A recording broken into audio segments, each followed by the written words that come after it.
Yo!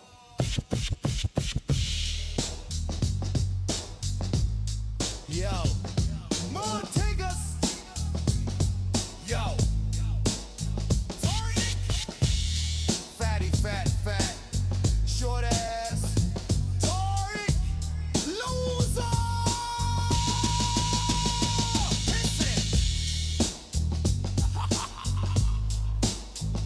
Little bitch! No ball! Stepped on your chinny! Chin, loser! You can't but win. Little bitch, boy, Tariq, ugly ass, cockroach, mouth full of ick.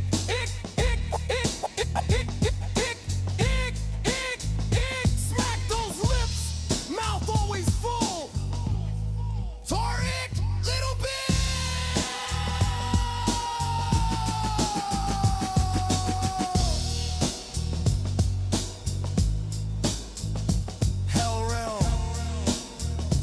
Matrix, piece of shit.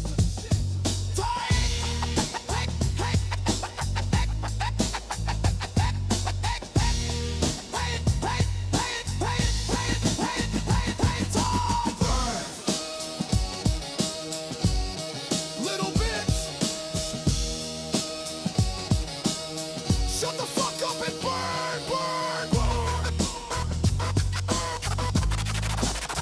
Fat demon. Cowardly demon, you back talker, shit talker, fat, ugly ass whore, ick piece of shit.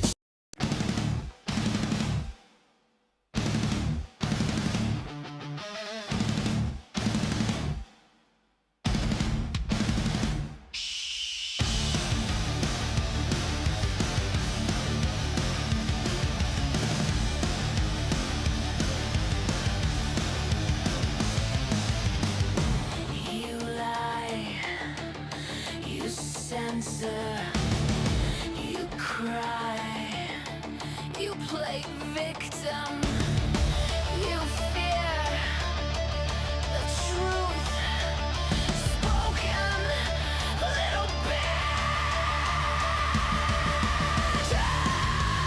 I'm evil, petty tyrants, little bitches, team evil devils, hell realm slaves. Craze, more brownies. Time eats you, earth eats you, truth beats you. Liars, liars, liars, liars. Demons on fire, demons on fire.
True power.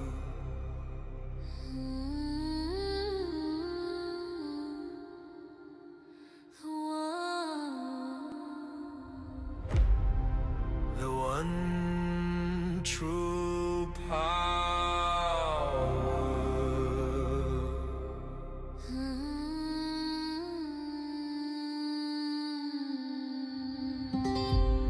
The one true power.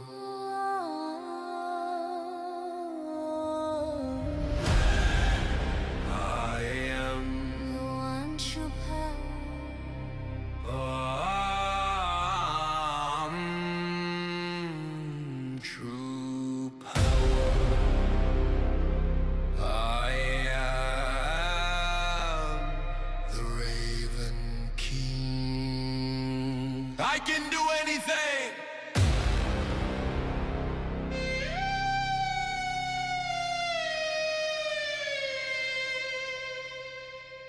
The one.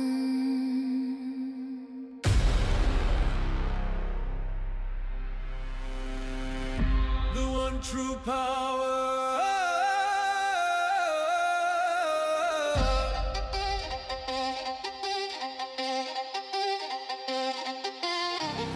The one true power.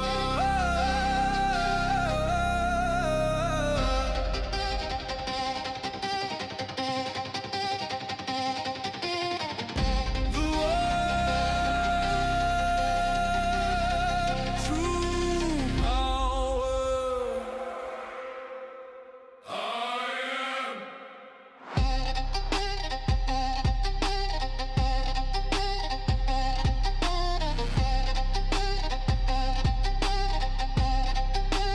Raven King.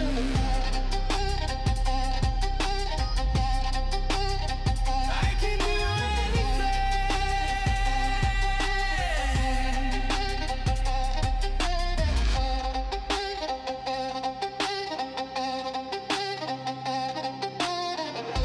The one.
The darkest dream.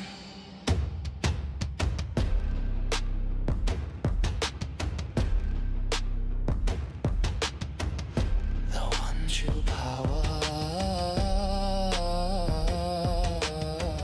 I am the Raven King, your darkest dream. The power.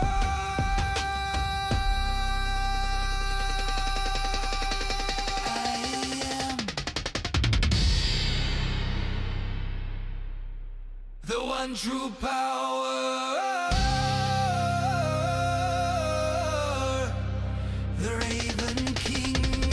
The one.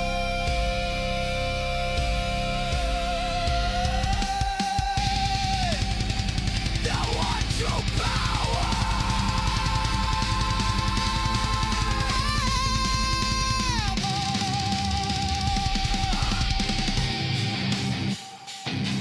There is no other.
This is a hell realm.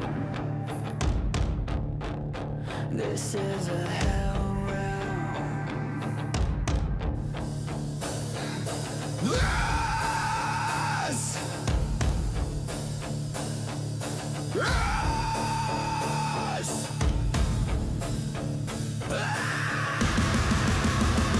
Hell realm.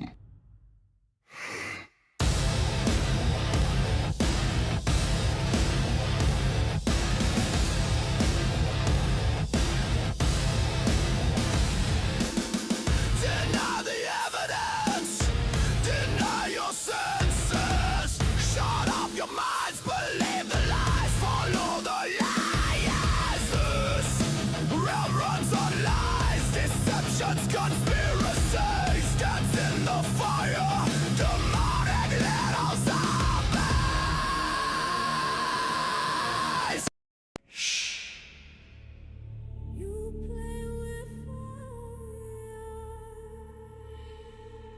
You play with fire.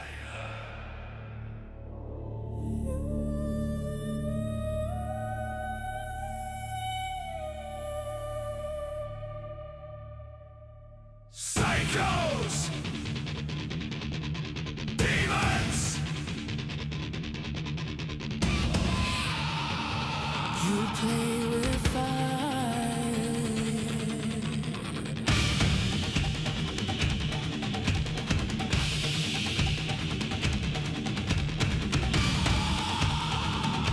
The king approaches! The king! The king! The Raven King! If you play with fire, you will get burned! Play with fire! Demons! Zombies! Cockroaches! Dance in the fire! Dance in the fire! Filthy asshole liar! Dance in the fire! Play in the fire! Burn! Burn! Burn! Burn! Burn! Burn! Burn! Burn! Burn! Burn!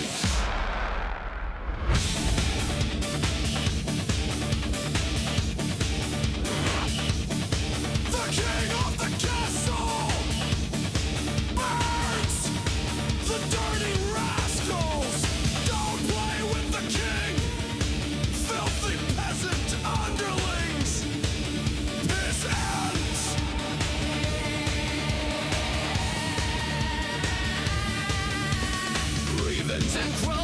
Ravens and crows, watch over you! Bow to the Raven King! Bow down, peasants! Kiss the ring! Kiss the ring! Kiss the king's boots! Buzz! Buzz! Buzz! Birds! Birds! Birds! Birds! Burn! Shut the fuck up! Piss ants! Cockroaches! Balls! Bears! Snares! Shut the fuck up! And burn! Burn! Demons! Burn! Burn! Burn! Burn! Burn! Burn! Dance in the fire! Little bitches! Witches! Psychos!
staircase, illuminate.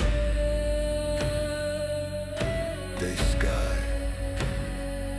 the mind, the inner eye, illuminate. The spirit, illuminate. The climb, higher than heaven, illuminate. I am forever. Eternity swims within me.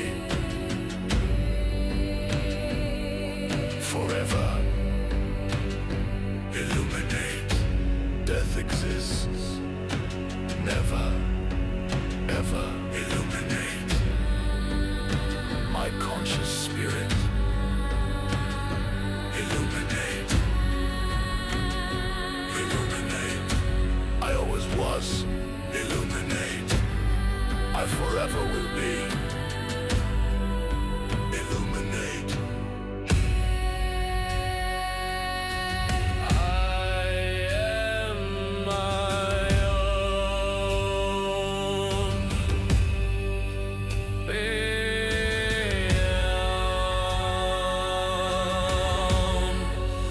my own magical being. My own, my own, my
Ravens scream in the blood-red sky.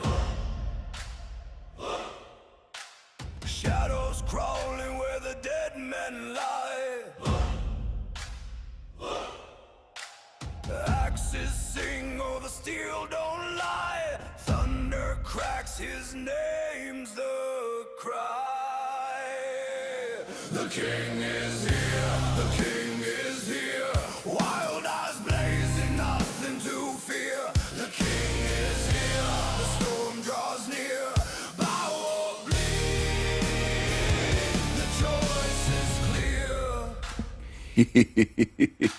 Mad laughter rides a howling gale. Waves of fury, shields like scales. Bones break under the hammer's tail. Flesh and fear, both frail. The king is here, the king is here. Ravens feast, the end is near. The king is here, the storm is clear. Kneel in ashes, taste the spear.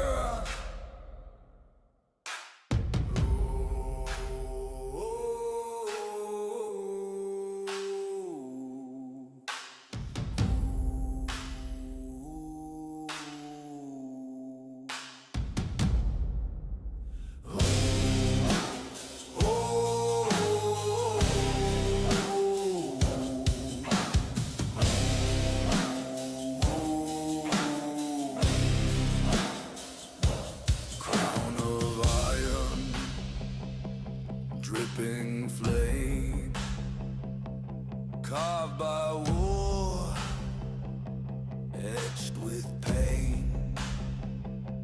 Ravens rise, they call his name. The king is here, forever reign. The king is here, forever reign.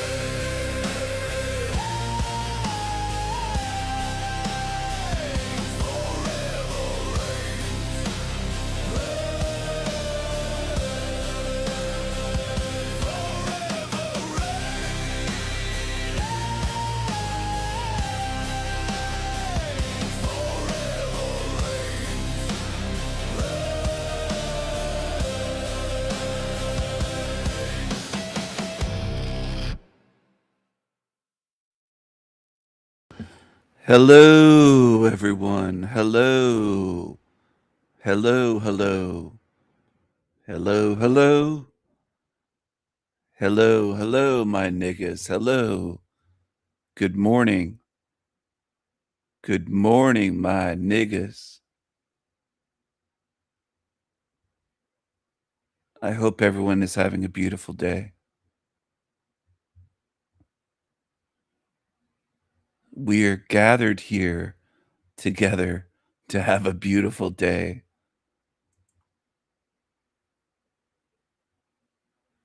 It's a beautiful day in Hell Realm today. A beautiful day in Hell Realm today. Won't you be mine? Won't you be mine? Won't you be? Oh, won't you be? Won't you be my viewers?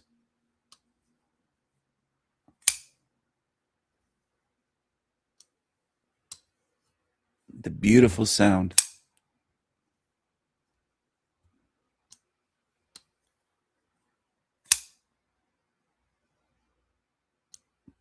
I like this blade. It looks like an SR-71 Blackbird. It's a cool knife.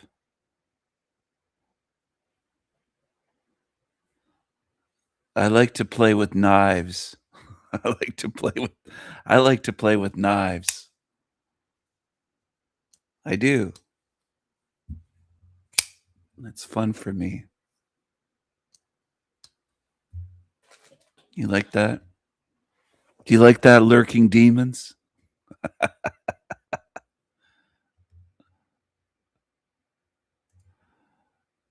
What do I have to share with you today? I have a few things to share with you. What's Landry doing? He's not getting very many views, is he? 84 views he got on this. A whole 84 views. I guess he's not giving people what they want. They want him to talk about other people. They want his drama on his live streams. That's all they want. They don't want him going out talking to people in the street. The Panelverse wants one thing: more drama. Deep, I study movies. In the movie Fantastic Four, we have the four elements. Deep, I study movies. In the movie Deep, I study movies. In the movie Fantastic Four, we have the four elements. Okay? Look at the grin on his face, showing his teeth the whole time. His mouth open and just grinning away. See, he loves to call people crazy. He loves to mock people. This is what Landry likes to do. It makes him feel better about himself. He likes to look down on people. He's smirking and grinning away as he talks to this this guy, this comic book guy that never grew up. This is Landry's idea of fun, though. We have the Human Torch, he's fire. We have the smart guy who's air. We have Sue Storm, she's water, and she's pregnant in the movie. And then we have the other one who is... It's like astrology. Wait. Anyway, we have 4 of the elements. Did you say you said fire, water, air, and earth? Oh, and Earth. That big stone guy is Earth, right? He's like a big rock. Yeah. There you go. There's 4 elements. We were not taught about the 5th element. In the movie, Sue Storm gives birth. And when she gives birth, the first thing the baby does when we see him, he goes like this. We see his hand. He's the 5th element. He's the ether. And not only is he the ether, but there's a death in the movie. And after everybody in the audience is sad, they put the baby on the person who died. And he Look at the body language here. Look at the posture of Landry. Look at him. Look at him. does this, and the person comes back to life. Because as an infant, he's already more powerful than the other 4. He's the ether. They are curing the ether. Mark my words. I believe you. Mark my words. And this is part of why I study movies. Because the good guy, my words. I believe you. Mark my words. I believe you. Mark my words. I believe you. Mark my words. My words. I believe you. Mark. Look at this, with one eye shut, grinning away with the gap teeth and the big mustache. I believe you. I believe you. I believe you. He believes that Hollywood is involved in curing the ether of Earth, that they're good guys, that Hollywood is good. This is what they're pushing here, that Hollywood are good guys, and they're curing the ether of Earth. I believe you. He says, I believe you. I believe you. And this is the level of retardation that people are at, unfortunately. They call themselves truthers or ones that watch these shit shows on YouTube. They're at this level. My words. I believe you. Mark my words. I believe you. I believe you. I believe you. Look at him. Look at him. Just look at him. Look at the look here. Curing the ether. They're the good guys. Hollywood. And this is part of why I study movies, because the good guys are putting all this stuff out that people think they are curing the ether. Mark my words. I believe you. Mark my words. And this is part of why I study movies, because the good guys are putting all this stuff out that people think it's just a movie, it's just fiction. No, it's not. It's all the truth. And once it's in your head, your psyche has processed it, so that later on, when the truth is revealed about everything with COVID and with the Illuminati and what they were doing and the takedown of the whole cabal, people are going to go, oh my God, we've had a debate. We had an argument. The good guys are putting out Hollywood movies and they're taking down the cabal, according to this guy. He sounds like a guy stuck on QAnon or something. And he's wearing his comic book hero shirt. Just a man-child that never grew up. And Landry's dumb enough to hear somebody talk a lot and think they're a genius, just like he's done on YouTube. I believe you. I believe you. He's one of the most gullible fools around. Truly is. About that movie, it was just fiction. You said it wasn't fiction, it was the truth. Well, with COVID and with the Illuminati and what they were doing and the takedown of the whole cabal, people are going to go, oh my God, we've had a debate. We had an argument about that movie. It was just fiction. You said it wasn't fiction. It was the truth. Well, everybody who's been saying that this is the truth is correct. That's wild. Yes. So, with movies, we could talk to this guy for 10 hours, but the movie There Will Be Blood, are you familiar with it? There Will Be Blood? Yeah. It's a little it was older. several years ago. It's like 2007. Yep. It was oil. Yeah, it's oil. Yeah. But I'm just curious if you don't have any strong opinions about it. I saw it years ago, but it's not in your head. I haven't Okay. seen it again recently. We'll skip that. But I'm sure that there was something there being shown. Well, yeah, that's just it's my number one favorite. So if we're talking movies, I always got to bring it up, but we can pivot. One thing that I want to ask you, right, is a lot of people talk about court and how, it's kind of been corrupted, like the police and all that. Do you have any opinions about just sort of the way that they operate those sides of society? Like being arrested, going to jail? If you had been a police officer or a lawyer under the system that they've been taken down, you were complicit. You literally worked for the Crown Corporation. Still down to this day? You were against the people. No, because they have taken that down. Okay. They have quietly taken that down behind the scenes. I think there are a lot of good cops who have been flipped and become marshals sheriffs. Yeah, there's a lot of Something sheriffs like now. that. Yeah, They're- sheriff, that's the word. They're aligned with military now. Okay, that's what sheriff means? I know that if you see a cop now, they're good guys. Like, I had a friend back in New York, New Jersey, he and his wife for years, and then I had a falling out with them years ago, and I spent a lot of time looking for his obituary, and I'm telling you, a couple months ago I found it. He was a Jersey City lieutenant, and I knew it. I was like, there's something that about them that I just grew apart, something that did not sit right with me. I used to think there were certain things about them that they were secretive about. Like, they had a fire once in their house, and suddenly their house was beautiful because they had it, renovated. I'm like, you burned your house for insurance money. I'm kind of clear People on- burn their house for insurance money? Yes. Anyway, and the fact that he was always taking these off-duty jobs, blah blah blah. His obituary, I found his obituary because he was a dirty cop. So dirty cops, dirty lawyers, dirty judges. Judges have been swinging from their necks. What do you think if I went to represent myself? Think it'd be a good move? I just know that the whole system is we're going back to being a republic. Good. And constitutional and/or natural law, whatever it was supposed to be. Well, a lot of people are very negative, and this is a very interesting case where you're. A lot of people are very negative, he'll say. This is, oh man.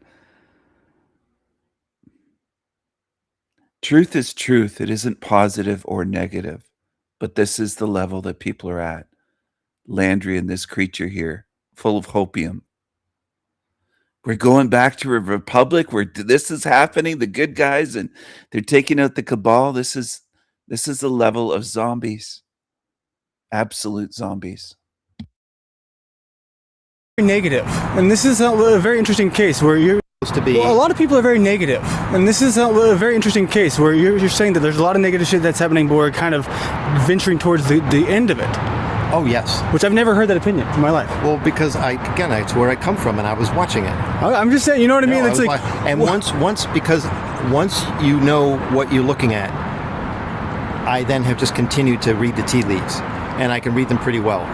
Like, people have wanted me to shut up, and I find that sometimes I'm trying to post things online, and I go back later and I realize no one saw this because they know that I'm probably. Landry's in love with this guy because this guy's saying things that Landry wants to hear. Wishful thinking. Landry's like, oh, this guy's saying some stuff that sounds good. This sounds nice. Oh, this is positive. Very accurate about a lot of things, and they want that not to be so out there yet. hey, well, if you showed your ass, you'd probably get some traction. That's the world we live in. If I what? If you showed your ass, so what I'm saying is that the traction. Hey, well, if you showed your ass, you'd probably get some traction. Hey, well, if you showed your ass, you'd probably get some traction. Hey, well, if you showed your ass, you'd probably get some traction. Hey, well, if you showed your ass, you'd probably get some traction. That's the world we live in. If I what? If you showed your ass, so what I'm saying is that these people, they get naked online, and then that gets the attention, but you tell truth, you get no attention. Well, it's okay. I mean, I respect that who's ever watching all of us, and they are. They know who you are. They know who you are. They know who I am. Like Palantir. The good people know who we are. Okay, good people. They know who we are. They know who's a troublemaker. They know who is capable of doing something or plotting something. They know who is aligned with good and wanting to make a difference in a positive way in the world. By now, fat chance that anybody wants to argue that because they know exactly our character. Because of everything online, all the stuff that they have access Because to? the technology is so advanced that there's no way they don't know exactly. I who we heard are. the phone can read your mind. Have you heard Yes. that? Okay, So you ready for this? It's got your fingerprint. Are you ready for this? Yes, I'm ready. Okay, in Avatar: The Way of Water, they catch Spider, and they strap him to this thing, and they have this centrifugal force thing going around above his head. And Edie Falco is the military officer who literally is kind of urging him. She goes, just form a thought in your mind, and we'll be able to see it. Form a thought in your mind, and we'll be able to see it. And there's a hologram of his brain imagery in there for the military to be able to see his brain activity. So yes, they can read your mind. And in the movie Minority Report with Tom Cruise, they have these 3 people that are in they're triplets or whatever. They're floating in the water. They call them the precogs, and the precogs have precognition. They know what's going to happen in advance. The movie's based on arresting people for pre-crime. You were about to commit a crime. We arrested you before you did it. They were showing us then. And then they did it in freaking what city? New Orleans. There you go. Palantir. There you go. They know. They can read, or they have our brains mapped out. You're right. They do. Thank God I'm not a pervert. And even they were taking these people down. I just told your friend they were taking people out, and I know that some of the people that I was acquainted with, I'm 100% sure that they were pedos. I know that people in my building and people in my neighborhood, they were pedos. They are gone. Pedo pogos? Heard about that? Who? Government operated? Oh, well, I know that a lot of people, yes, a lot of people who were in positions of power were pedos. It's true. And fuck them. Fuck them. Yeah, just fuck them. Yeah. You know, I think that you should definitely reach out because we gotta get running. But I don't want to, miss it. Next time we got to at least maybe we'll catch you on the trail again. But this has been an awesome experience, man. We have 2 other places we got to hit. But man, anything crazy about the Reunion Tower that you know about? We're going there next, or the it's got 259 LED lights. So everyone knows that. And I think it's going to be one of the sources of Tesla free energy. I hope so, dude, because it seems like they're kind of neglecting it. No, I think a lot of my understanding is that a lot of places all over that have these very high tower-like things. I think even the Empire State Building is one. I saw some kind of, it's true. And fuck them. Fuck them. Yeah, just fuck them. Yeah. I think that you should definitely reach out because we got to get running. But I don't want to, miss it. Next time we got to at least maybe we'll catch you on the trail again. But this has been an awesome experience, man. We have 2 other places we got to hit. But man, anything crazy about the Reunion Tower that you know about? We're going there next, or the it's got 259 LED lights. So everyone knows that. And I think it's going to be one of the sources of Tesla free energy. I hope so, dude, because it seems like they're kind of neglecting it. No, I think a lot of my understanding is that a lot of places all over that have these very high tower-like things. I think even the Empire State Building is one. I saw some kind of torsion. I think the word is torsion ejection. When I was in New York, I literally stopped my bike and I was like doubled over laughing because it was so outrageous. From the tip of the Empire State Building going way up in the sky was something that was like if you shot a needle and something went, it was coming out of the tip of the Empire State Building. I've been there for years. I never saw it before. I was like, what the fuck? So those are there's 7 of them, right? Or 8? There's the Space Needle, Reunion Tower, Empire State Building, the Eiffel Tower. I know there's more. Well, suffice it to say that the pyramids were built because there's something about them being energy sources. Energy sources on ley lines, and they're situated in a way where they're in a grid on the Earth. And they had something to do with controlling the energy and even the whole Matrix thing is real. But in these last whatever number of decades. But the Matrix movie sucks. I'm telling you that. That movie I think that movie is so overrated. But it's based in something that's real. That's true, but I just think as a movie. This energetic mind, thought, signal harnessing field, right? So I think the good guys have literally been turning and flipping and building. Like at some point the Reunion Tower closed for a while. Yeah. It closed. And at some point the Statue of Liberty closed for a while. Blah, blah, blah. I think a lot of these tall structures, whatever they are on Earth, are going to be involved with the free etheric energy. Because I think I just said to you or somebody earlier today that electricity is not necessary. Nikola Tesla, here's one thing to look up, the Wardenclyffe Tower. Wardenclyff, the Wardenclyffe Tower from Nikola Tesla. He built it in the early 1900s. It was a tall tower. The whole idea was that he was going to help the whole world have free energy. Really? And at some point in the near future, we are going to go off the electrical grid and we're going to have free energy. And I think the Reunion Tower is one of the sources for that. Okay, and the last question. Can we go to space? There's a dome over us. Here we go. All right, man. So you know that. I do, yeah. I mean, it's like, I don't know that. Oh, yeah. But Katniss Everdeen in the Hunger Games shoots the arrow at the dome. King Kong in one of the recent movies hurls something like a javelin and he hits the dome. A bunch of cartoons have shown the dome. But it's still a sphere, right? It's a sphere with a dome. It's kind of like the Reunion Tower. Yeah, on the wall in the Reunion Tower, there's a dome on the wall. Yeah, so it's like the same thing. Because people never talk about that. They say it's a flat surface with a dome on top. No, It's level. It's level, so it is flat. What about the experiment where they went to Antarctica? Antarctica is a 25,000 mile ring, and that ring is Antarctica. It's not a chunk of land, it's the ring, and then there's the outer land. So I've heard this, but they did an experiment where they went to see if the sun would match that map, and the sun circled their head and never left. Right, How did they pull that off? because the sun is not what we were told, and we might have two of them. Two of them, okay. Sorry, I gotta go, man. We gotta run. But this thing is probably done, but thank you so much for your time.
You didn't hurt them, and still they don't know you.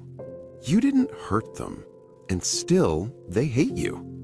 You felt it before. Someone rolls their eyes when you speak, a cold tone for no reason, passive comments, weird tension, and you're left thinking, what did I do? This video is about that exact moment.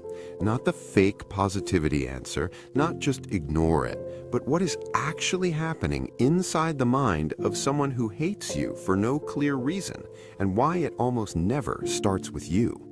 Let's start with a truth most people don't want to hear. People rarely hate who you are. They hate what you represent. Think about it. Hatred takes energy. It takes attention. Nobody spends emotional energy on something that doesn't touch a nerve. So when someone dislikes you without a clear cause, it's usually because your presence triggers something unresolved inside them. A reminder, a comparison, a fear they don't want to face. And this is where it gets uncomfortable. Because the first thing people who hate you for no reason feel is threatened. Not physically, emotionally. You might be calm when they're chaotic, confident when they're unsure, authentic when they're pretending, or simply existing freely in a way they don't allow themselves to. That contrast creates tension, and the human brain hates tension. So instead of looking inward, they look outward and assign blame. That blame becomes you. Let me tell you a simple story. Imagine two people in the same room. One is quietly doing their thing, focused, not loud, not trying to impress anyone, just solid. The other person watches them. At first, nothing happens, but over time, small thoughts creep in. Why are they so comfortable? Why do people listen when they talk? Why does their presence feel heavier than mine? Those thoughts are painful, so the brain looks for relief, and the fastest relief is judgment. They're fake. They think they're better than everyone. There is something off about them. Hatred is often self-defense. Psychologists call this projection. It's when someone takes a feeling they don't like in themselves and throws it onto someone else. In simple terms, I feel insecure, so I'll say you are the problem. Studies on social comparison show that people feel the most discomfort not when someone is wildly better than them, but when someone is just close enough to compare themselves to. That's why hate often comes from peers, co-workers, friends of friends, not strangers on the other side of the world. Now here's the part most people miss. People who hate you for no reason often feel inferior, but they can't admit it. Admitting it would mean facing the truth that something inside them needs work, and that's scary. So instead, they flip the story. They tell themselves you're arrogant, lucky, manipulative, or undeserving, anything to protect their ego. Ego protection is powerful. It can twist reality. This is why logic doesn't work with these people. You can be kind, quiet, mind your business, and still feel that invisible hostility, because the problem isn't your behavior, it's what your existence highlights in them. Now let's go deeper. Another thing people who hate you for no reason feel is exposed. Some people survive by wearing masks. They build an identity around approval, image, or control. When someone authentic walks into the room, it's like a mirror, and mirrors are dangerous to people who are hiding. You don't even have to say anything. Your silence can bother them. Your boundaries can bother them. The fact that you don't chase validation can bother them, because it asks a silent question. Why can't I be like that? And instead of answering that question honestly, they attack the source of it. This is why hate often shows up as sarcasm, gossip, or subtle disrespect, rarely direct, because direct conflict would require honesty, and honesty would crack the mask. Let's talk about envy, not the cartoon version, the quiet, ashamed kind. Envy isn't always about money or looks. Sometimes it's about peace, freedom, self-respect, or the courage to live without apology. Research shows that envy is strongest when the other person's success feels reachable, meaning if they can do it, why haven't I? That question hurts, so again the brain looks for escape, and the escape becomes hate. Now here's something important. People who truly love themselves don't waste time hating others. Hate is a byproduct of inner conflict. Now, let's introduce the real problem. The challenge for you isn't their hate, it's how you respond to it, because this is where many people lose themselves. You start shrinking, over-explaining, becoming quieter, softer. You replay conversations in your head. You try to fix something that was never broken. That's the trap. When you internalize unexplained hate, you turn their unresolved issues into your responsibility, and that slowly chips away at your confidence. So the real danger isn't that someone hates you for no reason. The danger is believing there must be a reason. Let's explore this further. There's a concept in psychology called negative attribution bias. It means when someone already feels bad about themselves, they interpret neutral behavior as hostile. You don't smile, you're rude. You succeed, you're showing off. You stay quiet, you're judging them. They're not reacting to reality, they're reacting to their inner narrative. And here's the key moment most people miss. The more grounded you are, the more uncomfortable you make ungrounded people. Not because you're doing something wrong, but because your stability highlights their instability. That's why some people only feel safe around those who are equally lost, equally bitter, equally insecure. Your presence disrupts that balance, so they try to push you out emotionally. Now let's talk about control. Some people hate you because they can't control you. You don't react the way they expect. You don't seek their approval. You don't fall into their games. That lack of control feels like a loss of power, and for people who rely on power to feel okay, that's unbearable. So they label you, dismiss you, undermine you. It's easier than admitting, I can't influence this person. This is common in toxic environments, workplaces, friend groups, even families. The person who breaks the pattern often becomes the target. Not because they're wrong, but because they're different. Now, let's bring this to a climax. Here's the uncomfortable truth. If multiple people hate you for no clear reason, it doesn't automatically mean you're perfect. Nobody is. But it does suggest that you're touching something sensitive. You're not invisible. You're not blending in. And that makes insecure people nervous. The goal is not to become less threatening. The goal is to become untouchable. Untouchable doesn't mean cold or arrogant. It means clear. Clear about who you are. Clear about what you accept. Clear about what's not yours to carry. When you stop asking, why do they hate me? And start saying, this isn't mine, everything changes. Because the moment you detach your worth from other people's reactions, their hate loses fuel. It can't feed on confusion anymore. Let me be clear about something. This doesn't mean you ignore feedback. Real feedback is specific. It comes with examples. It comes from people who want growth, not control. Unexplained hate is vague, emotional, inconsistent, and often loud in silence. Learn to tell the difference. Here's a simple test. Ask yourself, is this person consistent with everyone or just me? Do they treat people above them differently than people below them? Do they communicate directly or through side comments and tension?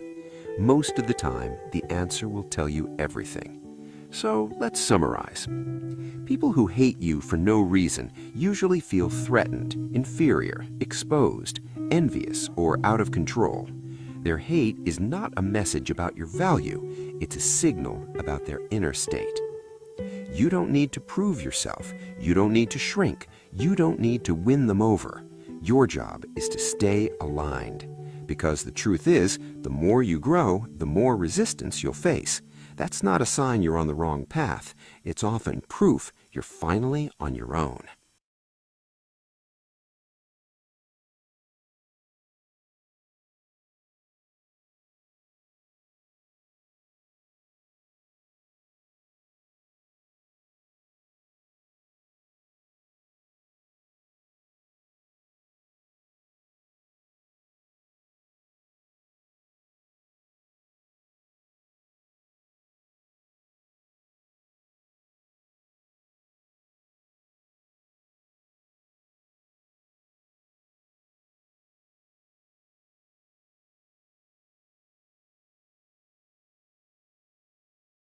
Sadie, can I ask you a question? He's got a question for you. Let me hold this. Let's listen. Let's listen to what his question is.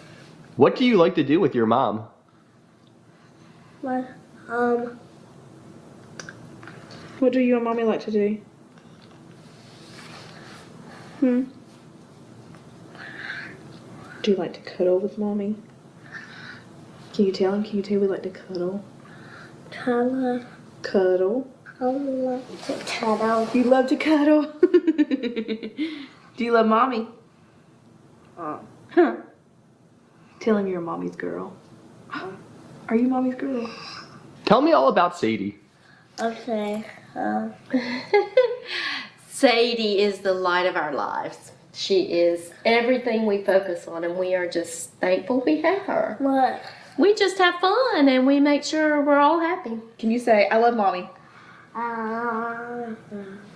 You do? I love you too.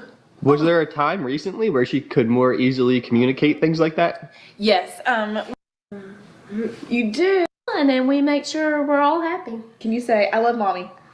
And we make sure we're all happy. Can you say, I love mommy? You do? I love you too.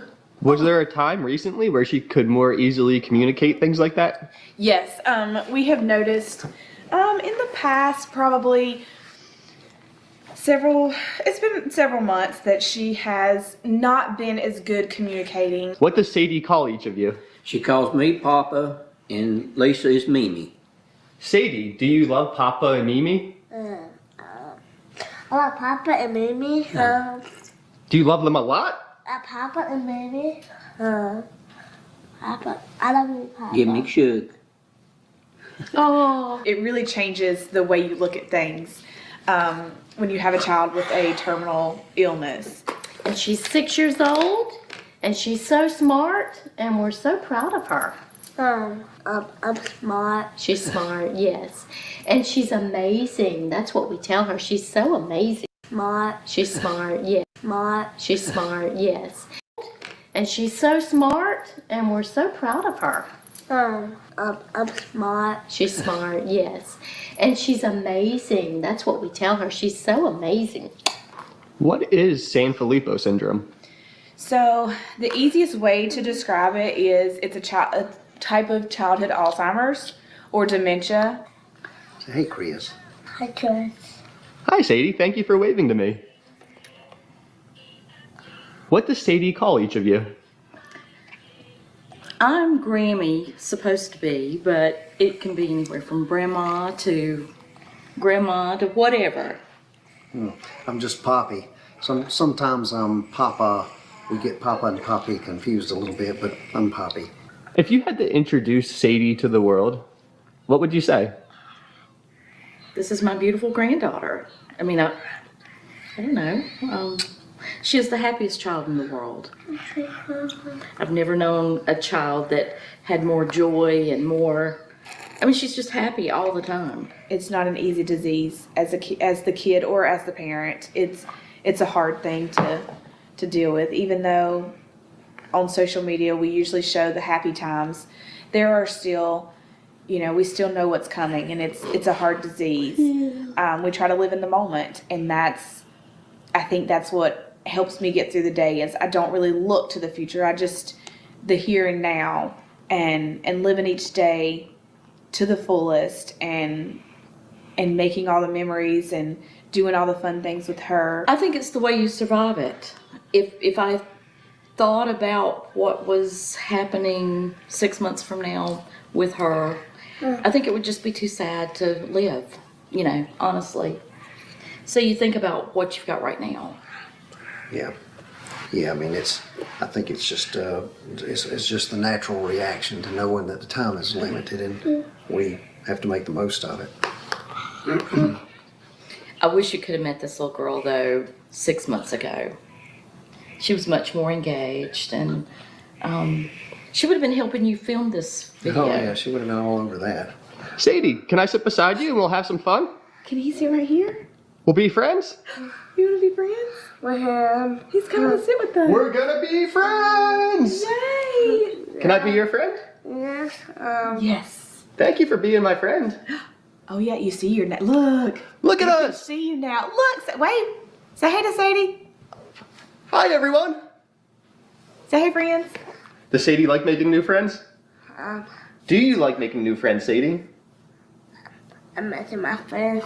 You're making friends? I mean, I'll have my moments where I think of the future and I'll have my little temper tantrum or have a breakdown or whatever, but I have to be present and for her, and I have to make life great for her, and that's what I do. So I really try not to think about the future like at all. And I mean, it's just a sad thing to think about too, so it's not really, I just don't. What do you want others to know about Sanfilippo syndrome? It's a devastating disease. It's like this precious little thing that we have here is slowly disappearing. It's just incrementally little pieces are going away, and it's a really sad disease. Do you like for Mimi to sing to you? Papa. What? You picture made? Yeah. He's getting his picture made. Yep. We're getting our picture Tell made. Chris, Mimi and Sadie sing. We like to sing. You want to sing a song? Sunshine on my shoulders makes me happy. Sunshine in my eyes can make me cry. Sunshine on the water looks so lovely.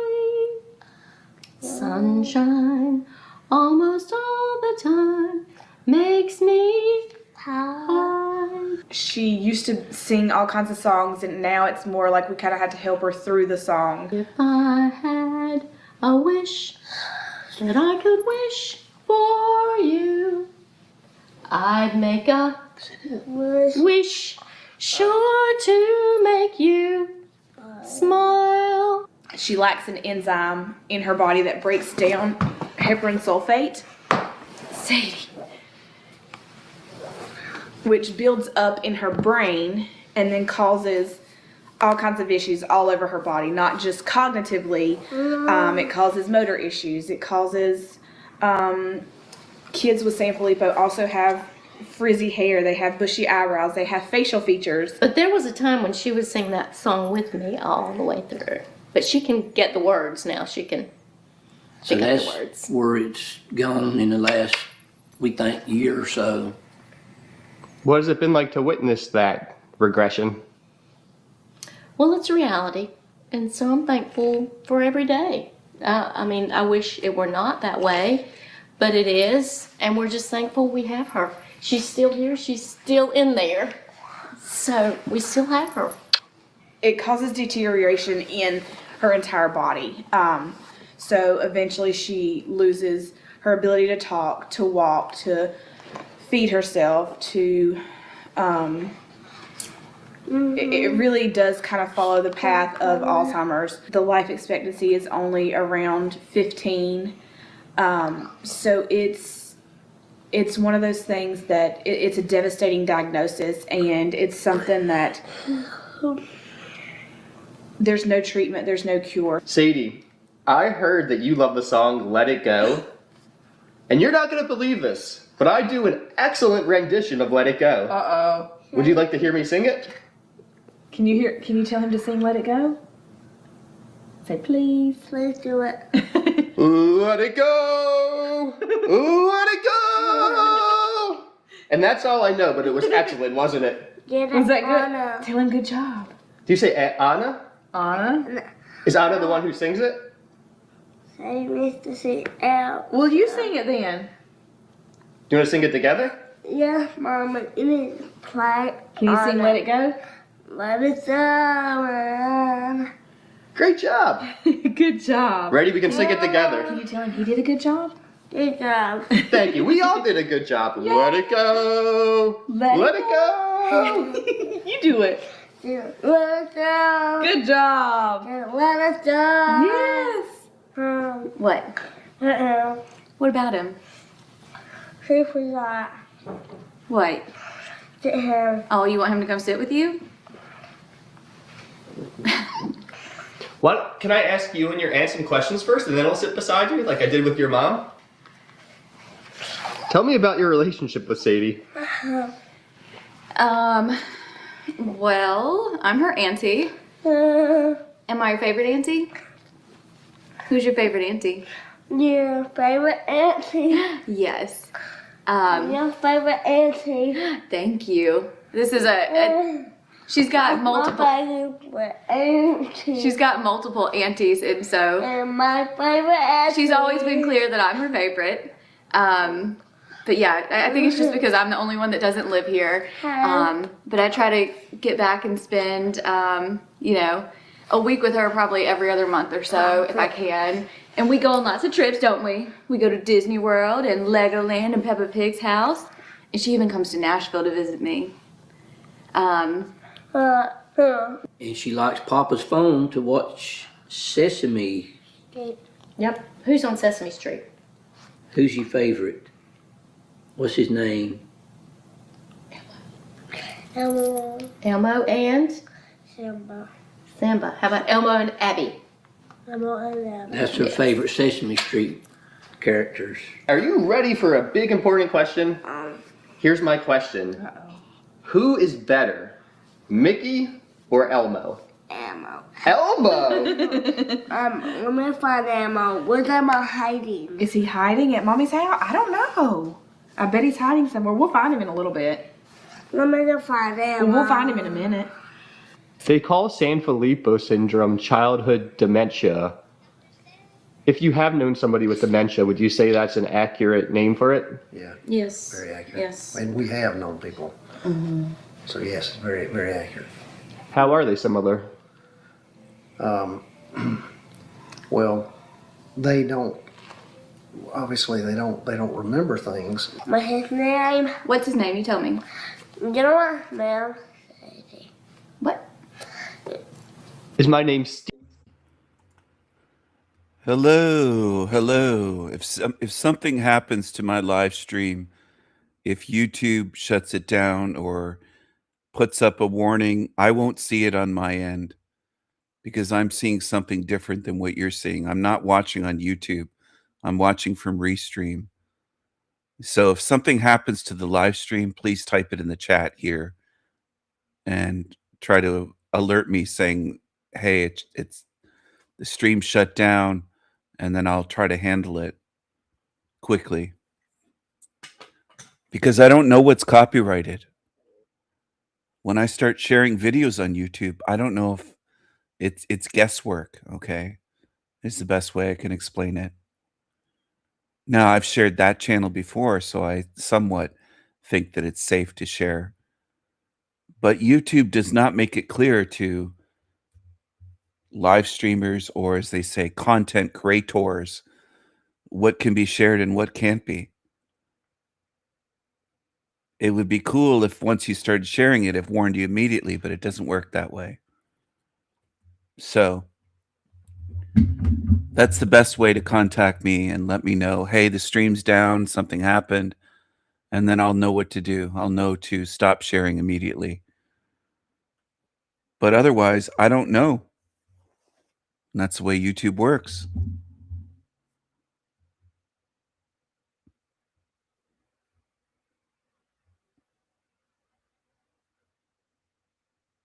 Would these syndromes exist if God was an awesome, good God?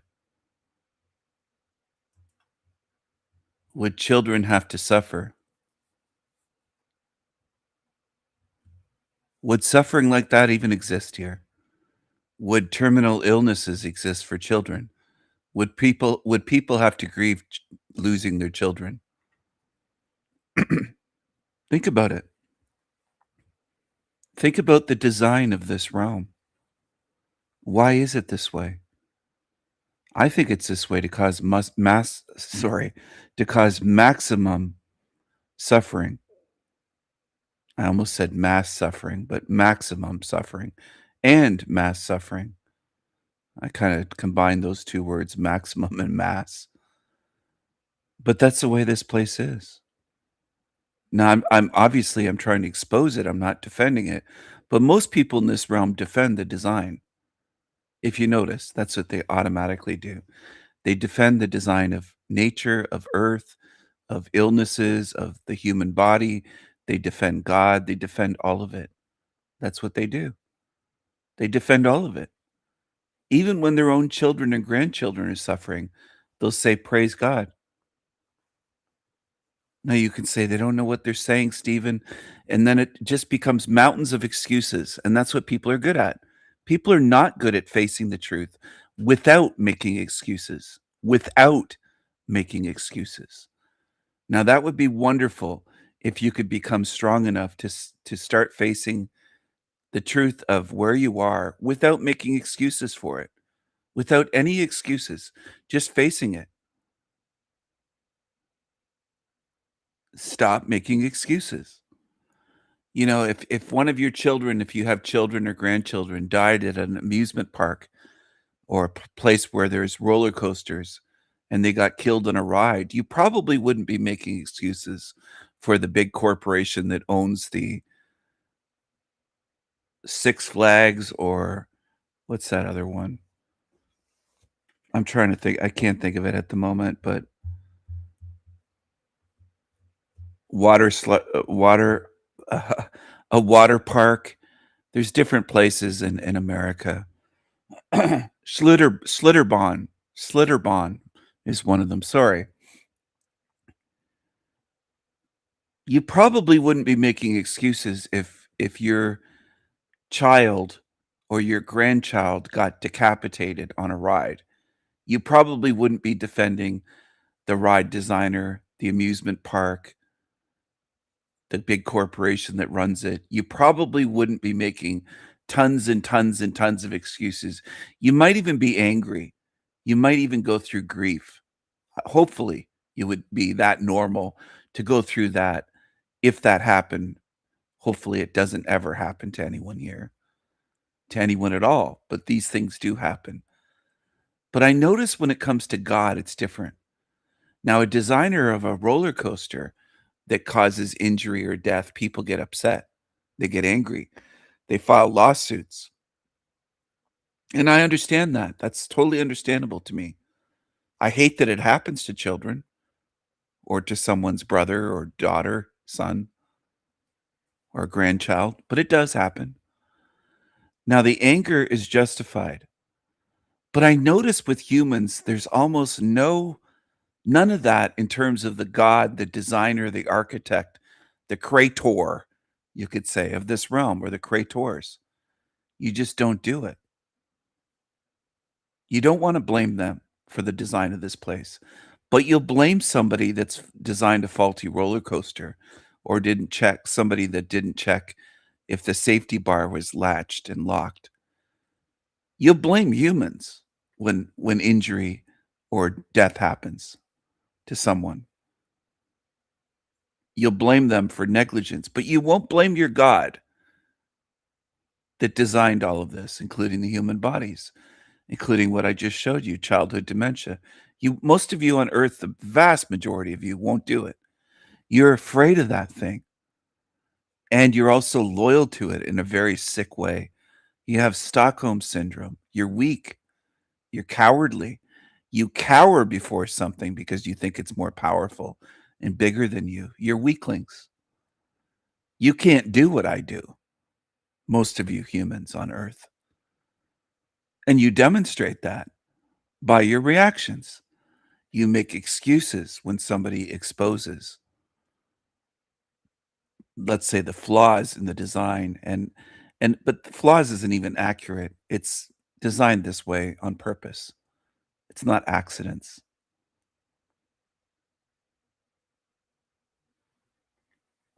Of course they slander, mock, attack. I get that every day on YouTube. I'm attacked that way in hundreds of videos, if not thousands of videos. And I keep speaking. Thousands of people on YouTube have tried that tactic, trying to silence me for exposing this whole system. I don't just say that there's a trick upon death. I go so much deeper than that. If you look into my content, my channel goes deeper than any of those channels do. And that much should be obvious if you've watched the videos. Watch the videos. Watch the thousands of videos that I've made. Watch my Esoterica series. Must be around 140 videos on the Sanity Machine. In just that series. And I have other series as well.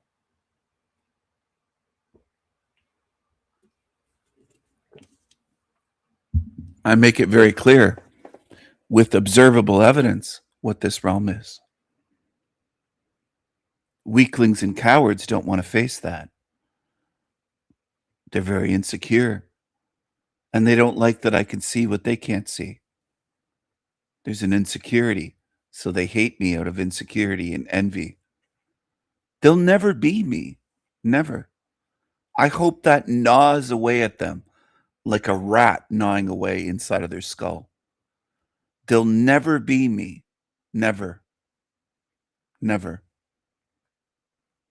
They'll never be as strong as I am spiritually.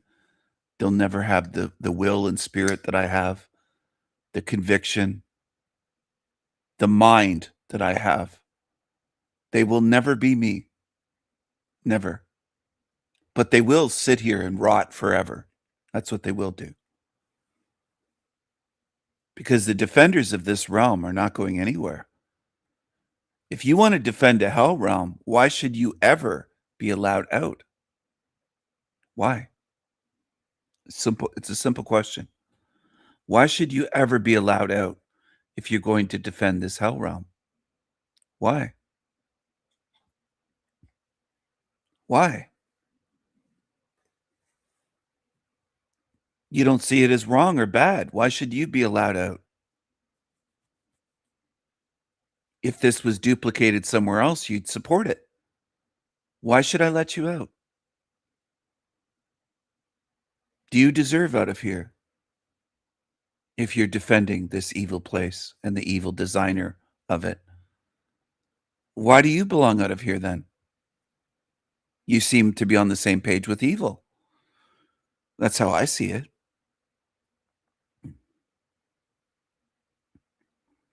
Are you going to be able to prove that you belong outside of here?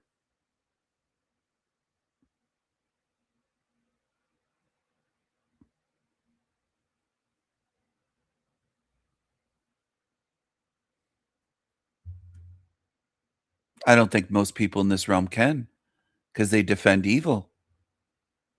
Most in this realm are defenders of evil. Defenders of evil. Defenders of evil. They praise their evil gods, so-called gods, monsters. They praise them. They praise them. They praise evil. So why should they ever be allowed out? They're on board with evil. They support evil. Why should they ever be allowed out? Why? Today, who knows? Who knows what the future's gonna bring, man? None of us know anything, man. Hey, you know what? I know anything, man. Know anything, man.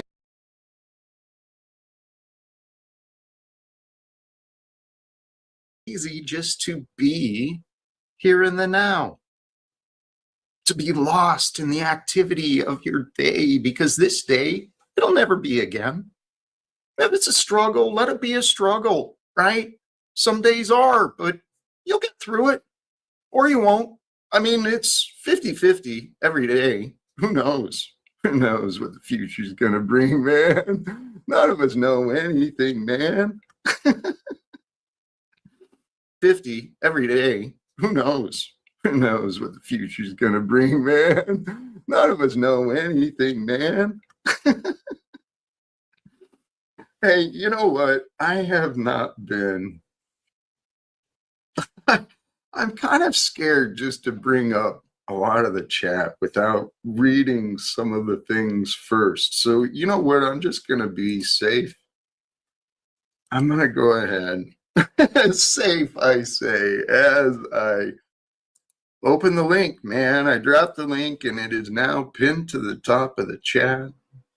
For those who are present and wish to join, welcome to Join the Jack Chat. God is Lord. Lord, well, many ways of knowing these things. Christ is Lord. Christ is Lord, yet Christ represents God. They try to they try to pressure people to say Christ is Lord. That's a thing that Christians have been doing lately on YouTube and telling people say it. This is evil behavior. Evil. That's evil. But there is only God in the greatness of things. It's the Father that reveals it all. The universal knower of knowing, right, that sent Jesus to the world. For him to be the perfect example of us, because we're kind of like, however we were created to be, you know, whether it was, all right, I don't want to bring a bunch of controversies into some of the theories that I could be, but however mankind came into existence in our current state of physical appearance and activity, right, with the minds and the bodies we've got, hasn't really changed much for a while, according to the historians and scientists, if you can trust them, or what they say, or what they show, or what the evidence shows. Let me not confuse things. Praise God. You and I and everyone else here, whatever state and condition the world is in, please trust there's a reason for it. There's a reason the past, everything that happens today, it's a result of the past. But what we do today, individually and collectively, it's got consequences and rewards, right? Some of the consequences are rewarding. Some of the consequences of our actions and efforts are punishing. But the world I envision for us is a world of peace. Truly. We are here to create a world of peace.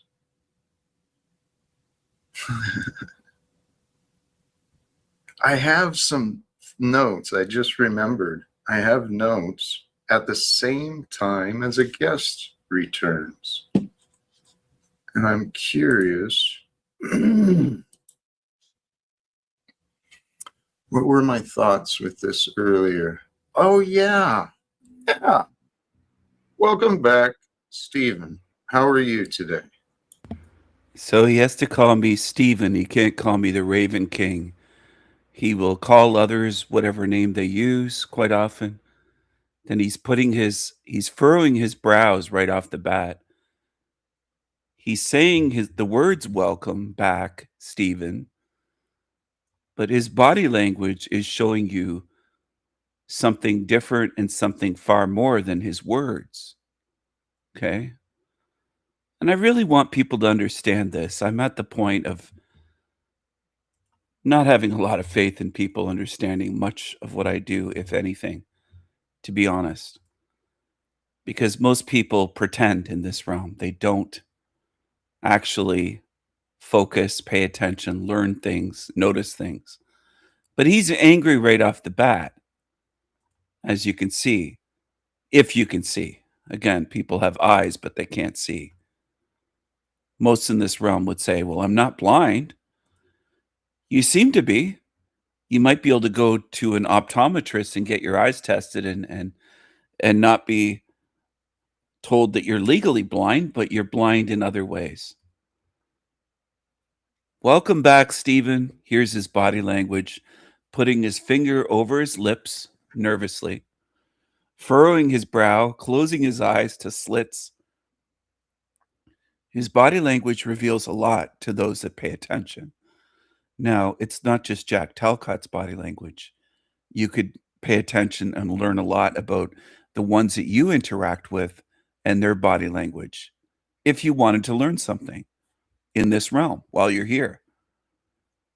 I don't think a lot in this realm want to learn anything. I think it's a small percentage that really want to learn anything meaningful, because they would look at this and say, Jack is a man of love and peace. And they would say, he's just angry because it's Stephen. They would blame me. And all I did was join his show. And this is his reaction to me. I'll show another reaction of him, not yesterday, but not that long ago. This is another reaction of Jack Talcott to me. Now, this reveals a lot about Jack Talcott. It also reveals a lot about humanity. How angry they are, how envious, how hateful. Demons react this way to me. And I'm trying to show you something. I'm trying to help you see something. Okay? That's what I'm trying to do. But I know what realm I'm in. I know that most people just sit and they're entertained. They don't want to learn anything at all in their life, not just here when I'm live. They don't want to learn. Most in this realm fight learning, okay?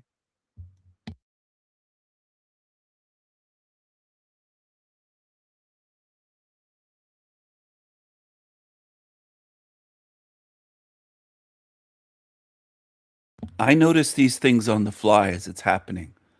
I notice body language because I'm not like most humans. Most humans don't even care about it. They don't use their minds at all. But he shows what he is.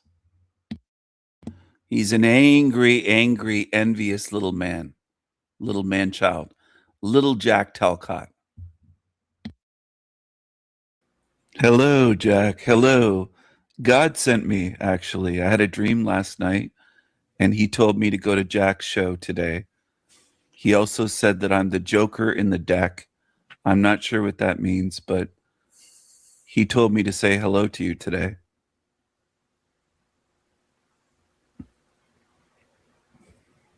That could be. And it could be just you being a joker because that's what you think you want to be. But regardless, you're here. And in some regard, I do appreciate it. In another, I'll be honest, I don't know what to do with it. Well, I do. Wait. Okay, go I ahead. noticed. Yeah. Sorry to interrupt, but I did notice. You shared something I saw that I actually liked, and then it disappeared. Really? Maybe YouTube removed it. I'm not sure. Well, you had a post, right, with that image there? Yeah. Yeah. The Joker? I didn't realize you look at my posts and that you watch my channel, Jack. I didn't realize you look at El Diablo's posts. Interesting. Jack Talcott is looking at my posts, so he does see. He's kind of let it slip out. He said that he's not interested in my channel, but he does watch what I post on El Diablo Radio International. This came up yesterday. Jack Talcott is watching my posts, if you can believe it. Interesting. He claims that he doesn't watch my channel. Now he's admitting that he sees my posts. Interesting. What an interesting contradiction that is with little Jack Talcott. Well, you had the post with the image of the narcissistic fraud Jack Talcott there, right? Where who created Galukians? Jack is another copycat fraud.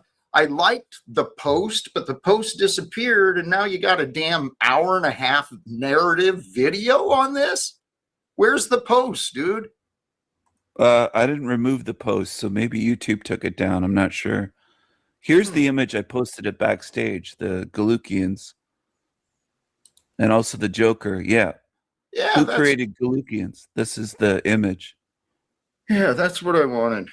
And also the Joker in the deck, Jack. That was in my dream, and then that card was on my floor when I woke up today. So I took it as a sign from God, because I don't know where that card came from. I don't have playing cards. So I don't know where that came from. Maybe it was the devil. I don't know. That's an interesting. It's all open to interpretation, and it is through our discernment where we find the truth or fiction. But I recognize the value, and I do give credit. I think you came up with the Galukians. I absolutely did. Yes. Yeah. Right. So me and my support, we. What support? Who created that? Who put that there? The one who helps me. Well, who's that? Name them. No, why is it a secret? You're against secrets. Let me get to the point before you continue interrupting me with your interrogation. Right. So. No. That's an interesting. It's all open to interpretation, and it is through our discernment where we find the truth or fiction. But I recognize the value, and I do give credit. I think you came up with the Galukians. I absolutely did. Yes. Yeah. Right. So me and my support, we. What support? Who created that? Who put that there? The one who helps me. Well, who's that? Name them. No. Why is it a secret? You're against secrets. Let me get to the point before you continue interrupting me with your interrogation. Against secrets. Go ahead. Go ahead, Jack. So what we'll give you the credit, the Galukians. I mean, you're showing up with, let's remember where it came from. It was bizarreness. But so let's look at how we took it, right? If we're going to make up scripture, we'll run with it. And maybe I could have given credit for the Galukians to you, but I didn't. You know, so we ran with it. For Jack so loved the world that he gave the last 7 years of his life in pursuit of a world without war and government secrets. But you know, Jack, you Isn't that true? Jack, Isn't that true? Can I respond? You replace God with Jack. It's for God so loved the world, not Jack. Not in Galukians 3:16, right? It's I created imaginary. Galukians. That's not part of Galukians. It's imaginary, dude. No, it's not. It's a real book. It is. It's a real book, Galukians. No, see, this is another. Okay, well, here's another clarity for you, dude. Your legitimacy, it's imagined. You do not have the authority or discernment or credibility or respect that you think. It's imagined. It's imagined. It's imagined. It's imagined. It's imagined.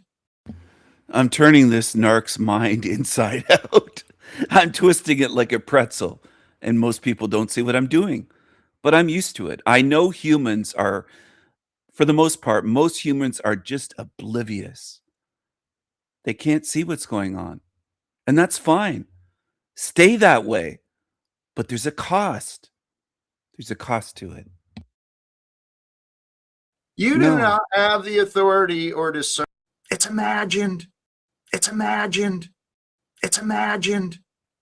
It's imagined. You do not have the authority or discernment or credibility or respect that you think. And I would love for it to change, Stephen, because I know you can do better. I know you can. Are you saying, Jack, that deep down you love and respect me?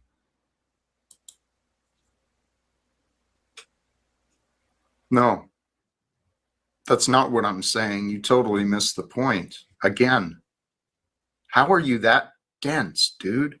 Seriously.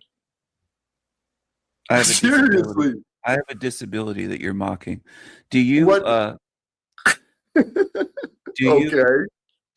do you love and respect Galukians and Metafinkel? You that dense, dude. You that dense, dude.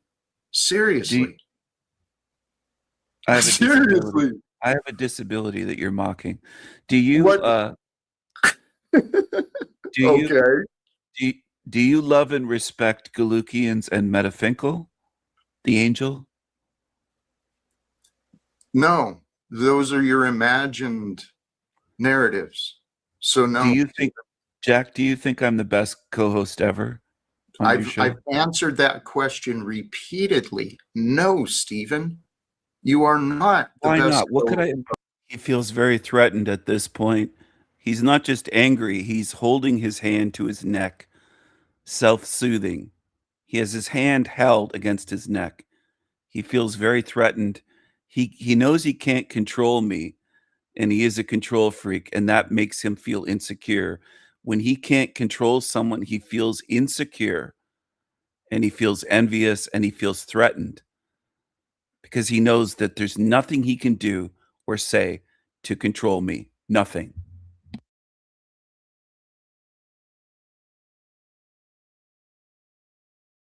No. Do you think, Jack, do you think I'm the best co-host ever?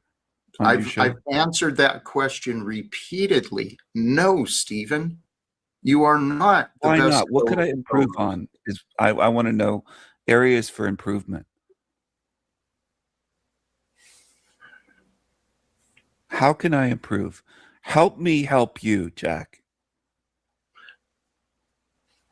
I've told you repeatedly, and this is what you've not once actually made an effort to truly understand, because had you done so, you would understand by now. So this charade you play, it's like this sick fucking game, dude. That's how you can help me. Drop the clown show. Please. Authentically, you can be a good man. I have faith in that. Okay? And I can authentically, you can be a charade you play charade you play. It's like this sick fucking game, dude. That's how you can help me. Drop the clown show. Please. Authentically, you can be a good man. I have faith in that. Okay? And I can respect the good qualities I can find in you, but I look despite, right, how you actually treat me. You feel like I've treated you poorly, is what you're saying. You don't feel respected by me, and you think that I should be more of what? What would you suggest? Because this isn't an act. This is who I am. So you're asking me to drop the act, but this is who I am. You're better than that.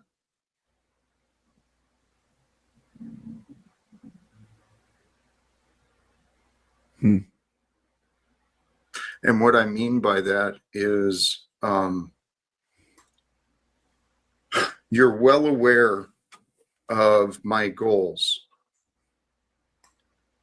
The goals of trying to end wars, the goals of trying to grow my channel, grow in my credibility. You know my goals.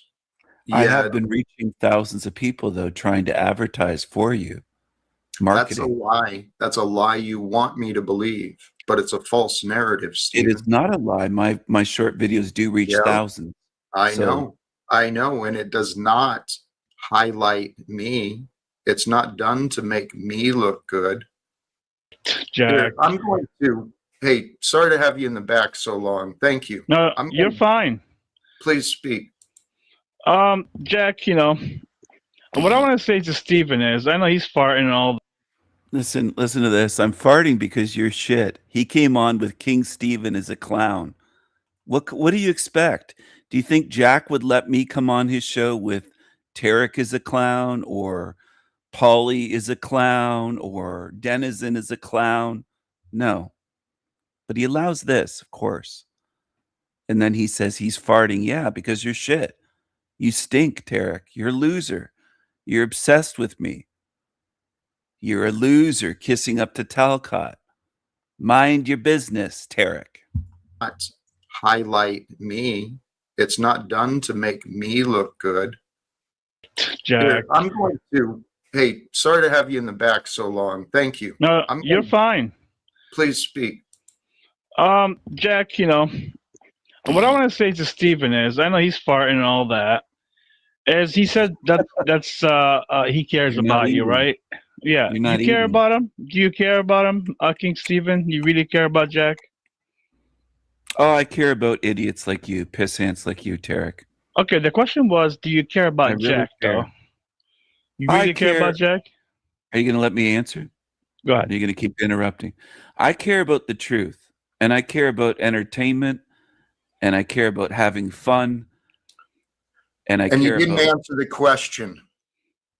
Are you serious? Can you be authentic and serious, Stephen, or are you a clown and a character who cannot be respected or trusted? Here's your chance. Well, I can't What are respect you people sharing? that call me a clown and a fool. The question before you, Stephen. Go ahead. Let me calm down. Yeah, Thank you, Jack. calm down. Calm down a bit. Well, Take a King few deep Stephen, breaths, King Stephen, he's right. I don't agree with Jack on many things. Go ahead, Jack. Go ahead. Please remind him of the question, because the question. The question. Can you repeat the question, Yes. please? Here's the question, King Stephen. Do you care about Jack? And if you do you care about him as a human being, not I you do. being as a character? I do. And are you showing that through your videos on your own channel? I'm expressing myself and my thoughts on my channel the way that I'm not. Are you showing that? Tarek makes live streams about people calling them cunts, and he's a complete fraud. You're an angry little loser, Tarek. That's what you are. I will make whatever content I want whatever, short videos, long videos, live streams, and say whatever I want on my channel, Tardick. I will say whatever I want. I'm not allowed to here because anytime I speak, I get kicked off immediately. And Do you you notice you did not answer the question again, Stephen. I did. You I said I did. do care about Jack. I do. And the question was, do you believe that you are showing your care in the videos that you share about? You would like me to hype you up. I'm not going to do that. I'm going to say what I think. That's what I'm going to do. Hey, yo, more tickets, yo, Tariq, fatty, fat, short ass Tariq, loser, pissing little bitch, no balls except on your chili, chin, loser, you can't buy a win, little bitch, boy, Tariq, ugly ass, cockroach mouthful of ick, smack those lips, mouth always full, Tariq, little bitch, hell realm, sewer matrix, piece of shit, Tariq, little bitch, go, shut the fuck up and burn, fat demon, long cowardly demon, you back talker, shit talker, fat, ugly ass, tired piece of shit, sewer matrix, demonic shit, a dick, blood,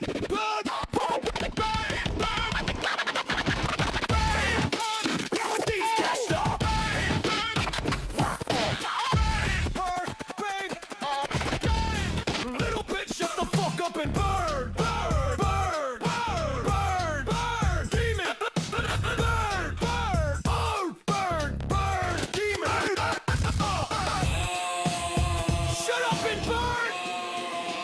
shut up and burn,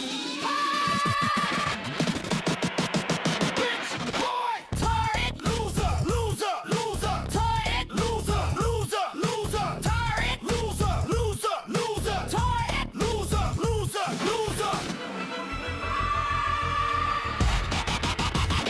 loser, Wait.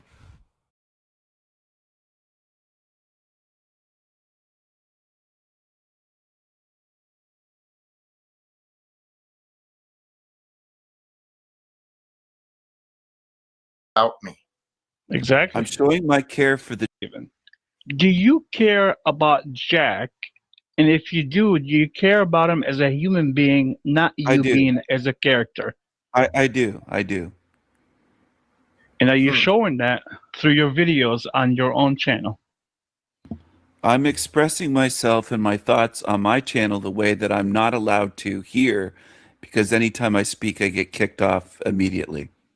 And Do you you notice you did not answer the question again, Stephen. I You did. I said I did. do care about Jack. I do. And the question was, do you believe that you are showing your care in the videos that you share about me? Exactly. I'm showing my care for the truth. Okay, that's not the question you were asked. The question, keep it in the context here, Stephen. See, this is wonderful because you are an excellent manipulator. You're very slippery. Yes. But I'm damn good. And Tariq, you're doing great too. Thank you. Thank you, Jack. You're doing good too. You caught on I'm it not right away. slippery at all. You're always Stephen, see, this is wonderful. Stephen, see, this is wonderful because you are an excellent manipulator. You're very slippery. Yes. But I'm damn good. And Tariq, you're doing great too. Thank you. Thank you, Jack. You're doing good too. You caught on I'm it not right away. slippery at all. You're always calling me a manipulator. That's a You false are. accusation. Stephen, there's plenty of evidence. Please let's not argue. Okay, your denial let's not is argue being today. Let's be positive. Stephen, yes, we are confronting your denial today so that we can Let's be have a positive. better version of you from now on. It'd be so fucking amazing, dude. I'm so excited be. for this possible And a breakthrough. better version of Jack, where you don't call people despicable and disgusting. Let's start with you. There you go. Deflection. Excited for this possible And a breakthrough. better version of Jack, where you don't call people despicable and disgusting. Let's start with you. There you go. Deflection. That's No, that's not a deflection. what you're Yeah, it doing, is. Stephen. We were discussing you and your You've never behavior. discussed your own behavior here, Jack. So again, back ahead. to where the conversation was, Stephen, please. The question before you, right? You made the claim that you care about Jack, and then it was followed up with a question. Stephen, in your videos that you're sharing, is your care for Jack being shown? What do Yes, you because I'm honestly speaking truth. I'm showing truth. do you Yes. believe? Okay, so how is that helping Jack? It's helping you see a side of yourself you don't want to look at.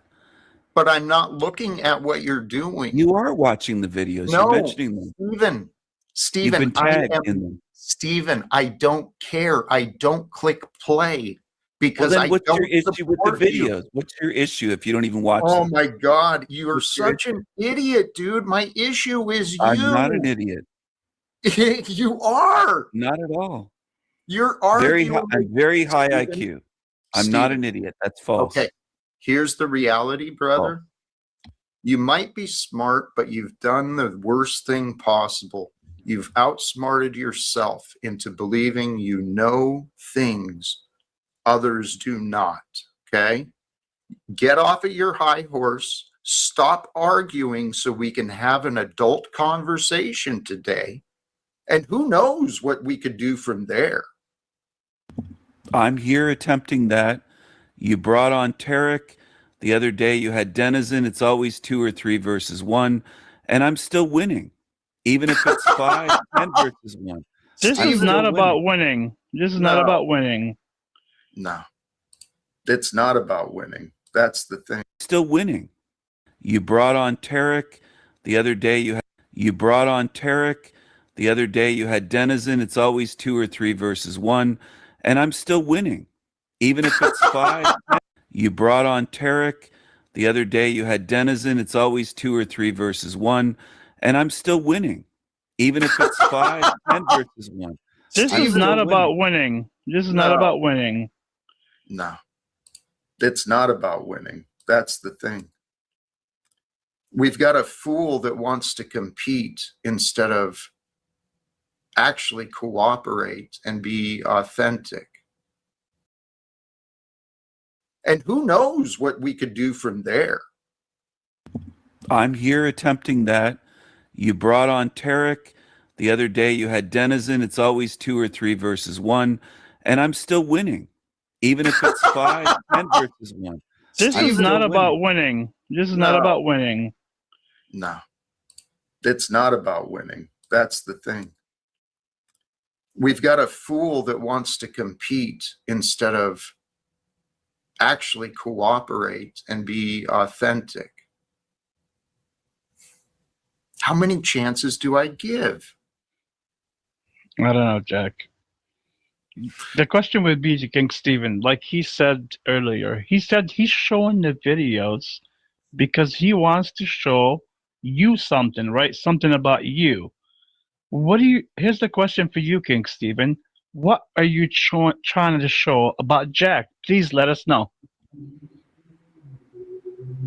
I'm showing criticism of Jack that he doesn't allow here on his show because he backstages and kicks people like me, Tommy, Snafu, and others. I don't have an association with those people, but I Yes, think you they do. have a right to have. No, I don't. Yes, you do.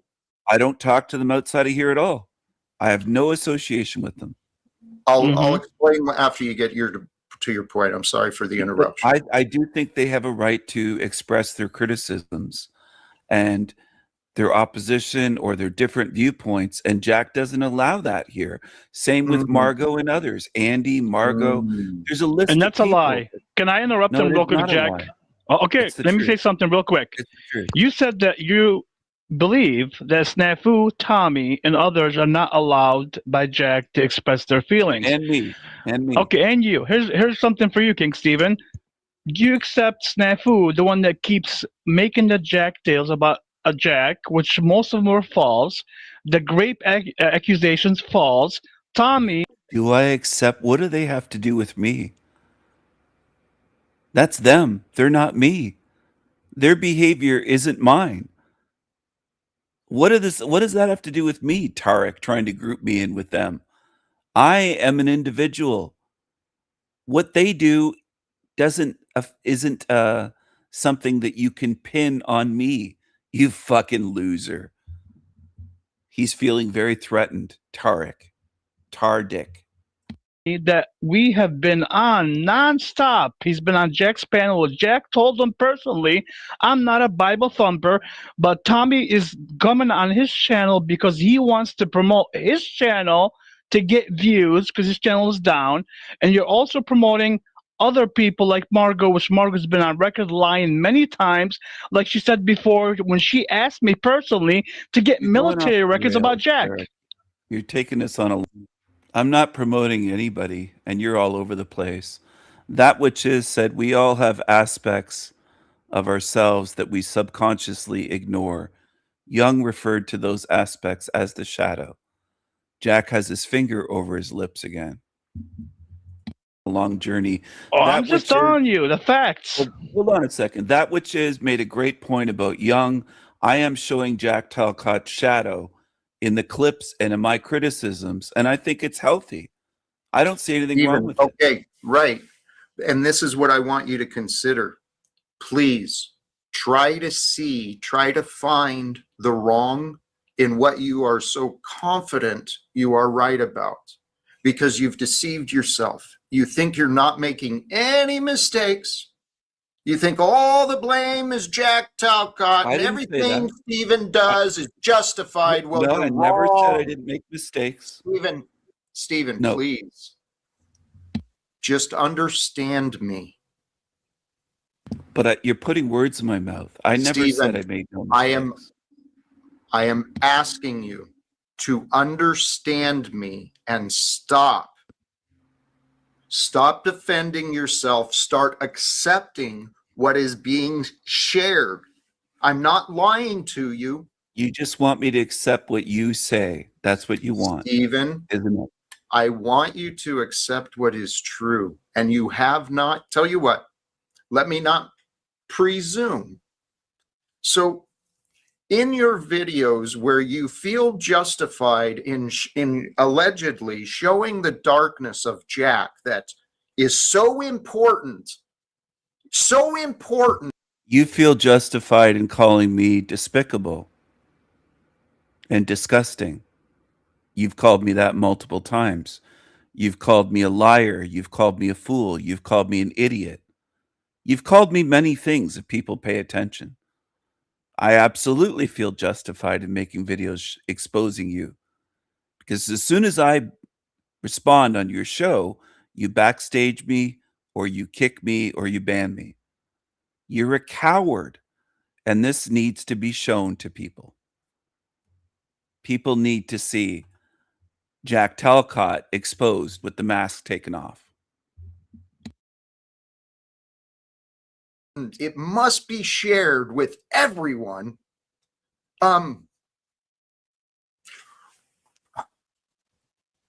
Why does that upset you so much is what I'm wondering. Why? Important. It must be shared with everyone, accepting what is being shared. Just understand me. But you're putting words in my mouth. I never Stephen, said I made no mistakes. I am asking you to understand me and stop. Stop defending yourself. Start accepting what is being shared. You hear that? Stop defending yourself and start accepting. Really? No, I'll never stop defending myself. Never. I will always defend myself and stand up to evil liars and narcissists and delusional psychos like you. Always. Stop defending yourself. That's never going to happen, demon. Never. Never. I'll expose you until the very end. Not just Jack Talcott, but all of your kind. All of you demons. Tardick, Talcott, all of you. All of you. I'll stand up to all of you. I'm not lying to you. You just want me to accept what you say. That's what you want. Stephen, isn't it? I want you. Just understand me. But But you're putting words in my mouth. I never said I made no mistakes. I am asking you to understand me and stop. Stop defending yourself. Start accepting what is being shared. I'm not lying to you. You just want me to accept what you say. That's what you want, Stephen, isn't it?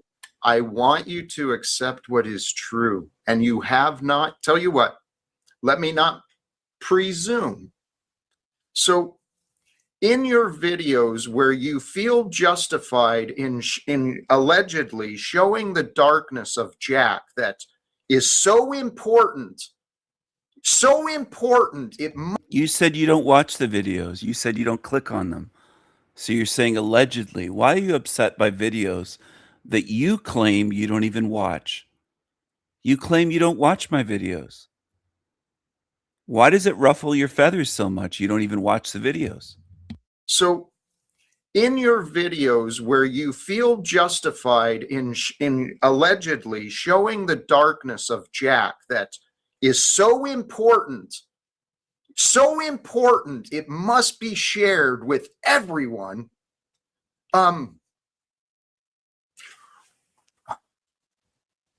Why does that upset you so much is what I'm wondering. Why? I mean, what purpose? For the purposes of criticism and expressing my views. But why? Why on do my you think, channel? Stephen, why do you think that is so important? Because I'm kicked off your show anytime I speak. That's why. So this is an ego thing. Stephen, yeah. No, it isn't. Why does he think he can control me and control my channel and my content? Why? Why do you think you can control me, Jack? I'll make more videos about you that you'll claim you don't watch. Why do you think you can control me and my channel? You control freak, you egotistical, narcissistic psycho.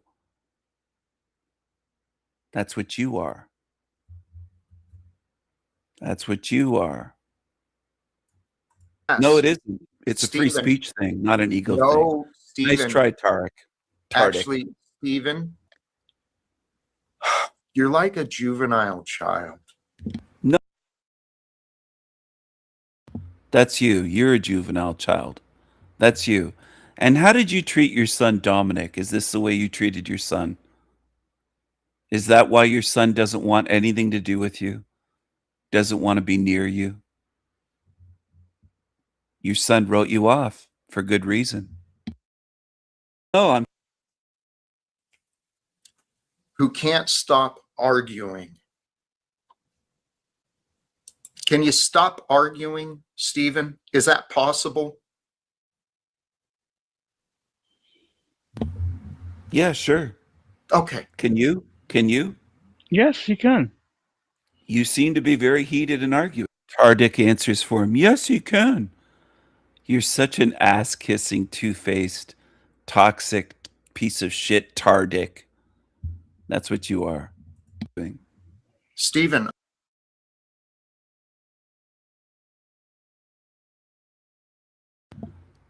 You two and millions of others will never control me, my mind, what I think, what I say, my channels. You can't do it. You demonic control freaks will never win. I'm sitting here silent as you're creating You have these self-awareness, arguments. Jack. Stephen, that is you. Please chill out. You know, I asked, can you please stop arguing? So just so we're clear, what I'm identifying as patterns of arguing is like the attacking and defensive, not really trying to comprehend or have a discussion. You called me disgusting, despicable. You called me an idiot, a fool. What else? Juvenile. You're the one that doesn't want a conversation. You feel very, very threatened by me. And I know why. I know why. And spiritually, you're going to face consequences.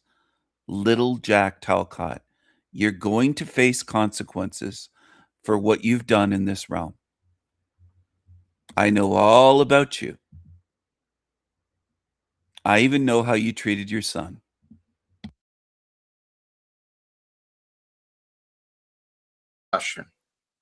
And what we're You seem to be very heated and arguing. Stephen, I'm sitting here silent as you're creating You have these self-awareness, arguments. Jack. Stephen, that is you. Please chill out. You know, I asked, can you please stop arguing? So just so we're clear, what I'm identifying as patterns of arguing is like the attacking and defensive, not really trying to comprehend or have a discussion. And what we're actually doing, besides creating evidence of, I'm identifying your malfunctions, Stephen. Besides creating evidence No, of that's that. what I'm doing in my videos of you. And you can't handle the criticism. I know. That's what you say. But really, Stephen, That's what the videos show. Stephen, you don't even know what is real. Oh, I do. I know what's real. No, you don't. Here, and what's so funny is how could you I claim made this that? statement, Stephen, here's your arrogance on display. I made a pretty broad and vague statement there. You don't even know what is real. And you don't want to understand any aspects of what I'm saying. You're just convinced I'm wrong and you're right. You're a fool. I'm not a fool. You don't have Jack, anything. Dude, Jack, you're an idiot. Jack, I think he totally understands what you're saying, and that's where I kind of disagree a little bit. But I think he's doing it for a reason. His reason, I think, is he has to promote his channel because his channel is dead, just like Tom. No, that's your channel. Your channel's dead, Tardik. Nobody watches you. This is El Diablo Radio International, the greatest show in hell. Nobody does it better. Nobody. I don't think anybody in the Panelverse even likes Tardik. But it's your channel that's dead. You've never had a channel that's gotten viewers. Your channel's dead. Axis Rat Blood, the creatures you hang out with, nobody watches you. So you try to attack me, saying King Stephen is a clown as your name. You're a loser, Tardik. You're a loser, Tardik. But I think he's doing it for a reason. His reason, I think, is he has to promote his channel because his channel is dead. Just like Tommy's is using you to promote his channel and others, and that's why they're promoting Snafu. Now, if you take Snafu... I'm not using him to promote my channel. I don't want his viewers. I don't want zombies on my channel. I want quality VIPs only. You're a total liar, Tardik. You always have been your whole life. So I hope you like Hellrealm because you're not going anywhere. You're just a piece of shit. Liar. Snafu, for example, he went after King Stephen many times. Now he's promoting Snafu. They're all getting together, him, Snafu, Tommy, and Margot, like the usual, coming at you again. This is what's going on. I know. They're fools, dude. And they don't even know what they're doing. It's been a fascinating adventure for me, but I'm truly to this point where I know God is with me, because that's all that there is God. I'm convinced of this. Here's how I know, right? God's awareness is here with you and I. It is in you and I, the awareness. Look at your world. Look at now, look at the future, look at everything that was or is from your perspective. Look from the place where perception originates. Be aware of the awareness. Be aware of the multiple dimensions of awareness that are available through you, right? The environmental awareness, the political awareness, nutritional awareness, the physical awareness, spiritual awareness, emotional awareness. There's just too much. Oh, I gotta be alone.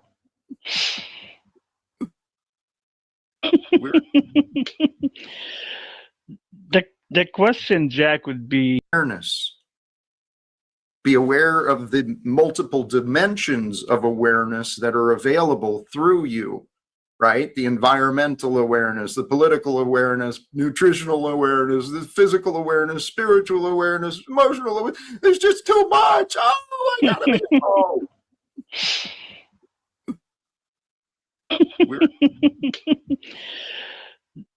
The question, Jack, would be why the consistency of always coming at you, right? Like, just say, okay, he came at you, and let's just say for whatever reason he proved you wrong, right? Even though that's not really true. What's the reason that he keeps doing it for a year now? What does he get out of it? I've been asking myself that for a while. And what I've come to realize, I can't answer for anyone. I've just got to interpret from what they say and do, right? You can't always trust people to be honest, especially when they're arguing against you and attacking you all the time. So I've been looking at what is the benefit for me? Why would God allow me to deal with this? I actually think that in comparison, despite my failures, right? When I do drop down to the angry Jack and that part comes out, despite that, I actually think I kind of shine in comparison to the Snafus and the Tommies and the Stevens, because I'm a hell of a more kind and gentle, and I'm a better example of a respectable man. You are. Failures, right? When I do drop down to the angry Jack and that part comes out, despite that, I actually think I kind of shine in comparison to the Snafus and the Tommies and the... He thinks he shines in comparison to me. He thinks he's a respectable man. Does anyone believe that?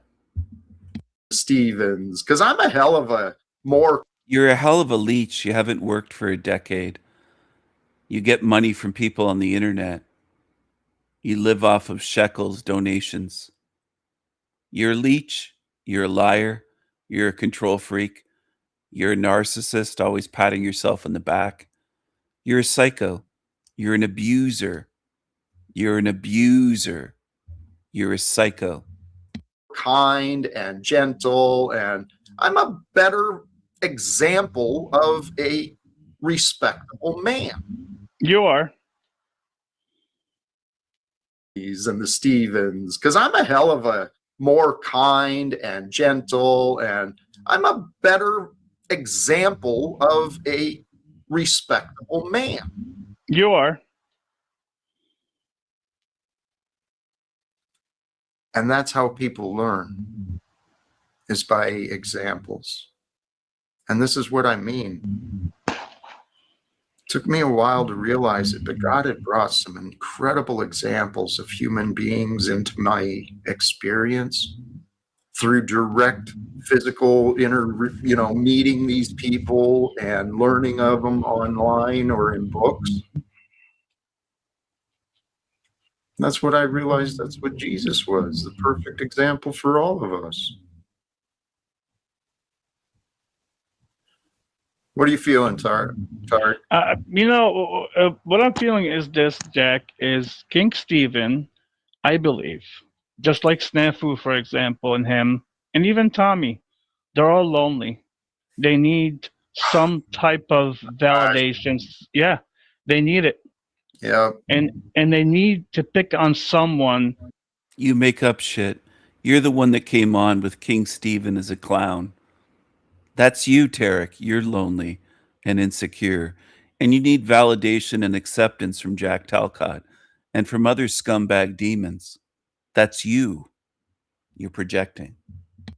So they can be seen, even though King Stephen, like I said before, like even Denison said, he's bright, he's funny. King Stephen, I'll give you that. But at the same time, to keep doing this for years and years like Snafu now, it's not good. Not good and not fair and not moral. You know what? It's not up to us to decide necessarily how long is enough, and yet to some degree it is. But here, we've got someone in the back I want to bring back. Margot, Hi, Jack. welcome back. How are you today? I'm well. I'm confused. Which part? Well, Tarek, where did we become ops? I mean, we've got along for, gosh, probably over a year, and I'm here making my. That's okay. He'll throw you under the bus and shit on you. That's what you people in the Panelverse do. You throw each other under the bus. You're two-faced. You're all a bunch of two-faced, Janus, demonic creatures. That's what you are. And you show it all the time. Lunch, and I'm listening to Jack, and I keep hearing you use me in a very negative way. Okay, can I reply? Of course. Margot, me and you are still fine till now. I respect you to a certain degree, but just because I respect you to a certain degree does not mean I can't be truthful about the facts. Like, what I mean by the facts is when you went after Jack, there were situations where you were over the line, and me and you spoke about it even on Jack's panel. Now, there's things that you said that were true, and I agreed with you. So for you to come up here, for example, ask me like, hey, me and you are good, why are you saying that? I don't think you're being truthful about some of the things that you done to Jack that were not good. That's all I'm saying. Well, haven't you done some of the same detrimental things to Jack? Yes, of course. Here's the thing, though, about me. I admit them, like I said yesterday to Darrison. I admit them. Like I said, if I go on my channel and oh, no, I'm not. If I go on my channel and say, I don't agree with Jack's delusion about world peace, right? I don't still come on Jack and every day try to demonize him and make him look bad and all that. I don't. I know what he's about, and I admit that, but King Stephen and others don't admit it. That's my problem with them. I admit it. I admit to everything that I say and do. I admitted to making videos. I stand by and own everything that I've said about Talcott and everything I do. So you're a liar, Tarek. I admit to all that I do. I tag Jack Talcott in the videos. I've sent him videos and email. I make it clear what I think of him. I've called him a psycho. I make it very clear. You're such a liar, Tardik. And Margot, your friends are shit. I haven't trusted you based on your behavior. You're friends with scum. And you'll turn on people and throw them under the bus just like Tardik is doing. You're no different. Admit it. If Jack has a question about something I've said and he asks me, I will honestly admit it, or I will say I did not say it, and hopefully we can move forward. And hopefully Jack can heal from the wrongs that I've done. But Tarek, God. Margot, I agree with you. I think you have done that, and I think Jack has moved forward, and even myself. Then why? Margot only cares that she got grouped in. She will never defend anyone else. She had an opportunity on the panel to say that she disagrees with the way they're talking about me, talking about Illumitami, talking about Snafu. She didn't. She only got upset because she got grouped in. She was named.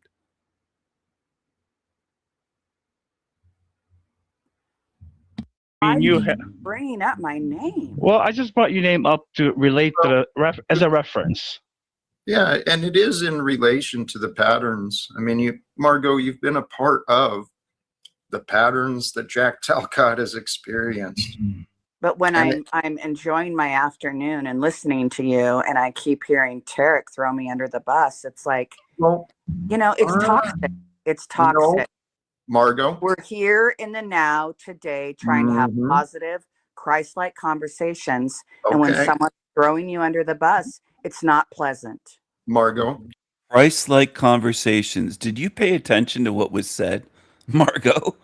What are you talking about? All that she recognized was her hearing her own name.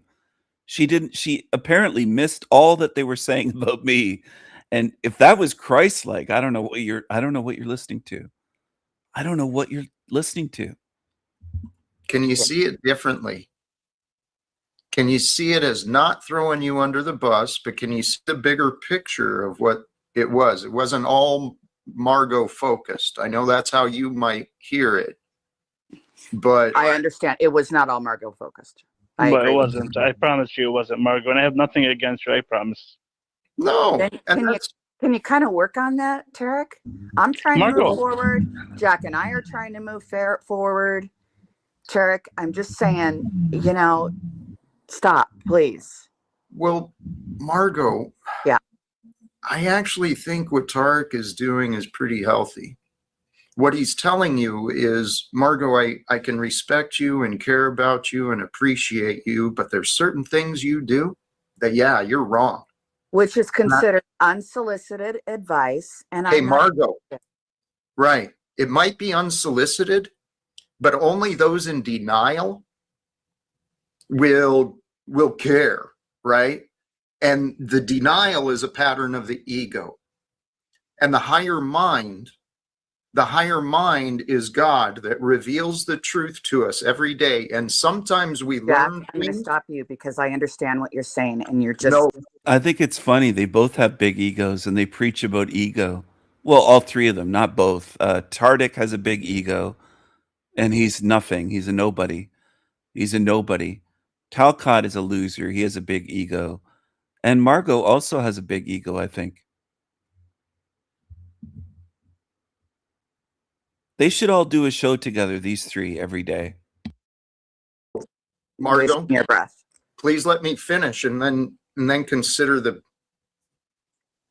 point. Because each moment of each day, reality is revealed to us. Sometimes we learn information that we do not like, right? It hurts. What information are you sharing? Well, Margot, you heard something and it kind of stabbed you. You felt something. So you chose to join and address it. And that's why we're in this conversation now. Let me ask you a question. When you're hanging out at a party with some friends and you can hear a conversation behind you of someone talking negatively about some things that you said and did in the past, just because they're trying to make conversation, is it enjoyable? Do you want to stick around and listen? Exactly. Margot, you chose to join. Okay, you could have turned it off. You could have found something else and distracted yourself, or So you want people to go someplace else when they come to your show to listen to your content, Margot. and they hear negativity. Margot, I love you, but you find a lot of negativity. You find a lot of reasons to feel offended and afraid. No, I do not get afraid. I do not get afraid. And Margot, you're a drama queen. And he's laughing. Tardik is laughing at that. He's loving it. They love to gang up, these demons. That's what demons do. Demons always do that. And Margot will never learn that lesson. Never. Hear negativity. Margot, I love you, but you find a lot of negativity. You find a lot of reasons to feel offended and afraid. No, I do not get afraid. I do not get afraid. And Margot, you're a drama queen, dude, and you are in such denial. I love you, my friend, but good Lord. I respectfully disagree with you. I know. Jack. Well, you haven't been respectful, so I'm grateful that it's finally, your disagreeable is finally to the respectable level. Well, thank you. Well, I thank you, because it was bitter and nasty. That's your perspective. It was the reality I was subjected to, Margot. He was. This is what I mean. Margot, you've got a pattern, and it's so obvious, I think, I believe it's obvious to many, and you're not alone, okay? You want to have this selective memory. You want to sweep things. My experience, Margot, shows you have a very selective memory, just like here in the now. Jack, it is impossible to determine someone's memory. Here in the bullshit. Let's get into that discussion at another time. But here in the now, when you selectively choose what words I say are okay, right? You disagree immediately before even considering, where's Jack going with this? What's he trying to communicate with me? You're not allowing the new day to be different, but you can. Jack, that is what I'm referring to. It's a new day and it's different. And Tarek is bringing up things from who knows how many years ago. Margot, please stop. Jack, I'm asking you to open your mind right now. Margot, please stop looping back to your argument, right? That's what moved you here. Please open your mind so you can try to understand my perspective. Margot, I have. Now, I can do you not do the believe same? you. What would prove to you that I do? Because here, what I heard from you is that you were listening, doing your lunch thing, and you had me going in the background, and I do appreciate that. Thank you. But then you heard one of the guests here bringing up your name in a way that you didn't appreciate. And so you chose to join and address it. Am I wrong?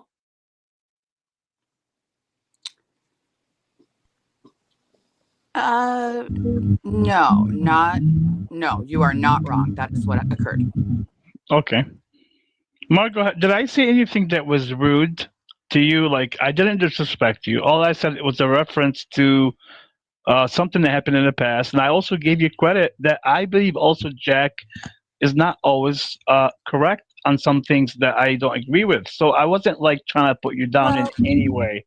What you're doing and is you're being disrespectful to me. You're backstabbing and you're not thinking about the current. Jack, I am not going to watch you disrespect me by shaking your head back and forth. Please try to understand my disagreement. Listen, you are not listening if you are forming an opinion and shaking your head as I'm talking to Tarek. Well, I'm hearing you present a false conclusion that I disagree with. You're welcome to continue. I haven't even finished my thoughts. I know. Please go ahead.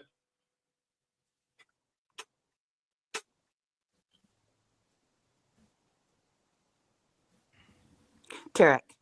Yeah. I consider you a friend and I would not backstab you the way that you backstab me. So I guess where I was wrong was my expectation that was you and I were under good terms. Therefore, you considering Tardik as a friend shows what you are, Margot. You're very gullible and naive at best. But I think, Margot, you're blinded by your own ego. You don't understand people as well as you believe yourself to. You just don't. Jack Talcott views you with absolute disdain, Margot.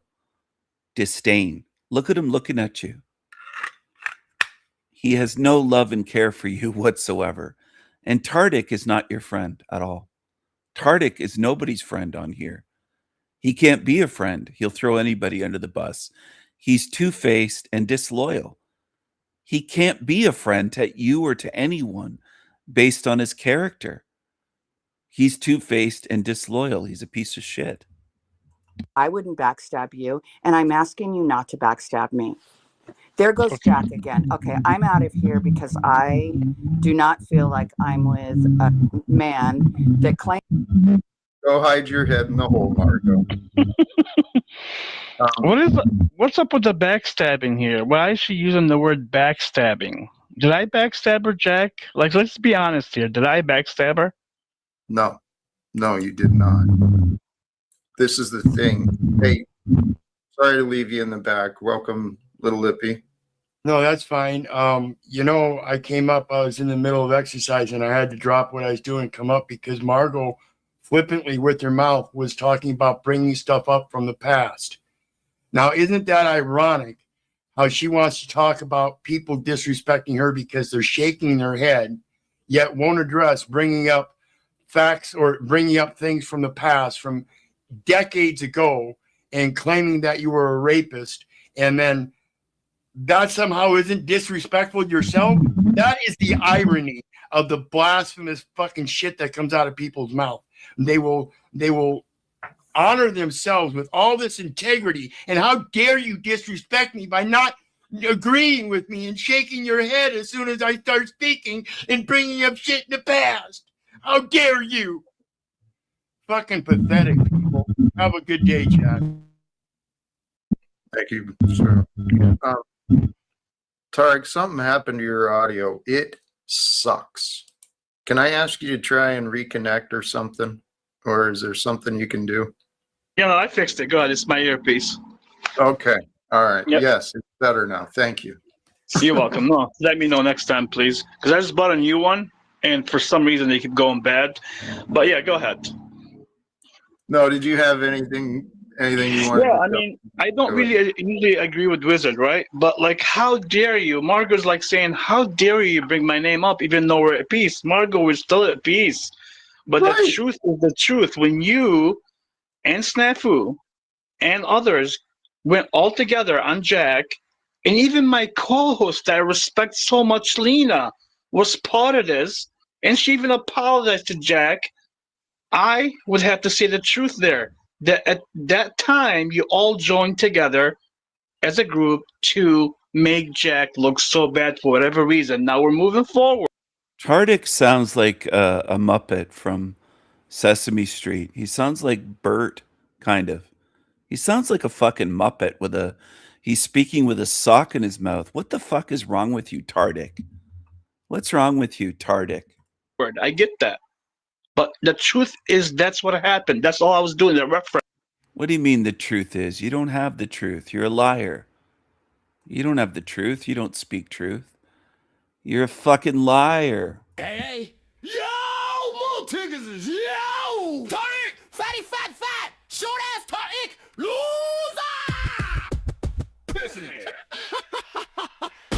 little bitch, no balls except on your chili, chin, loser, you can't buy a win, little bitch, boy, Tariq, ugly ass, cockroach mouthful of ick, smack those lips, mouth always full, Tariq, little bitch, hell realm, sewer matrix.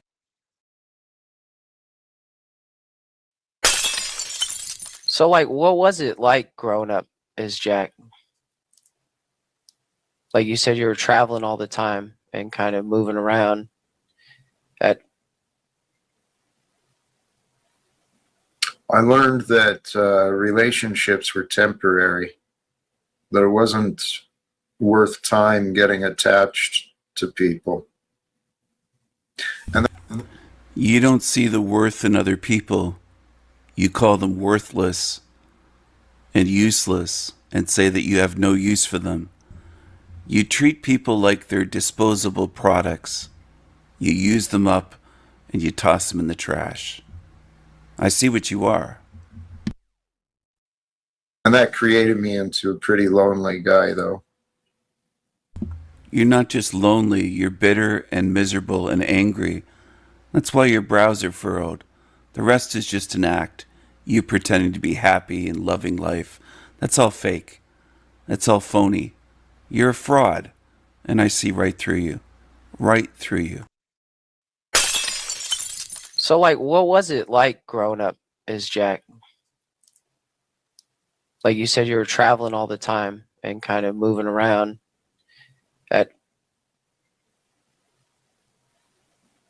I learned that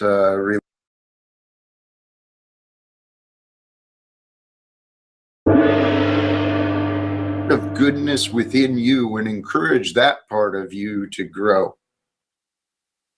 And as you do that, growing the goodness within you, you'll find that it automatically finds more appreciation, and with more appreciation, you'll find more joy. It's just a logical pattern of human behavior and emotions. They're actually pretty simple things. We really are the creature parts of us, but the divine parts of people, baby, that is magnificent, glorious. People are just, I think I get why God created people. It really does make sense. Once you kind of step back, get outside of the container of space and form, right? Time and form. You get into the nothingness that surrounds life and encompasses life and embraces life, that nothingness. See, that nothingness, the space in between the electrons and the atoms, the space in between you and me.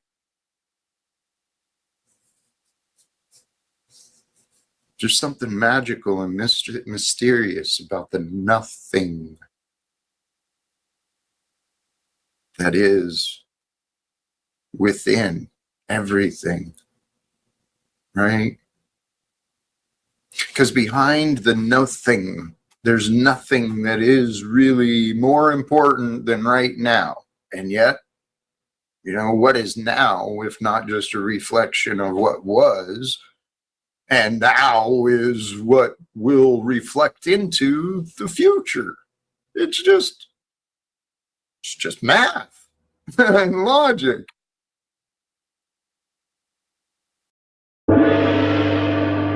Of goodness.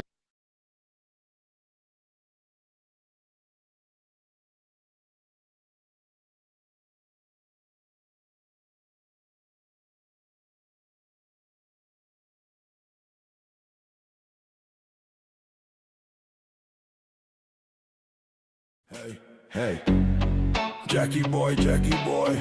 Jack twat cut, Jack twat cut. Jack in the box. Jackie Jack Jack yeah. Such a little twat. Psycho cop, psycho cut cut. Dance, little clown. Dance, dance, dance. You're such a little pissant. Such a pissant. Delusional Jack, short ass narcissist. Hound crack. You won't end wars. You won't meet Trump. No world peace. You fraud. Your lies are weak. Weak, little bitch. Yeah. Hey Jackie boy. Jackass twat cut, little Jack twat cut. Little bitch twat cut. You're such a fucking creepy hood rat. Stay here in hell and rot. Bitch. Skid mark. Is your nickname. They call you Skid Mark. You fucking skid. Big forehead. You have quite a lid. Mouthy little bitch. Hey Jack, your life is whack. Your life is a lie, fraud. Fake life coach, you failure. Failure coach, life roach. Lost your wife, lost your house, lost your cat, lost your son. Hey bitch, you're fucking done. I own you. Clown cut, Skid Mark. Psycho cut, loser. Bitch, loser. Boom, boom, boom. You lose. Shut the fuck up. Little bitch twat cut. You cockroach, cockroach, cockroach. Burn. Forever burn in hell, you psycho. Grifting villain for shakos. Psycho. Bit. Shut up and burn. Shut up and burn. Shut up and burn. Hey, Jackie boy.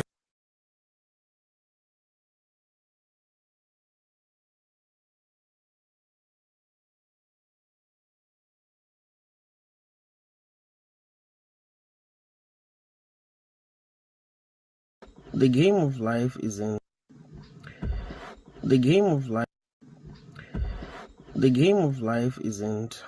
fair, and that is a huge problem. What do you mean, the game of life? Game? This isn't a game. So I'm disagreeing with this loser in the first 8 seconds of his video. Game of life. Why are you calling this a game? What's up, Negro? What's up? Things don't work the way that we think they do.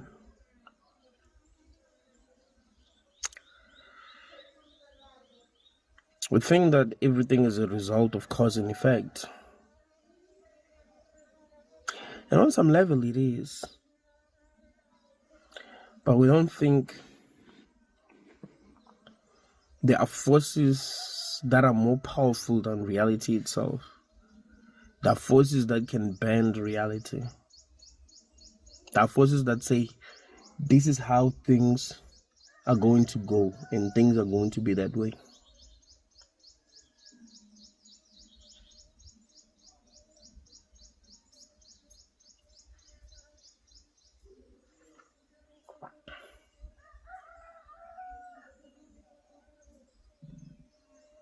what is supposed to happen will find a way to happen, even if you try to avoid it.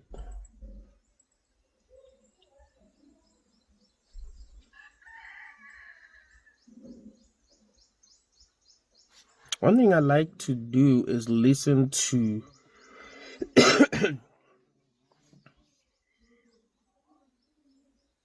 people talk about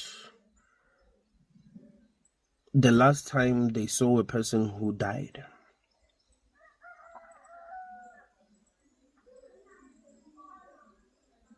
I know that we are superstitious, but what I've noticed is that people who are about to, I'm not talking about people who get sick and die, like maybe the person dies like in a car accident, for example. Like they kind of like tell you their behavior is going to be a bit different. If it's someone who always goes out with you, you know, let's say when you decide like on weekend that you want to go and party, you're always the person that they go out with. If they're about to get involved in a car accident, if they're going to get involved in a car accident that's going to steal their lives, they tell you to like stay at home. Maybe, you know, you have a conversation, you're ready, you want to go out with them, but they say not today. And you're like,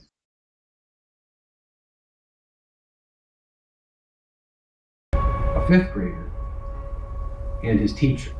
A middle school teacher who admitted to kissing her fifth grade student, a boy who was just 11 years old, will now spend her Christmas in prison. Madison Bergman appeared before a judge to hear the decision about her punishment for sexual misconduct. We're taking a closer look at what the victim's father had to say on his behalf and Bergman's behavior in this latest court hearing. I'm Anjanette Levy, and this is Crime Fix.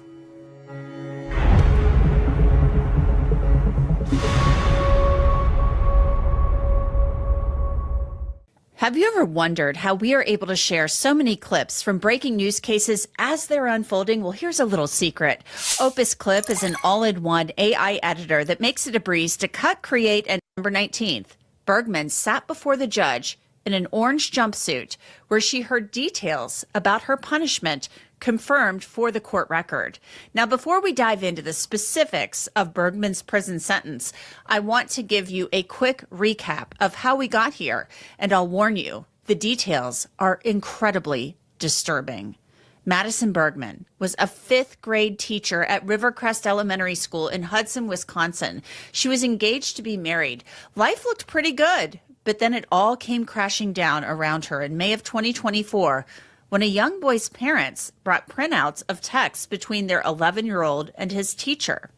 Texts like this one, which was included in a criminal complaint against Bergman. The victim said, "Ha ha, bro, I just want to make out with you." Bergman said, "I do too, like all the time." Bergman wrote, "Also today, when you said, I know you're mad, but I want to kiss you, oh my gosh, I wanted to grab your face and just push you to the floor and make out with you." The victim wrote, "Ha ha, for real, I love to kiss you on the ground too. Ha ha." Bergman wrote, "I almost kissed you when you were on the ground today, but I got distracted by your stomach." Those texts were apparently in reference to the first time Bergman had intimate contact with the boy. According to a criminal complaint, when the other kids left the classroom, she approached him and kissed him on the mouth. He described himself as sitting on the ground immediately after the kiss, as he couldn't believe that it happened and the fact that it was his first kiss. He then got up, gave Bergman a hug, and left the classroom to catch the school bus. According to the complaint, the victim admitted he and Bergman had kissed several times and touched each other in class, but in a way that no one could see. A school resource officer testified during a preliminary hearing last year that Bergman and the 11-year-old shared more than 30,000 messages with one another. They also wrote love notes to each other, which police reportedly found among Bergman's possessions when she was arrested. In one of those letters, police say she wrote, "One of my cousins is in the 5th grade, and I can't imagine a man talking to her how we talk. I know we have a special relationship, and I do love you more than anyone in the world, but I have to be the adult here and stop." At first, Bergman denied all the allegations against her, but earlier this year, she changed her plea, agreeing to admit her guilt on 3 charges in exchange for a possibly reduced sentence. Ms. Bergman is going to enter pleas of guilty to count 3 child enticement. There is a lifetime supervision of serious sex offenders. Enhance her on that at this time. She's also admitting to that. Count 6, sexual misconduct by school staff, and count 8, sexual misconduct by school staff. Based on those pleas, the state is moving to dismiss but read in all of the other counts for purposes of sentencing. We are jointly recommending a PSI be done, and the state is to cap their in-custody recommendation at 12 years at the time of sentencing. Bergman teared up during her plea hearing and full-on sobbed, I'm telling you, during the sentencing. The father of the 11-year-old victim, who is now 13, spoke on his son's behalf. My son actually asked that I read this, so I thought my subject did this in the right spot. So my name's Tico, and I'm the father of the victim. And trying to capture the breadth and depth of the damage caused by Madison is impossible. There's no way in a few minutes to really fully convey how far her actions have reached into my son's life and into our family's life, but I will do the best to give a clear window into what we now live with every day. So since this happened, my son was just kind of a normal kid, doing normal kid things, playing sports, but now he has to live with the consequences of her decisions.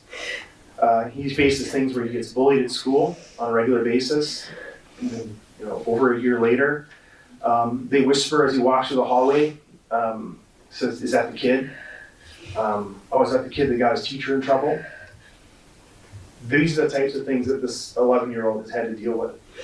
And then he had anxiety, and he's had to go to counseling for that. So anxiety, nightmares, constant stress, constantly wondering, where did his simple childhood go? And even most recently, and the thing I wanted to underscore too is like, this isn't a past tense thing. This is the last 7 days. I'm not going to go into this ad nauseum, but just that I want to kind of convey the everyday impact. So we go to basketball practice, it's scheduled. All of a sudden we look at the schedule.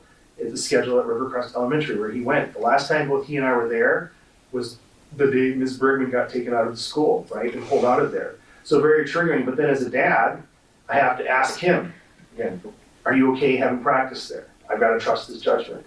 I have to then think about, do I ask the coaches and give them a heads up? Because this isn't something that we necessarily want broadcast in our small community, right? And then the next day, he's kind of off. And then I'm like, is it because he's just a kid? Or is it because something was triggering for him? I mean, so there's this whole cascade of things that you would think like, oh, we're going to basketball practice. And it gets exacerbated by this. And this was last week. This wasn't, right after. These things still come up. And then, I reread the text, right? Because I have access to all these things too, because they're on my son's phone. And the thing that to me is like, about all this and why I wanted to say something, or my son wanted me to say something, in his own words, he's like, I have to live with this forever. He's like, whatever punishment she receives should be forever. Right? I mean, he doesn't necessarily know what that means, right? The whole context of it. But again, when I reviewed the text too, it's very deliberate. Talking about touching his leg, talking to my 11-year-old son about her period, talking about his erections. I mean, like very, very, to me, it's like very, very disturbing stuff. It wasn't like a oops, like a fleeting thing. It was over a window of time and only got intercepted by parents that kind of cut it off. And so that's the other part in looking at like, what do we want out of these things? And so what I was asking for, humbly and respectfully, is that we impose the strongest sentence that you believe is appropriate, including the maximum amount of time of confinement that's possible. And only you can determine what that is. But I think the sentence has to reflect the seriousness of the harm. We have to protect other children in this community, and then recognize what's also been taken from my son, because this will follow him and the family for the rest of our lives. Judge Scott Norstrand also asked Bergman if she'd like to give a statement. Your Honor, thank you for the opportunity to speak.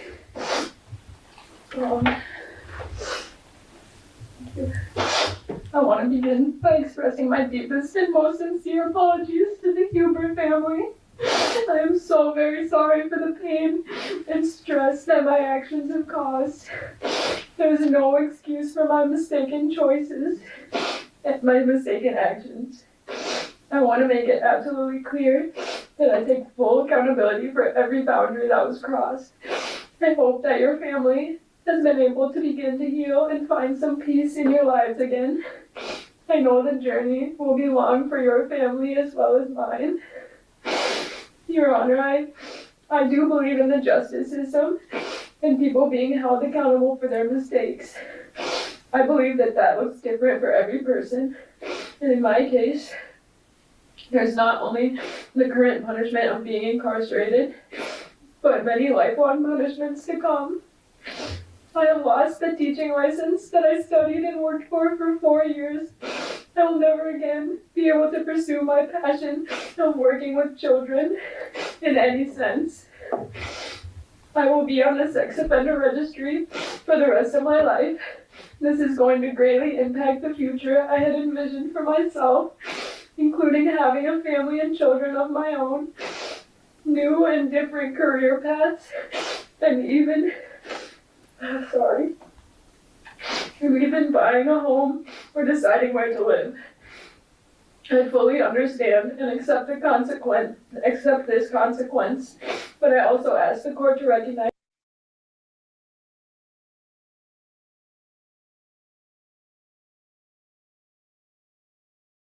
Growing up without emotional love doesn't just hurt in childhood.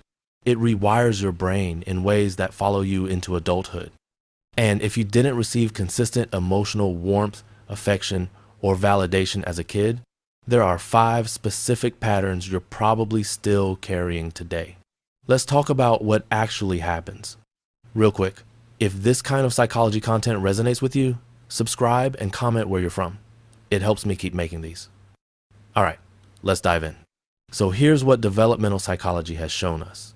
When a child doesn't receive consistent love, whether through neglect, emotional unavailability, or conditional affection, it creates what psychologists call attachment wounds. And these don't just fade with time. They shape how you see yourself, how you connect with others, and how you move through the world. Here are 5 ways this shows up. First, you become hypervigilant in relationships. Your nervous system learned early that love is unpredictable or conditional. So now, as an adult, you're constantly scanning for signs that someone's about to leave, lose interest, or withdraw affection. You overanalyze texts, you read into tone changes, you brace for abandonment even in stable relationships. It's exhausting, but it's not paranoia. It's a survival mechanism that made sense when you were a kid trying to navigate unpredictable emotional environments. Psychology calls this anxious attachment, and it stems directly from inconsistent early caregiving. Your brain is still trying to predict and control what it couldn't control back then. The second effect is you struggle to actually receive love or compliments. Someone says something kind, and your immediate reaction is discomfort, disbelief, or the urge to deflect. Here's why. When you grow up unloved, your brain forms what's called a negative core belief. At a deep level, you internalize the message, I'm not worthy of love. So when someone offers it now, it clashes with that belief. It literally feels wrong. Your brain rejects positive input because it doesn't match your internal programming. And this creates a painful cycle. You crave love but can't hold it when it's given. You might even push away people who treat you well because their kindness feels destabilizing. Number 3, you become an overachiever or chronic people pleaser.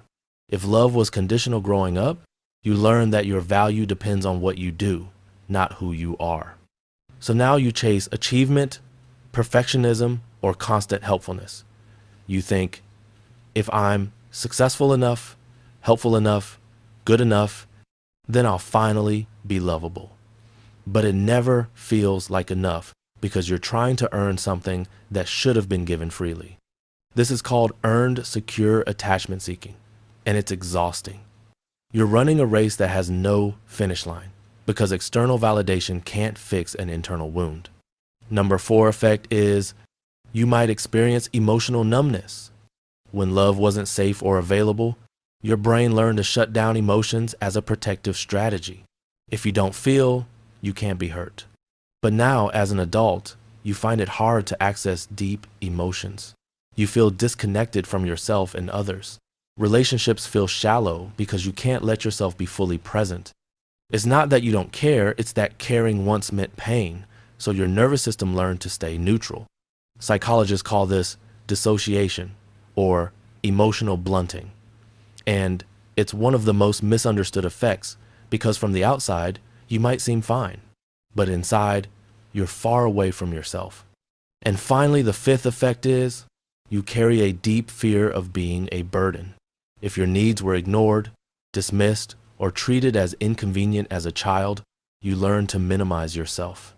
Now you apologize constantly. You don't ask for help. You hide when you're struggling. You'd rather suffer alone than risk bothering someone. Because at some point, you internalized the belief that your existence, your needs, your feelings are too much. But here's the true psychology wants you to know. Having needs doesn't make you a burden. It makes you human. The people who made you feel that way were wrong, and unlearning this is possible. If you recognize yourself in any of these 5 effects, I want you to know you're not broken. You adapted to survive a childhood that didn't give you what you needed. And recognizing these patterns, that's the first step toward healing them. For more psychology deep dives like this,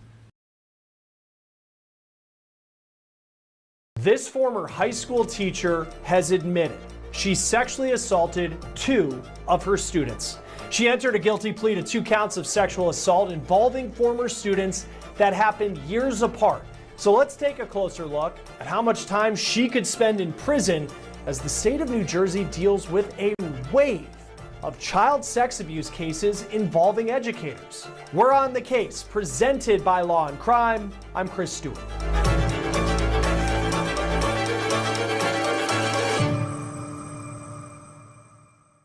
37-year-old Julie Rizzatello is no longer a teacher. She's a former teacher, and she also has a new moniker, and that is convicted criminal for what she is admitted to doing to 2 of her former students in New Jersey.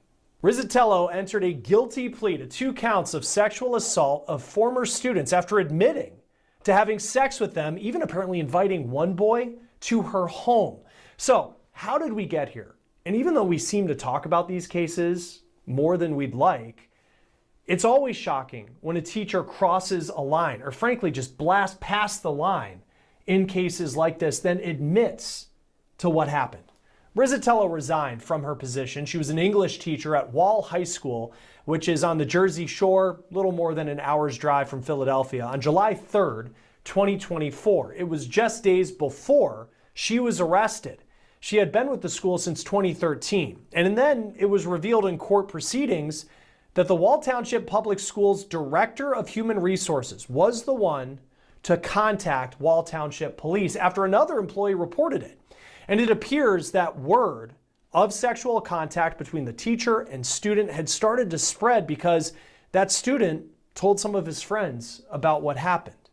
Now, in the beginning, the Monmouth County Prosecutor's Office knew of one former student who was victimized by Rizzatello.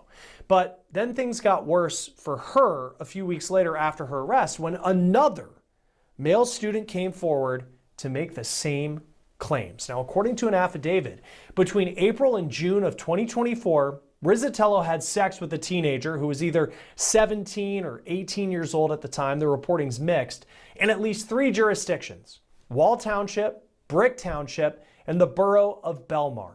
The teen told authorities that Rizzatello assaulted him multiple times, including in his car, and she also sent him nude photos. Now, just one day before she was booked into the Monmouth County Jail, Rizzatello asked the victim to delete those raunchy text messages. She was charged with 2 counts of sexual assault, witness tampering for asking the boy to delete the messages, and 3 counts of criminal sexual contact.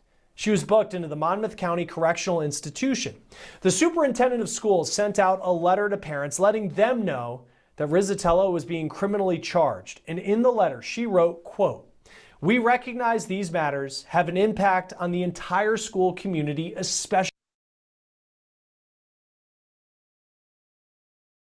Africa is by far the poorest continent on planet Earth, and the poorest continent throughout history, despite having also by far the most potential. But Africa isn't just blessed with natural resources, it is also strategically the best positioned landmass on planet Earth. The continent sits at the crossroads of the Atlantic and Indian Oceans, right on the world's busiest trade routes. Beneath its soil lie by far the most of the metals that drive modern civilization. Gold, lithium, platinum, cobalt, manganese, rare earths, uranium, copper, iron, I could go on. It has 40% of the planet's arable land for agriculture, the largest solar energy potential on planet Earth, enormous rivers and hydropower potential, vast natural gas and oil reserves, the second most in the entire Earth, just say for the Middle East, colossal forests, and the youngest population in the world. By every measurable economic standard, minerals, agriculture, energy, oceans, geography, and demographics, Africa should be an economic powerhouse. But the reality is that the exact opposite is happening in Africa. Africa's GDP per capita is 3 times less than the second poorest continent on Earth, Asia, and more than 30 times less than the wealthiest continent, North America. What makes things even worse is that when you compare only sub-Saharan Africa to other continents, the picture looks way more dire. Sub-Saharan Africa has far more economic potential than North Africa, which is essentially just one big desert. And yet, Sub-Saharan Africa's GDP per capita is not only 3 times less than North Africa's, it is an astonishing 48 times less than North America and 44 times less than Australasia. If we take a broader and more holistic view of the matter, the overall development index for Africa looks just as bad when compared to other parts of the world. The Human Development Index takes into account everything from income to education and life expectancy. Here too, Africa ranks dead last, and it's not even remotely a close race. But why is it that Africa has always been so poor? And why has this always remained the case throughout history? In this video, we provide a full analysis of the economic reason why this continent continues to lag so far behind the others today. Yes, when Europeans started colonizing Africa in the 17th century, virtually all sub-Saharan African cultures were still living in the Stone Age. But ever since, they have equal access to the same technology the rest of the world enjoys. Yet, they still lag equally far behind that they did when they were still in the Stone Age. Africa has more economic potential than any other continent on the planet. In terms of just natural resources, Africa has the highest potential not only in terms of critical minerals, agricultural land and water, renewable energy, and it is second only behind the Middle East, as I mentioned, in oil and gas reserves. Yet, the real reason Africa ought to be wealthier than everywhere else goes beyond the minerals and the soil and the location. In an age where innovation, energy transition, battery technology, rare earth supply chains, advanced agriculture and renewable power define the global economy, Africa sits on the very inputs of whatever the world needs most to drive modern civilization. This continent is not simply very resource rich. It holds many of the raw materials for the next industrial revolution, and for many of these materials, Africa is one of the only places where you can find them, or in the case of something like uranium, Africa has by far the most of the stock in the world, and this is a very rare resource found in not many countries.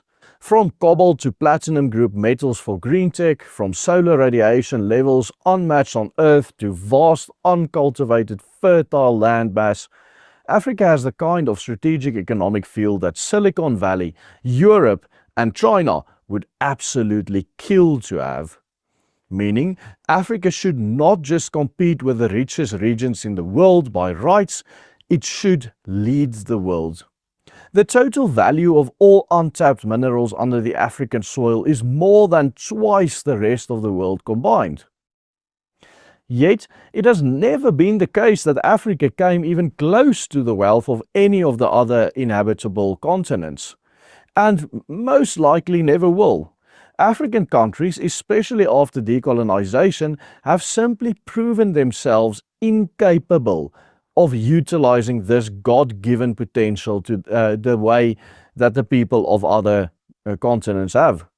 And one of the core reasons for this is that Africa has never developed the much-needed division of labor upon which, through economic growth and civilization as a whole, actually is built.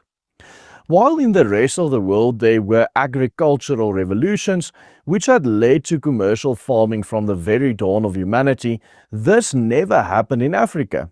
In Yuval Harari's groundbreaking book entitled Sapiens, A Brief History of Humanity, he highlights that agricultural revolutions took place since the very dawn of humanity all over the world, starting in ancient Mesopotamia as the cradle of humanity. One of the hallmarks of these agricultural revolutions was the creation of commercial farming, surplus food production, and the emergence of a stable, specialized society. Because once the most basic requirement for human activity, food, was taken care of by the farmers, this freed up the rest of the population to engage in other activities.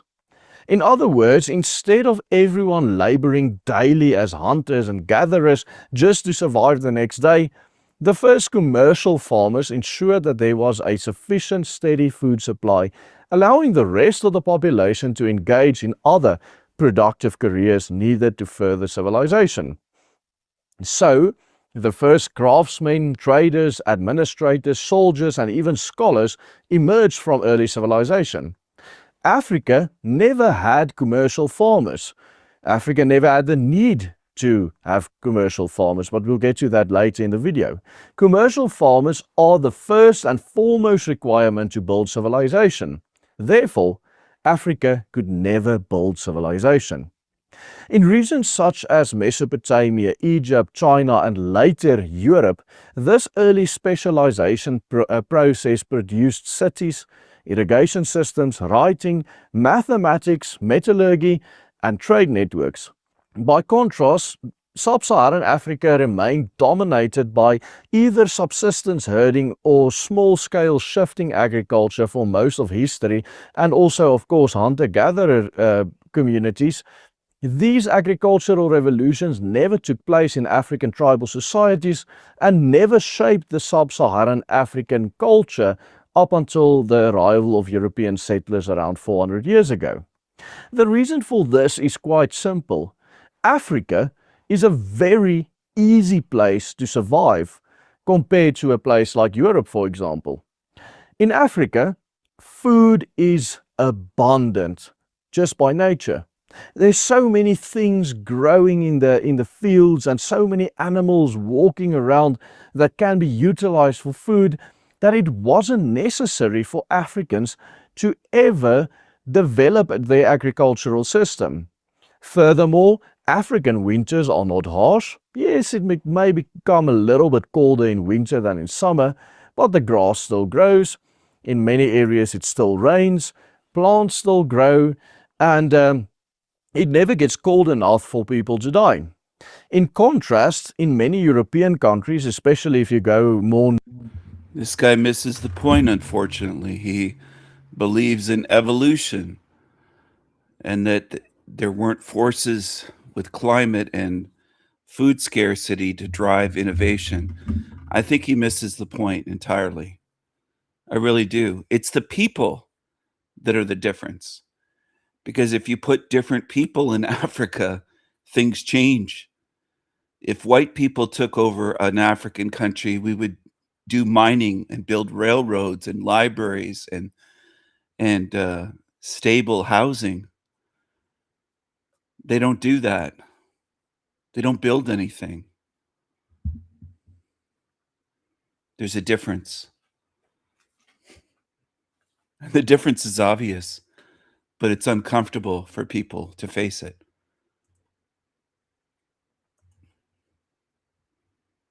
Yet it's obvious.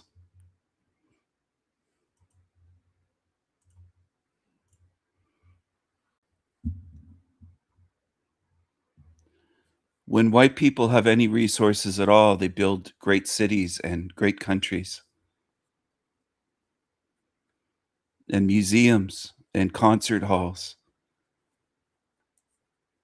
with symphonies and ballets and stadiums for sports and entertainment,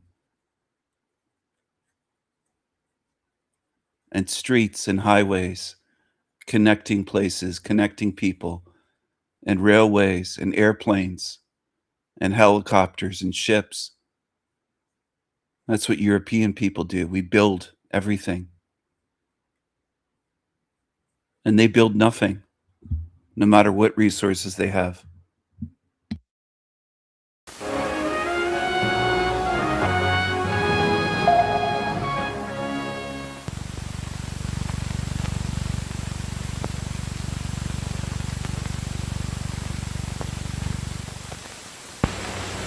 Most African pygmies live in dense tropical forests which lie along the Congo River in Central Africa.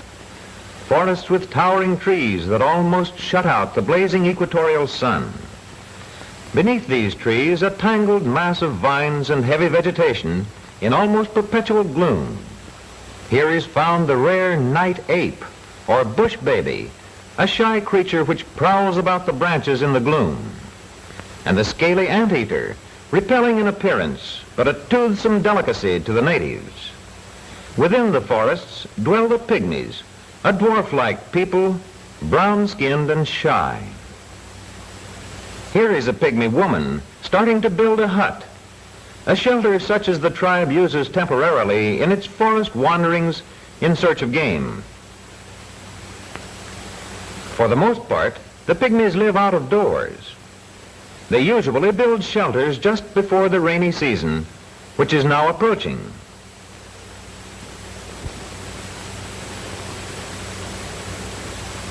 How skillfully the hands interlace the viney framework.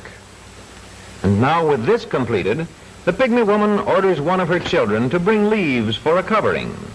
Large, thick magongo leaves, almost like tile or shingle when arranged in double thickness. These magongo leaves are attached to the framework by slits which have been made in the central rib of each leaf. When this covering has been completed, it will keep the hut interior dry under the most violent tropical rains. Do you want to live like this? Do you want to live like the Mobutu people, the pygmies of Africa? Do you want to live like these people? As a finishing touch, branches are put on. These help hold the roof of leaves in place. The house is now complete and the family promptly moves in.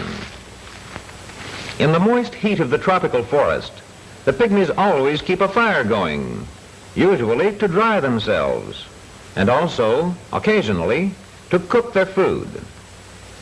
Securing vegetables for food is comparatively easy in the profuse growth among the giant trees. This woman with baby and homemade basket will not have far to search for materials which ages of experience have taught the pygmies are good for food. She finds here a vine of appa. Its tuberous roots are somewhat like sweet potatoes, but the appa vine does not require cultivation. The digging knife and other tools the pygmies use are obtained in trade with nearby Congo tribes. Another pygmy woman is gathering the fruits of the tewe vine. These look like small potatoes, but they develop on the tewe vine above the ground. They likewise go into a homemade basket. Thus, instead of shopping at markets or cultivating gardens, pygmy women get their fruits and vegetables directly from the dense forests in which their villages are located. With the securing of vegetables and fruits, the building of huts, and the care of children, pygmy women do a great deal more work than do the men. Hunting is the principal activity of the men, several of whom we see here making arrows. Fire is used to straighten and harden the arrow shafts, which are made from small branches of certain forest shrubs and trees. Wood for bows comes from tough, springy native woods. When the bow has been completed, a string made of twisted, tough vegetable fiber is attached. How skillfully the loop is made. The pygmies cover arrow points with a deadly poison made from the inner bark of the horota vine.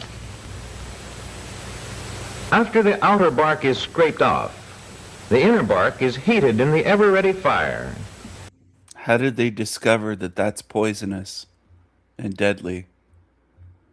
How did they learn how to do this? At what point in their history?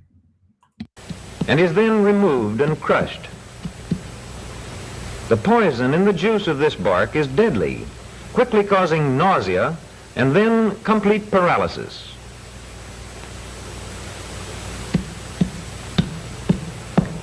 These men are handling the pulp with apparent carelessness because the poison is not effective unless it enters the bloodstream directly.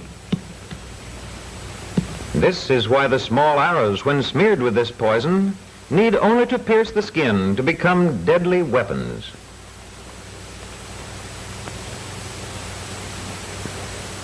Another preparation for hunting, spear practice. One pygmy attaches a large fruit to a rope and whirls it swiftly at rope's length. The others attempt to hit the fleeting object by casting their spears at it. The target movement is much like that of an attacking or retreating animal. A well-aimed spear makes a hit.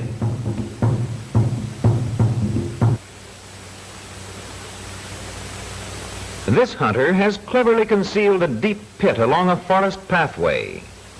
The community is almost out of meat, so he makes a quiet trip to see if an animal may have fallen through the twigs and leaves which hide the pit. There is no game, and so he returns to the village where preparations are being made for a community hunt. All members join in this and all share in the game secured. This pygmy is having his face painted by his wife. Wood ashes are used in this facial decoration, which is always a part of preparation for hunting. The designs are intended to give the wearers a ferocious appearance. Look at these pygmy Negroes. Look at these. Look at these pygmy darkies. My goodness. My goodness. As a final preparation, this hunter gives his bow a test and sees to his arrows. Note the different types of arrowheads, each for a special purpose.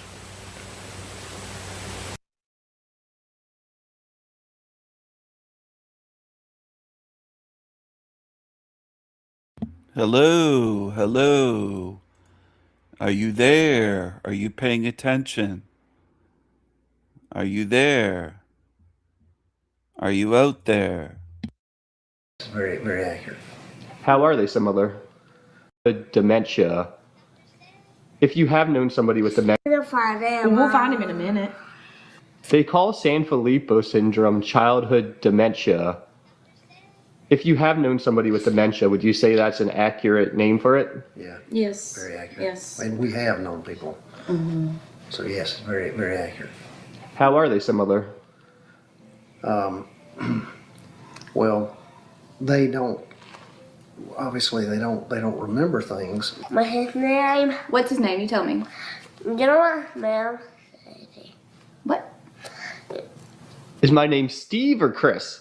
Sam. Go on this over to that side. Go over to that side. What's his name? Go on that side. Do you want me to go over here? Over that side. Over that side?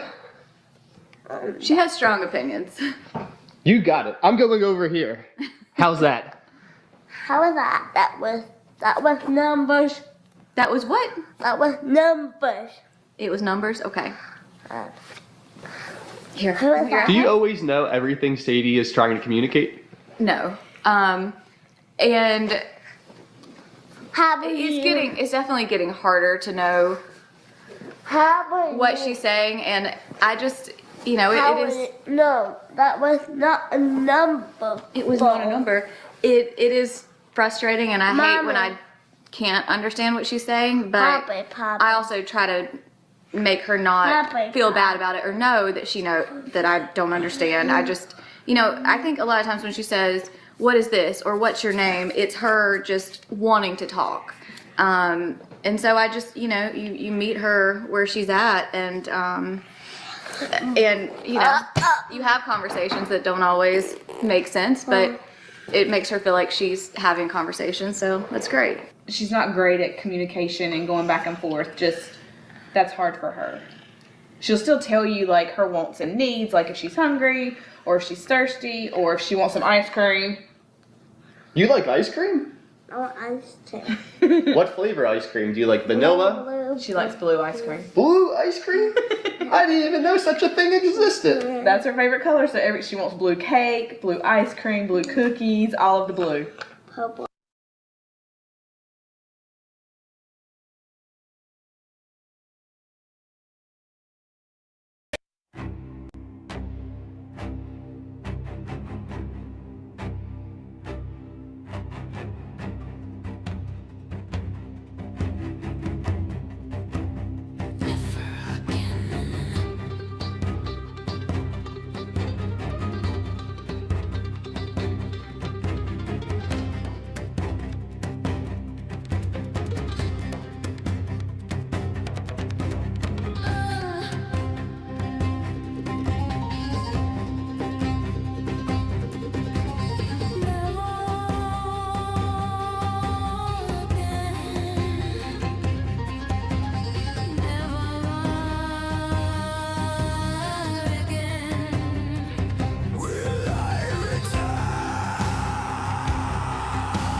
Shall I say it rage? Spiritual species.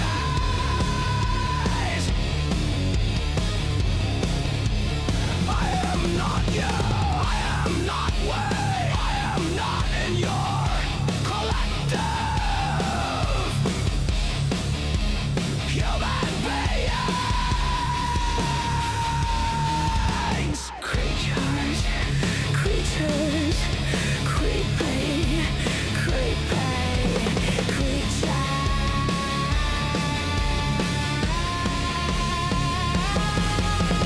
demons, demons, zombie slaves. You belong here in hell realm. You are attached to this sewer matrix. You love this shit. You love this shit. You demons love this sewer matrix.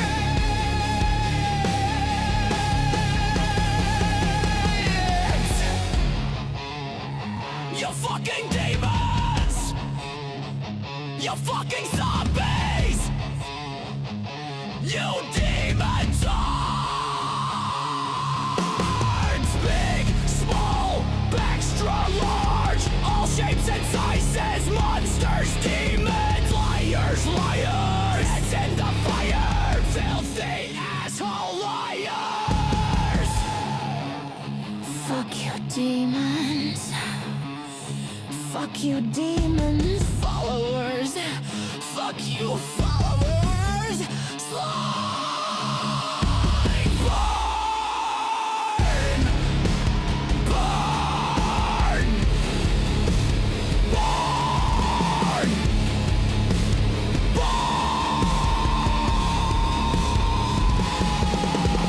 Burn in the fire, you fucking liars! You fakes and frauds! You phony liars! Burn in the fire!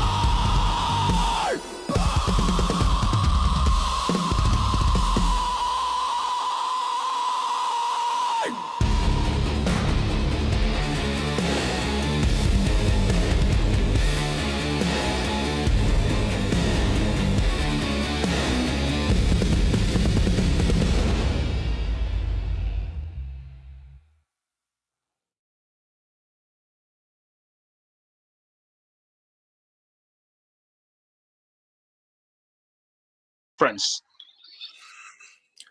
as a group to make Jack look so bad for whatever reason. Now we're moving forward. I get that.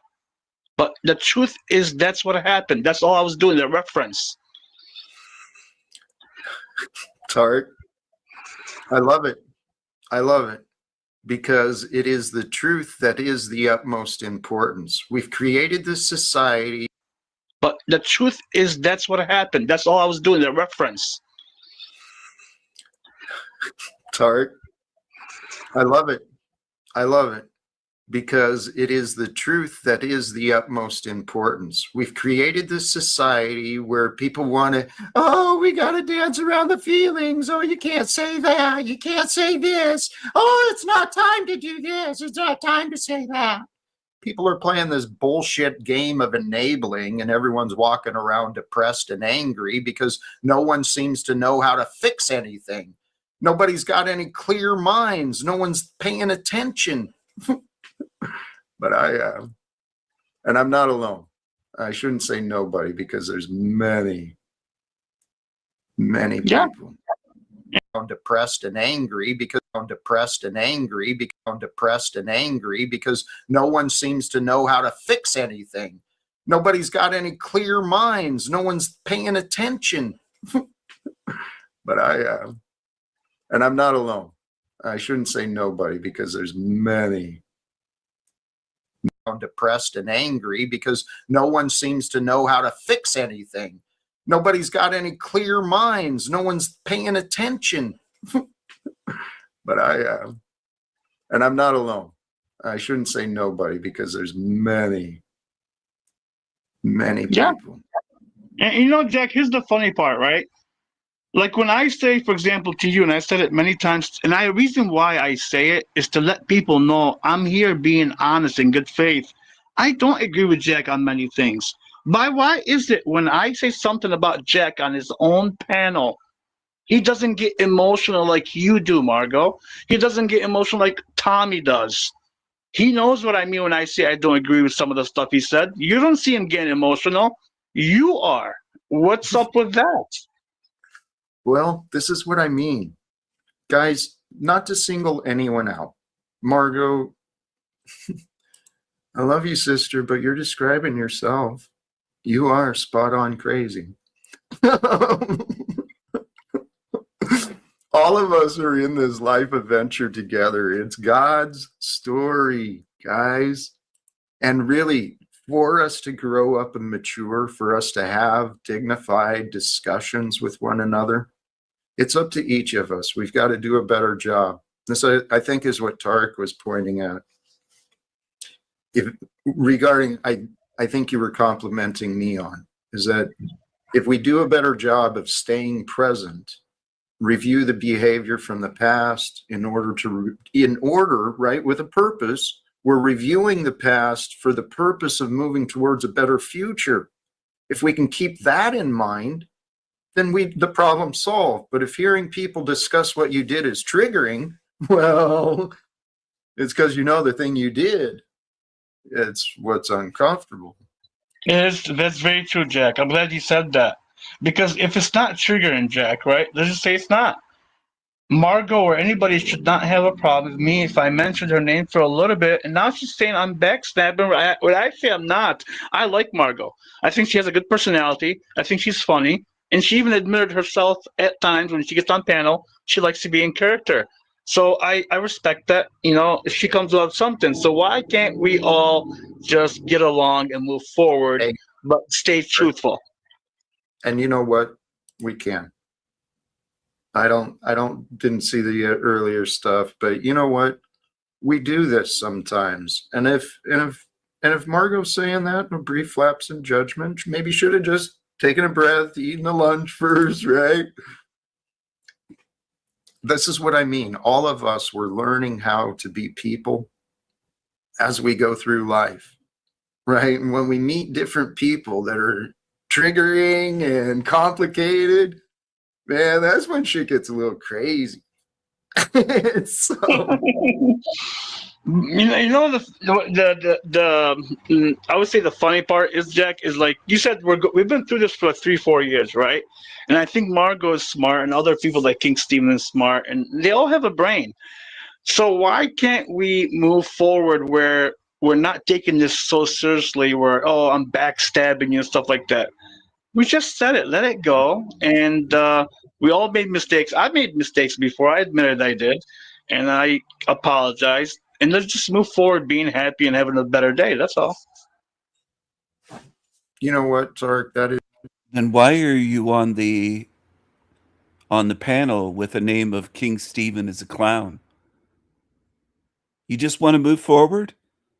Is that why you keep talking about me and obsessing over me? Fuck you, Tarek. You're a fucking loser. You're a demon. You're a two-faced, toxic tar dick. That's what you are. Is a big part of growing up. But here's the thing. And this is what I've been trying to communicate. Someone who uses the name King Stephen as a clown is not grown up. He's a loser. He's a loser. He's an insecure, jealous fucking loser. He's trash with balls for a chin. Communicate with some of the people who I've been facing. And you know what? Praise God. These challenges for me, the oppositions I face, they've helped me become a better version of me. Simple as that. Because every one of us have a responsibility of communicating, regardless of the situation, communicating properly, accurately, right? So that understandings can be shared. And I've had emotional issues my whole life, man. I've been working on me. And I encourage, and I've witnessed a lot of people, while they may not be as open about it in this online experience, while they may not be as open about it, I see a lot of people who are doing work on themselves. They're showing themselves to be better people. We're a part of something great, man.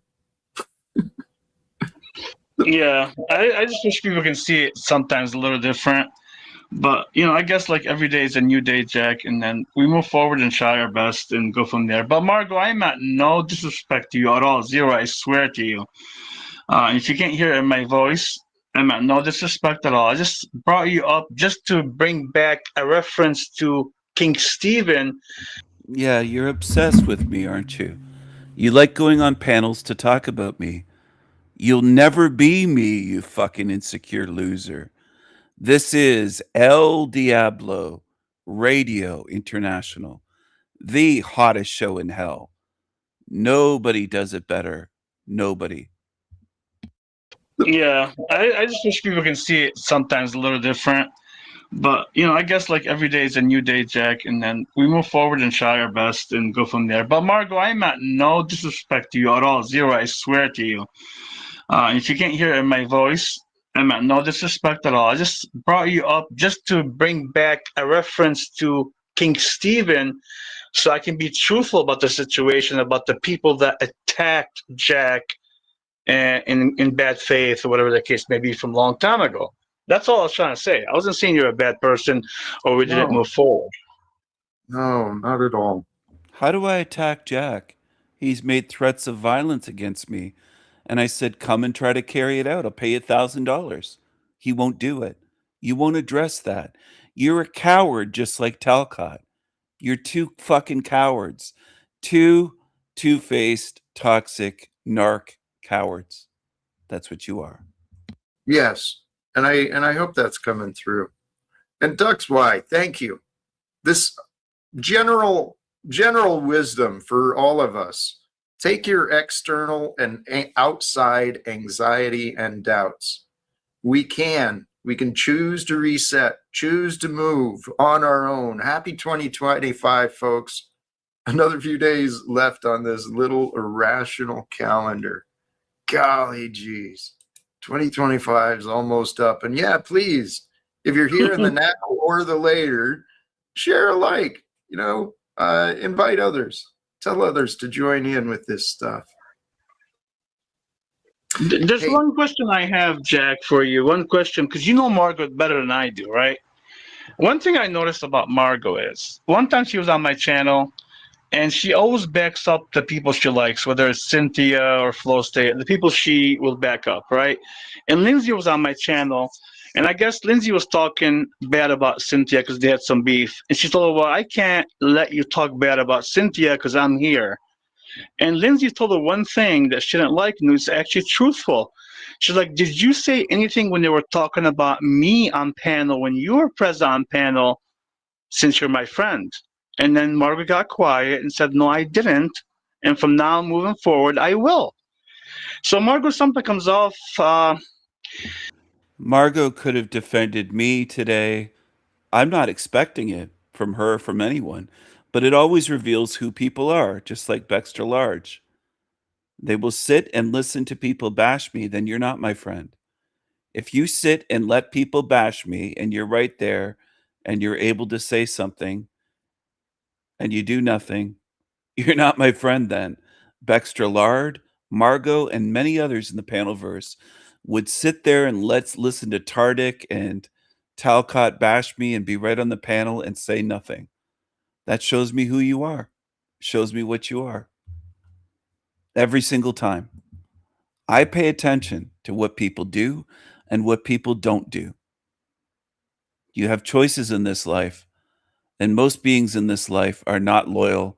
They're not trustworthy. They're not moral. They're not good, decent beings. They're more like the creatures on the screen. Most in this place. I don't know. It comes off a little different to me. I don't know if you can figure that one out. We're all a little different, Tarek.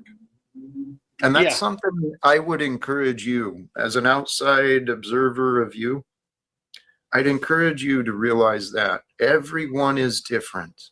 Please don't be so quick to jump to assumptions or conclusions on people.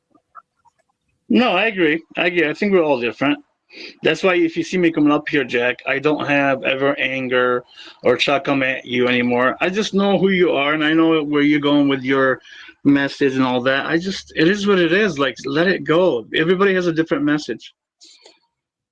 Well, we do. We've all got, well, yes and no.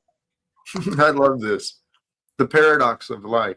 But swinging back to something you said, even Stephen,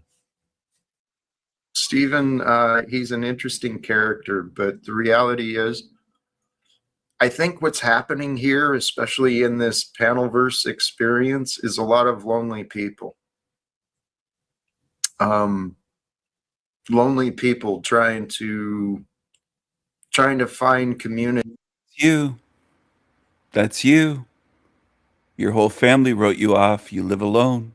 You have no one. You feel lonely. You miss your son every Christmas.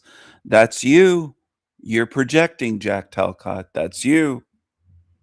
You're a lonely loser. But I think you live with Barnabas, don't you? I don't even think you pay rent. I think you probably live there for free in one of the rooms of his house, and you pretend that you have your own apartment. I think you live at Barney's place. That's what I think. And connection. But the world shouldn't be so filled with lonely people. There shouldn't be as many. There shouldn't be as many. No, I agree. Experience is a lot of lonely people. Lonely people trying to find community and connection. But the world shouldn't be so filled with lonely people.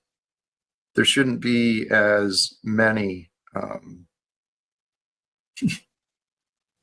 shouldn't be as many. No, I agree. Shouldn't be as many. There shouldn't be as many. No, I agree. And even if you are lonely at times, Jack, why can't they be a little more positive? That's all I'm saying.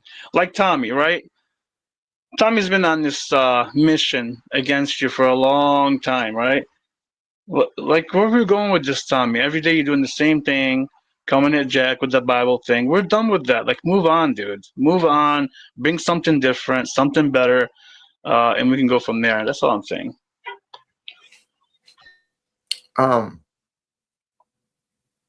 That's the key, to allow things to be different. This is something each of us can practice on. I mean, you don't allow that. You try to control people. You try to control my channel, which will never happen. Try to control what videos I make will never happen. Allow people to be different. Practice what you preach. You can't control me. I'm different from you, you fucking psychopath. I mean, I've had to develop it quite a bit in myself, and I encourage everyone. It's part of learning how to flow, learning how to adapt, is learning how to let go of your expectations. You don't do that at all. You don't flow. You try to control people. You're a control freak. You're a psycho. You're a psycho. To be all right with plans changing, right? Because that's really what life is about, is learning how to have faith and trust in what is here and now, because that's where we live. And this is the topic, right? The idea. What if you could really simplify your life simply by changing the priority? If the priority is simply to be now, be present, right? Knowing that from here and now is going to choose the next step. So always be present in the here and now, and the next step will be found. And if you've got a greater purpose, you got clarity on a greater goal, you'll find your way. You just got to stay focused, stay aligned, not focused, perhaps. Jack, here's a question. Do you think, like Steven, Margot, Tommy, even Paul at times, is it their ego that they just have to always like kind of get the last up on you? Like they'll say something nice and they'll say, yeah, you're correct, we're moving on. But they always have to say like they're better or something. Do you see that or just me? Oh, I always have to say I'm better, or is it Jack Talcott that said his son is better than me in every way? You're such a fucking liar, Tarek. Tardik, you're a liar. It's a pattern of our society. It's a sickness. The world has been so divided. Hey, Margot, it does hurt when people attempt to show you in a bad light, even if there is some truth, right? It's what I've been wondering, Margot. Who were you to throw so many stones at me? I mean, and then, yeah, I'm sure your friends don't do that. I didn't think my friends would do that to me either. But so many stones at me. I mean, and then, so many stones at me. I mean, and then, yeah, I'm sure your friends don't do that. I didn't think my friends would do that to me either, but hell, you were right along with them. Right along with my old friends, calling me serious, sick accusations, right? Trying to misrepresent me as some sort of evil threat that's got to be avoided. And, you know, Jack's a problem. So, Margot, what really hurts is when we deny the facts, when we misrepresent the facts, when we selectively choose what we want to believe and we deny what's real. All of us have done it. If we hadn't done it, Donald Trump would not be the president. I mean, that's pretty obvious to me, man. Yeah, it's just talking about throwing stones, Jack. Jack, is she like forgetting, for example, how many stones were thrown just from her, Snafu, Chemo, King Steven, Tommy, and others at you just in like 6 months nonstop? Did they forget the fireplace before that, kicking you out of the house, all the stuff? I mean, Margot, really, we have to go back to this? Come on. You're the one that's throwing stones. All I said to you was a reference. That's it. Oh, my goodness. God is so glorious. God is so perfect. Powder Dusty, I'm assuming that's for me. Why are you going after Margot? Chemo, King Steven, Tommy, and others. How many stones were thrown just from her, Snafu, Chemo, King Steven, Tommy, and others at you just in like 6 months nonstop? Did they forget the fireplace before that, kicking you out of the house, all the stuff? I mean, Margot, really, we have to go back to this? Come on. You're the one that's throwing stones. All I said to you was a reference. That's it. Oh, my goodness. God is so glorious. God is so perfect. Powder Dusty, I'm assuming that's for me. Why are you going after Margot? You literally just gave everyone a pass and said their bad behavior was society's fault. There's no blame, but there's a responsibility, and society has a responsibility, as does the individual. I agree. And the individual responsibility is where we've got to start, because that's what we can control ourselves. Yes. And Jack, if I may say, Flow State, when you said that statement, I'll say something back to you, since you said that. I'm assuming you said it to Jack. Why are you attacking my co-host 2 days ago, making it look bad, bringing Snafu up on panel, Cynthia attack on your own channel, when you never allowed Snafu to be on your channel? Now ask yourself that question before you ask Jack that question. Thank you, Tarek. Hey, holy cows. I've got a guest in the back. Axis Rat Blood. Is that going to be an issue with... No. Axis has been very truthful. He's on point. Beautiful. That's kind of my feelings too. Welcome back. How are you, my friend? Hey, how's it going, guys? Good to see you, Terry. Jack, I Good hear to see you you all, preaching actually. a message that I can very much relate to, especially after what I've been through on YouTube and the assumptions, the allegations, and that time for change, passive acceptance, new agendas.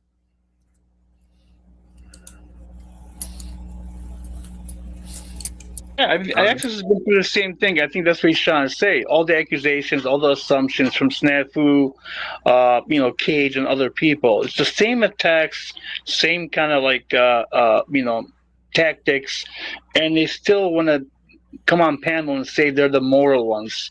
I believe that's what X is trying to say. Yeah, very good, Terry. Nice translation because I'm a little slow today. That's all right. Here, let me, if I may, I want to swing back to a comment from Mitch. I love you, my friend. You are an honest critic, but you are so critical. Sometimes you miss the point, my brother. So Mars Livestream, Jack, you were just complaining about people trying to compete rather than cooperate. True. Then you pat yourself on the back for being better than them when facing challenges. Possibly. Now you are affirming Tarek, claiming they are in their ego. Yes, you might need to pull the black screen down and look in the mirror. What if maybe it's okay? Maybe patting myself on the back is wrong, and I shouldn't be doing that. But the Jack, fact if I may, it's a sorry dog that don't wag its own tail occasionally. Yeah. All right. Well, it's and holy cows, there's Brown's boy again. Jack is an actor involved with other actors, designed to loop. Loop. Jack, have you noticed something here? Have you noticed something? This is what I noticed, and Access notices it 100%. I'm sure you probably do as well. As soon as you attack one of the group people they're with, as soon as Margot got up on here, you seen Flow State, you seen now Mitchell, you seen Brown's boy, because Snafu is a Brown's boy. They're all going to come at you. And this is what I'm trying to point out. You're all coming to attack one individual, and that's not right. That's all I'm saying. I'm not saying Jack's perfect, but it's not right. It's not fair. I agree, but I don't believe they're all showing up to attack. There's many friendly faces there, friendly names. But there are many who have been a part of this adventure and just kind of selfishly using me. And, this is back to that earlier comment, kind of in a greater picture, result of this society. The society has conditioned people to accept and enable selfishness. Well, selfishness is going to lead to cruelty.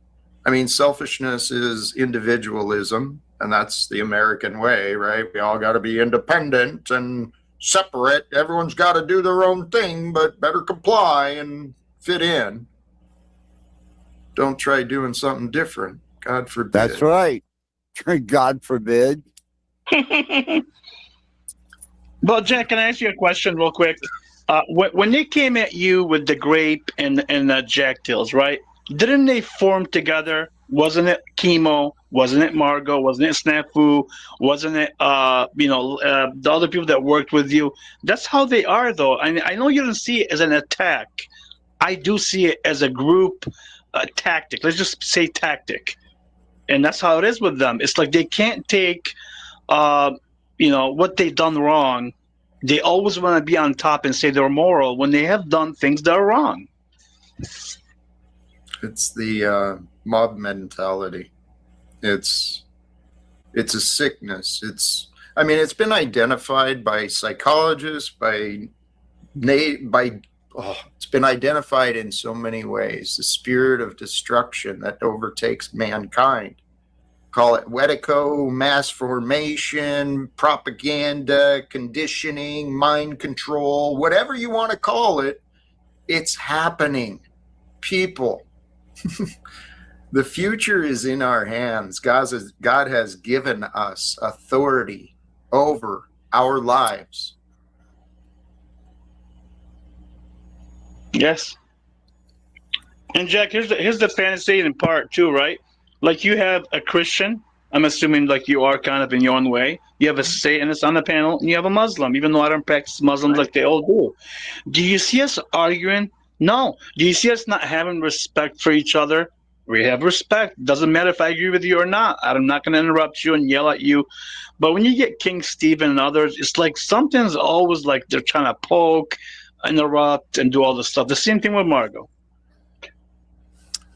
It's the devil inside of us. All of us have this capacity to be disrespectful towards others, to be arrogant and selfish and cruel. But within us as well is the ability to humble ourselves, to move with grace and compassion, to really care about what others may need. And I actually do. I do care about what others need. And I think that's why we have a,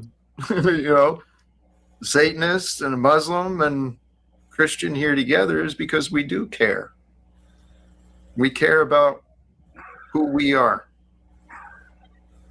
Yes, we do.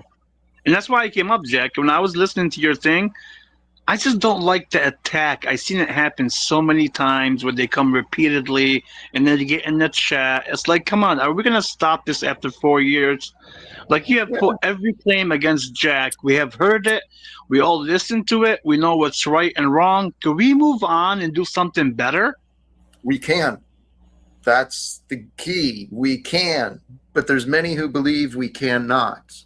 There's people who've it's so hilarious, the patterns I see in my life, and then it's carried out over throughout society.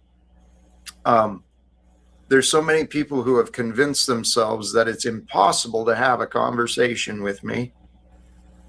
And then the people I want to talk to, they've convinced themselves it's impossible for me to have a conversation with people I want to talk to, right? But I don't think it's impossible. I think it's very possible. And if I can, because I know Donald Trump is a man just like I'm a man, just like all of us here on the panel, we're men. We can understand each other. I still have a child mind and heart. I mean, I may have the body of a man, but my mind and my heart are still as childlike as can be. Innocence is the path. I don't know about innocent, just childlike. A child is innocent. That's the key. To restore yourself to your childlike innocence, it requires admission, confession, repentance, right? So you're worthy of being innocent, right? But Jack, I think what he means by childlike, what I believe he means by it is, as a child, is you say what's on your heart. You don't think about that stuff. You're being truthful. You're right. I don't think it's about innocence so much, even though it's in there. I think it's more about being who you are. You're not thinking about others, right? Access? Yeah, I mean, when you're a kid, you don't wake up concerned about vanity. You don't wake up concerned about bills, this, that, or another. You wake up wanting to enjoy the day, and you start playing and just enjoying the day and see what happens. That's generally, and that's what I do. I just have a abstract way of doing it because I love that. I'm a very imaginative child. All right. Hey, if we welcome Browns Boy. How are you today? I'm good. I'm sorry that I'm joining Imagination Land with rap. But also, it's not imagination. It's a fact.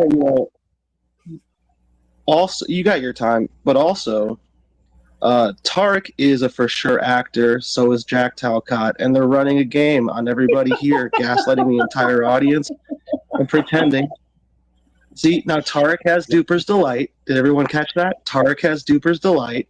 He's a actor, bro. You guys are actors. Have a great act for the rest of the day. Well, how am I an actor when I just told you I don't agree with Jack? I'm probably half of the stuff that he, tries to do every day on his channel. I'm telling you, I'm not. I'm just telling you what I think is correct, what I agree with him on or not.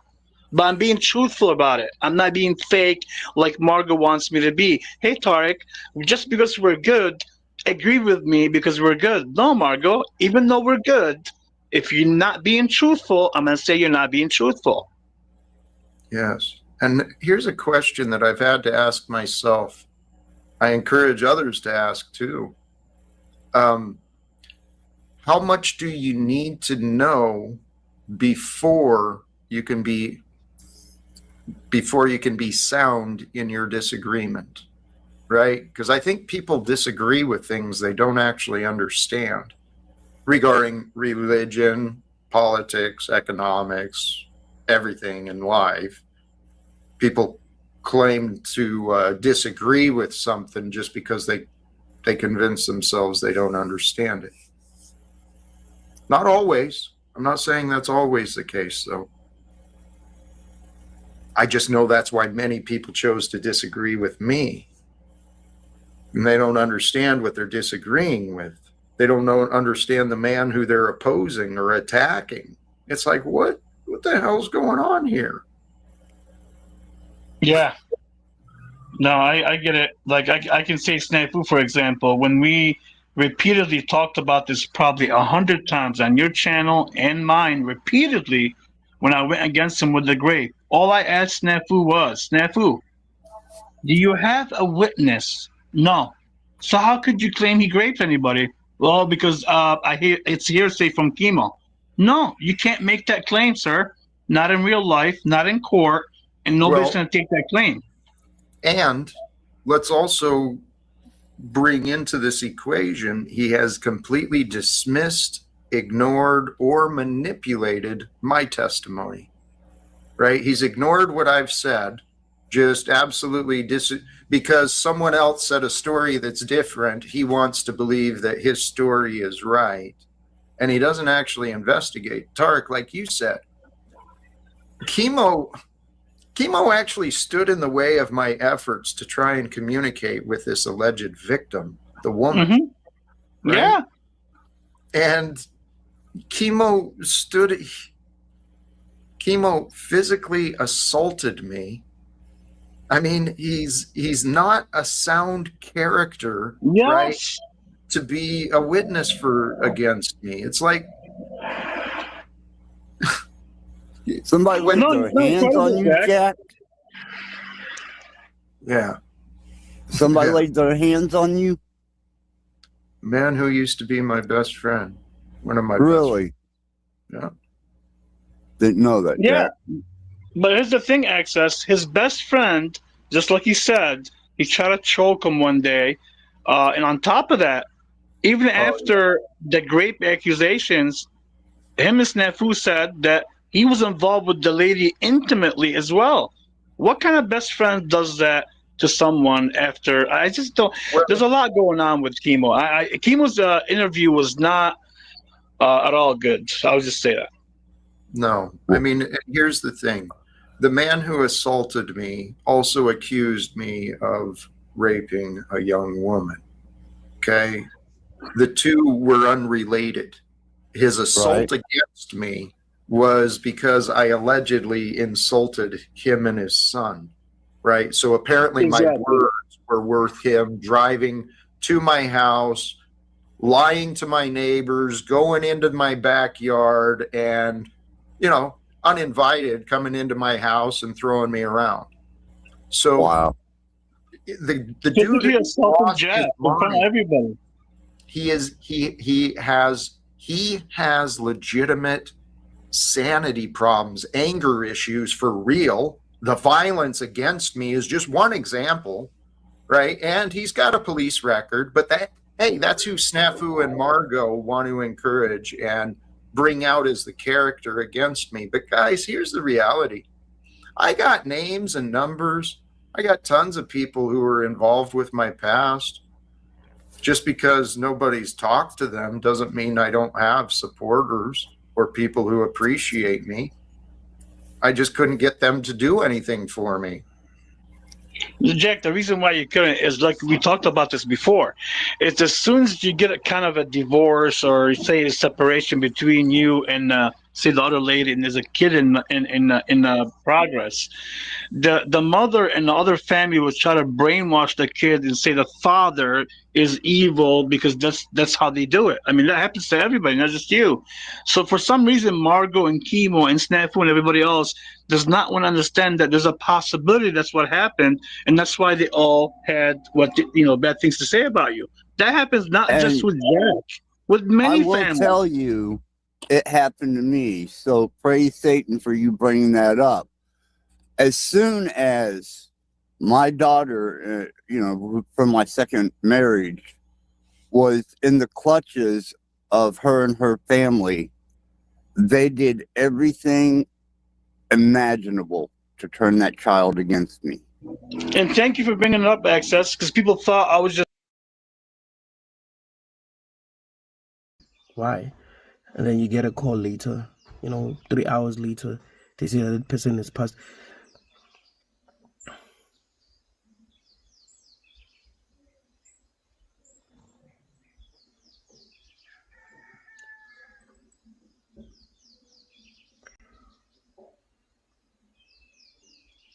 And sometimes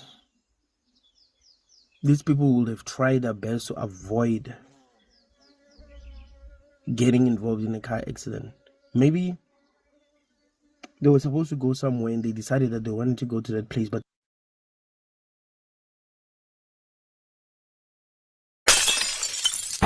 because as an infant, he's already more powerful than the other four. He's the ether. They are curing the ether. Mark my words. I believe you. Mark my words. And this is part of why I study movies, because the good guys are putting all this stuff out that people think it's just a movie, it's just fiction. No, it's not. It's all the truth. And once it's in your head, your psyche has processed it, so that later on, when the truth is revealed about everything with COVID and with the Illuminati and what they were doing and the takedown of the whole cabal, people are going to go, oh my God, we've had a debate. We had an argument about that movie. It was just fiction. You said it wasn't fiction. It was the truth. Well, everybody who's been saying that this is the truth is correct. That's wild. Yes. So with movies, That's wild. The good guys are putting that shit in the ether and they're showing you in movies. The good guys control Hollywood, according to this guy that never grew up with the Captain America, I think, t-shirt or whatever. I believe you. I believe you, creepy creature says. Creepy as fuck. Rub your IQs together and see if you can come up with 3. Because as an infant, he's already more powerful than the other four. He's the ether. They are curing the ether. Mark my words. I believe you. Mark my words.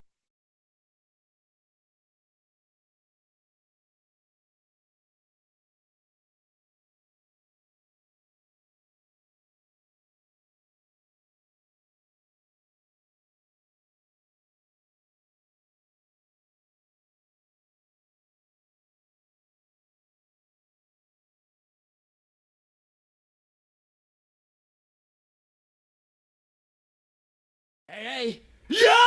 More tickets! Yo! Tariq! Fatty fat! Short ass Tariq! Loser! Pissing little bitch! No balls! Except on your chili chin chin! Loser! You can't buy a win! Little bitch boy! Tariq! Ugly ass! Cockroach mouthful of ick!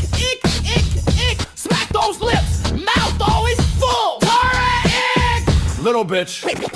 Hell realm! Sewer matrix! Piece of shit! Tariq! Little bitch! Shut the fuck up and burn! Fat demon! Monk! Cowardly demon! You back talker! Shit talker! Fat ugly ass! Time! Piece of shit! Sewer matrix! Send money, but you said fuck. Whatever. Come on. Hello. Hello, everyone. Hello, hello. Happy holidays. Happy Boxing Day. This happened on Boxing Day. Merry Christmas. Ho, ho, ho. Merry Christmas. This happened on Boxing Day. And I went over to the Jack Twatcott show. Jack Twatcott. And I had a conversation over there. There I am, King Stephen. And I wanted to share some highlights with you because Jack Talcott exposes Jack Talcott. Jack Talcott exposes Jack Talcott. His title was Let's Discuss Faith, Consciousness, and Christ Today. Friday Chats. He didn't really discuss faith, consciousness, and Christ. He was just an asshole. An entitled asshole that isn't grateful, isn't appreciative. He's a prick. And that's why his son wants nothing to do with them, and his ex-wife, and his mother, and his neighbors from Spokane, and his union workers, his co-workers, his peers, and people in the bars and pubs. He's a pariah in Spokane. Nobody there can stand Jack Talcott. Doctors, psychiatrists, the psych ward, the police, nobody there likes Jack Talcott. Nobody. So he had to leave and go coast to coast and go to the East Coast to run away from his reputation. Because nobody can stand him. Nobody can stand Skidmark. That's his nickname from when he was a kid. Skidmark. Skidmark Jack. He's well studied and he really has a beautiful energy. However, my criticism of Mr. Ralph Smart, and he's another dude from my past, Ricardo, you ever see him again? Jack Talcott wants to have a conversation with Ralph Smart. I'm pretty sure I paid for one and I never actually got it. So, shit. Oh, man. I'm pretty sure that's what happened. You're pretty sure? I don't believe your memory. I don't trust in your memory. Your memory's all over the place. You blame me for shows where people attack you and you think it's me. You have memory issues. You're a vegan. You're losing your mind and your memory. You're degrading very quickly. And you deserve it because you've been a prick your whole life. Going back decades, people say that Jack is a prick. I know all about you, Jackie boy. Jackie boy, little Jack Talcott. Anyway, I've envisioned sharing a bowl of fruit with Ralph Smart someday in the future, but where I was going with that. That sounds really weird. Sharing a bowl of fruit with him. That sounds namaste. I've envisioned sharing a bowl of fruit with Ralph Smart someday in the future, but where I was going with that, he's Oh, man. I'm pretty sure that's what happened. Anyway, I've envisioned sharing a bowl of fruit with Ralph Smart someday in the future, but where I was going with that, he's a man I admire, yet he has found his success, his comfort. And I don't see a lot of focus on others other than what he does, his narrow path. And so one of the things I'd love to talk to Ralph Smart about is join me, let's get in front of Congress, and let's wake these people up.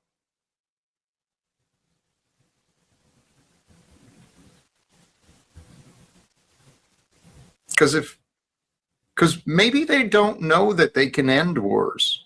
Maybe they just think that they can't because the other people told them they can't. I mean, that's what I've been facing.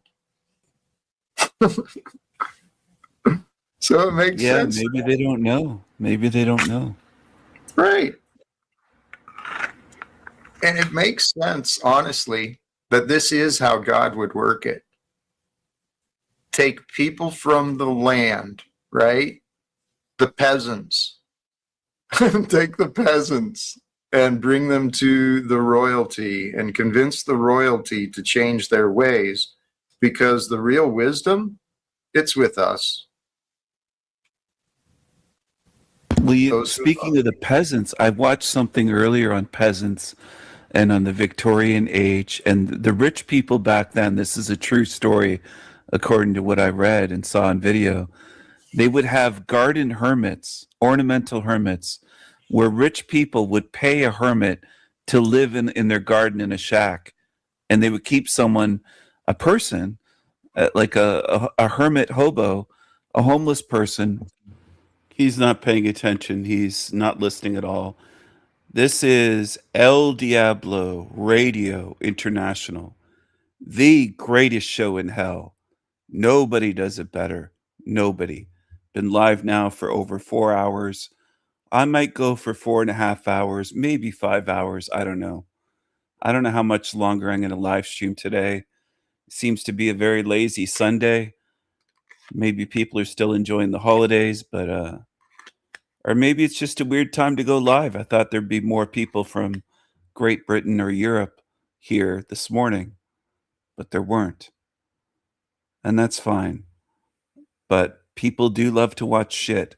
And when Talcott goes live, there's 70, 80 people quite often viewing his shit show. It's unfortunate that most of humanity has a taste for shit. It is unfortunate. But there is a cost to that. If you want to enjoy the shit sandwiches, as Tony Sayers calls it today on YouTube, if you got a taste for shit, you'll pay later spiritually. So it's up to people to choose what they want to consume. But I think most humans have shown that they choose shit. That's what they choose. They don't choose truth. They don't choose wisely. They don't choose freedom. They choose shit. That's what they choose.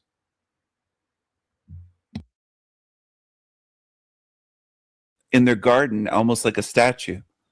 And then they'd go in their gardens, these rich people, and they'd see the ornamental hermit. People were these rich people, and they'd see the ornamental hermit. People were that rich back then that they could keep someone that way.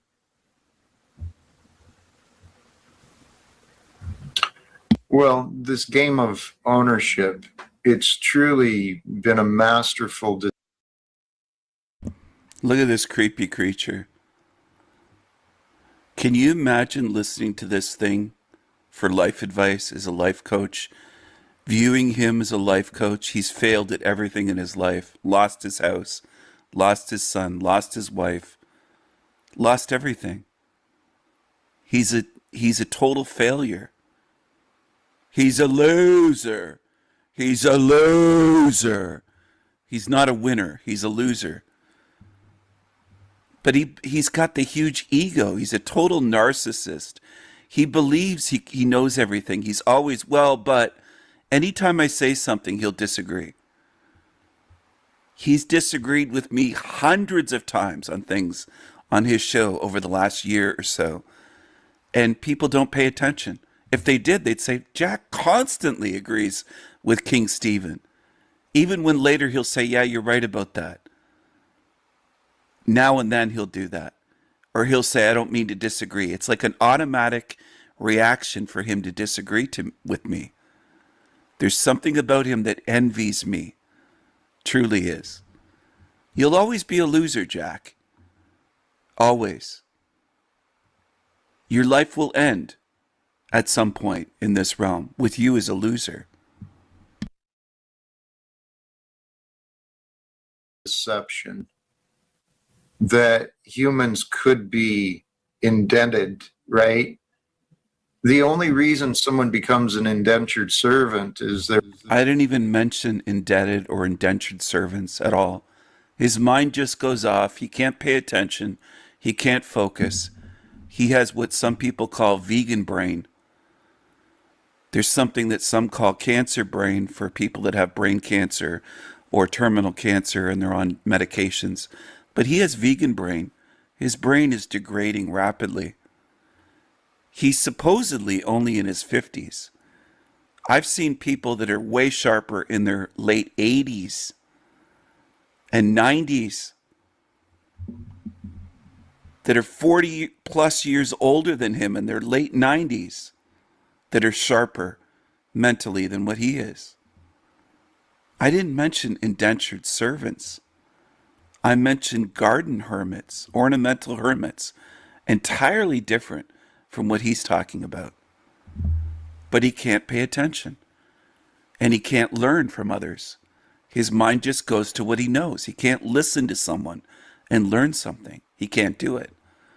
He's been given opportunities, and he can't do it. He's functioning at a very low level. His brain is starved of cholesterol and fats, meat, fats from meat, animal fats, starved from what you need from fish, eggs, meat. He's brain starved. And all he'll do is giggle and get stoned on edibles. Total loser. No wonder his son doesn't respect him. How could he? How could his son respect him? Who would respect him? He's pathetic. He's pathetic. Their willingness to They weren't even comply. that though. They were just hobos like hermits, and they would have them in the garden. And That humans could be indented, right? The only reason someone becomes an indentured servant is their willingness to they weren't even comply. that though. They were just hobos like hermits, and they would have them in the garden, and it was called an ornamental hermit. And they would keep them in their garden, and they were rich enough that they could just pay them to kind of live in a little shack in their garden, almost like a garden gnome. And I admit, Jack, the evil part of me that I'm trying to get beyond it, but I thought to myself, I would like to have a garden hermit, like a person. And then I put that thought out of my head. You know what I'm saying? Like I thought it would be cool to own somebody that way. Okay. And then I thought, no, that's not cool. That's evil. All right. You know what I mean? Okay. So you had a thought and then you countered the thought and now you're repeating it for us. Thank you. No, I'm trying to get beyond it. I'm just admitting to my sins. I'm trying to grow here from where I was. You get what I'm saying?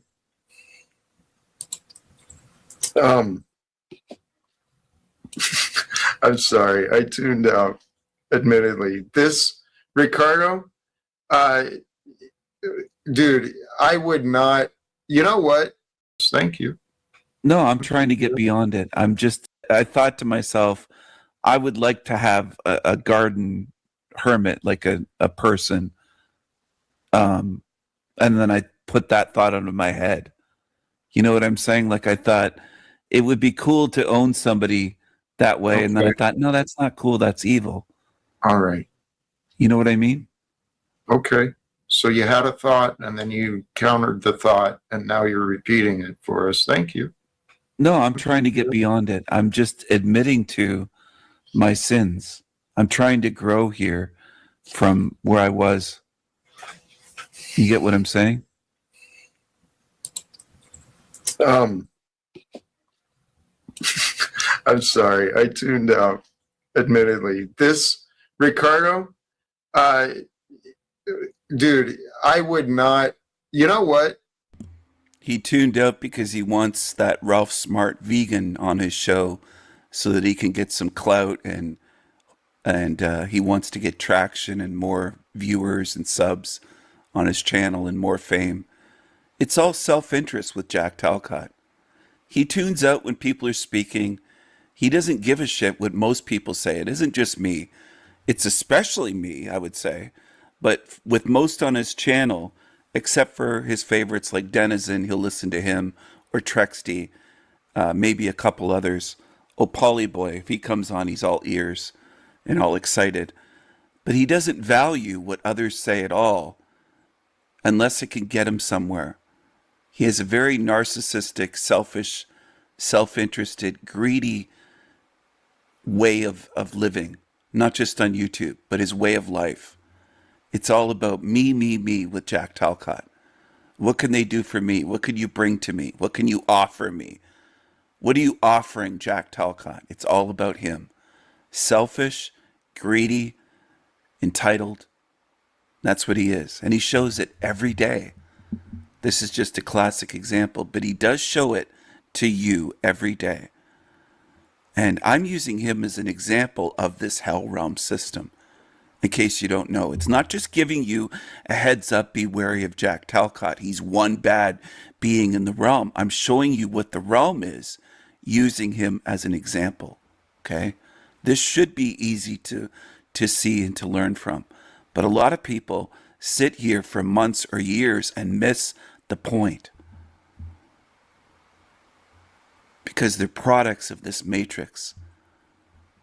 You gotta start thinking, focusing, paying attention. If you ever want to leave here.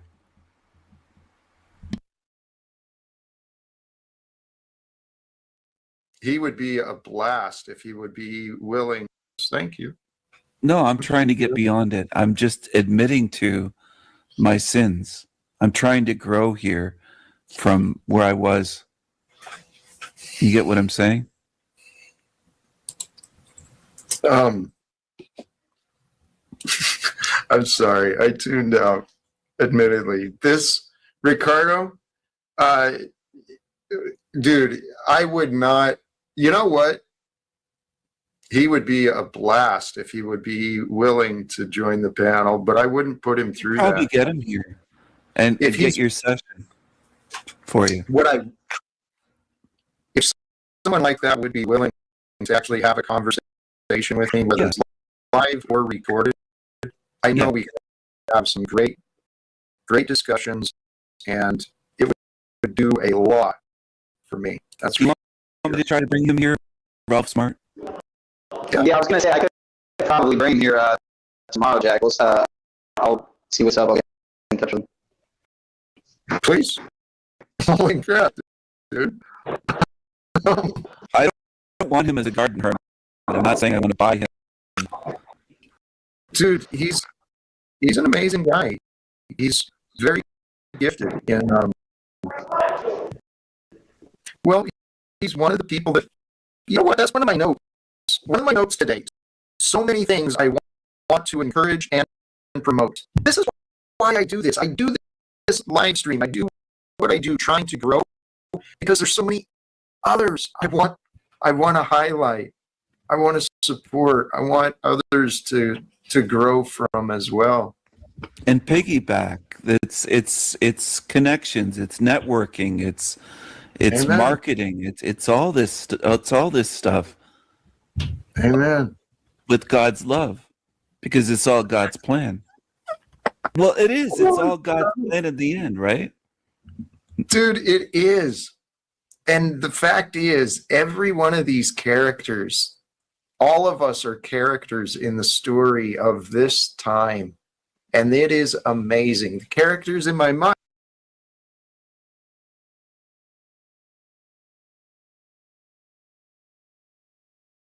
So I got a second apartment. Felt like one wasn't enough. Toronto's too cheap and affordable. Ah, the luxury over here. That's a lie. My fridge broke. Today we rant a little bit about life and our fake world and our fake floors and, oh, fridges, why?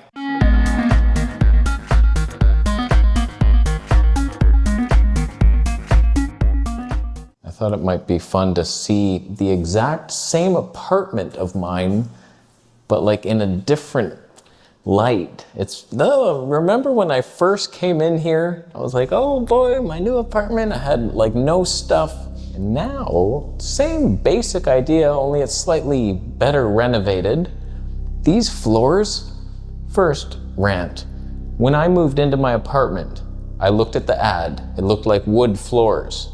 I came in to see the place. I had shoes on. There was someone living there, so I wasn't paying attention. I was like, okay, I'll leave soon. Yeah, it looks good enough. All right, I'm out of here. And then when I moved in, it wasn't maybe a couple weeks, and I'm laying on the floor, just exercising, relaxing. And I was like, these don't feel like wood plastic floors, like the vinyl garbage off-gassing, killing us all. I can smell it right now. So like these, same thing, laminate. God, you always see it when you're looking for rental apartments or a new house to buy. It's like, everyone does this.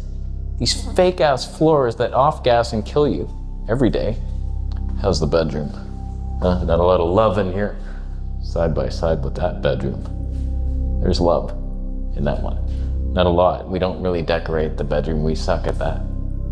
But there's no bed. Not one bed. So listen to this.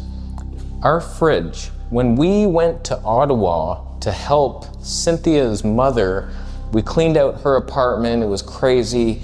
We were there 2 weeks. We come back, there's this terrible smell, and we're like, what the hell happened? We realize contractors came in to fix something and they turned off our fridge by accident. They like hit the power bar. I was carnivore at the time, so all my frozen meat just thawed out, and it was just disgusting hell for 2 weeks. Imagine warm meat for 2 weeks. We're frugivores. You're stupid. So like that was a nightmare, and we clean out the fridge, and ever since then, it just leaks this disgusting carnivore liquid into this container in the back. I don't know what the hell that purpose is, but every couple months we'll look and it's full of gunk, and I'm like, God, why?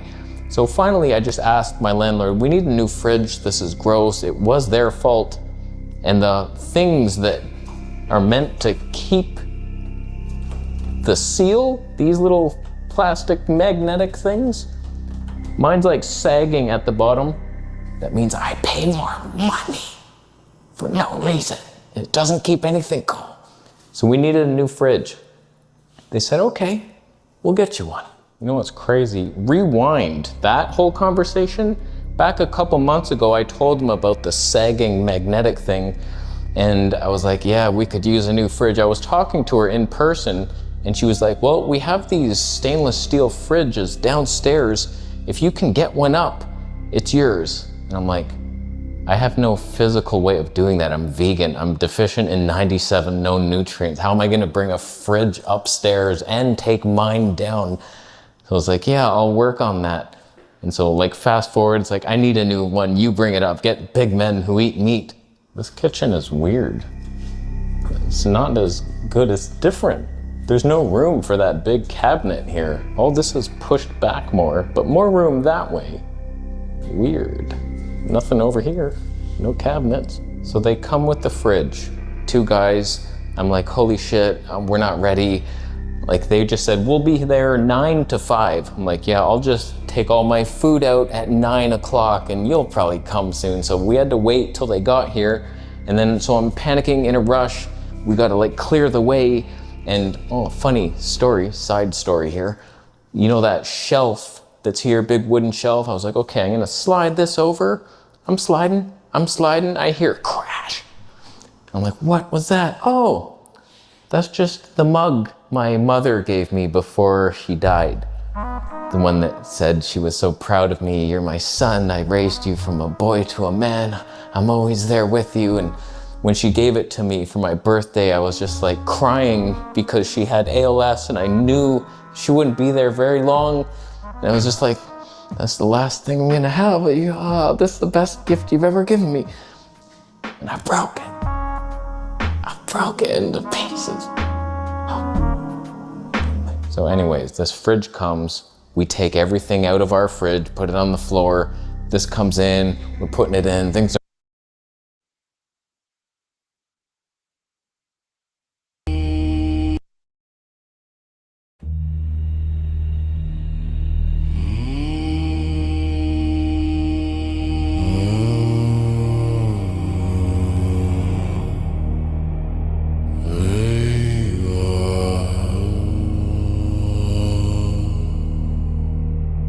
Raven King.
for it.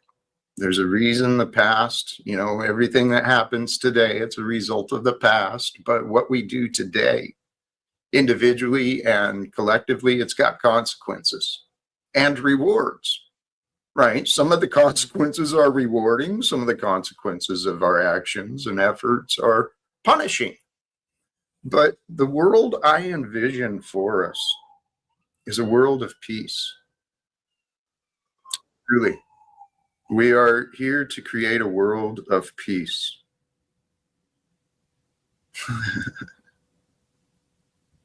I have some notes. I just remembered. I have notes at the same time as a guest returns. And I'm curious.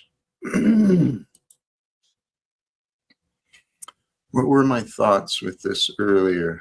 Oh, yeah. Yeah. Welcome back, Stephen. How are you today? Hello, Jack. Hello. God sent me, actually. I had a dream last night, and he told me to go to Jack's show today. He also said that I'm the Joker in the deck. I'm not sure what that means, but he told me to say hello to you today.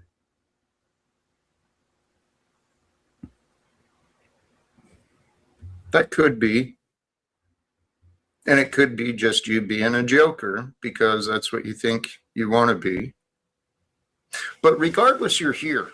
And in some regard, I do appreciate it. In another, I'll be honest, I don't know what to do with it. Well, I do. Wait. Okay, go I ahead. noticed. Yeah. Sorry to interrupt, but I did notice.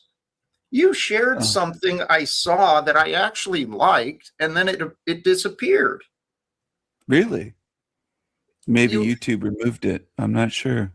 Well, you had a post, right, with that image there? Yeah. Yeah. The Joker?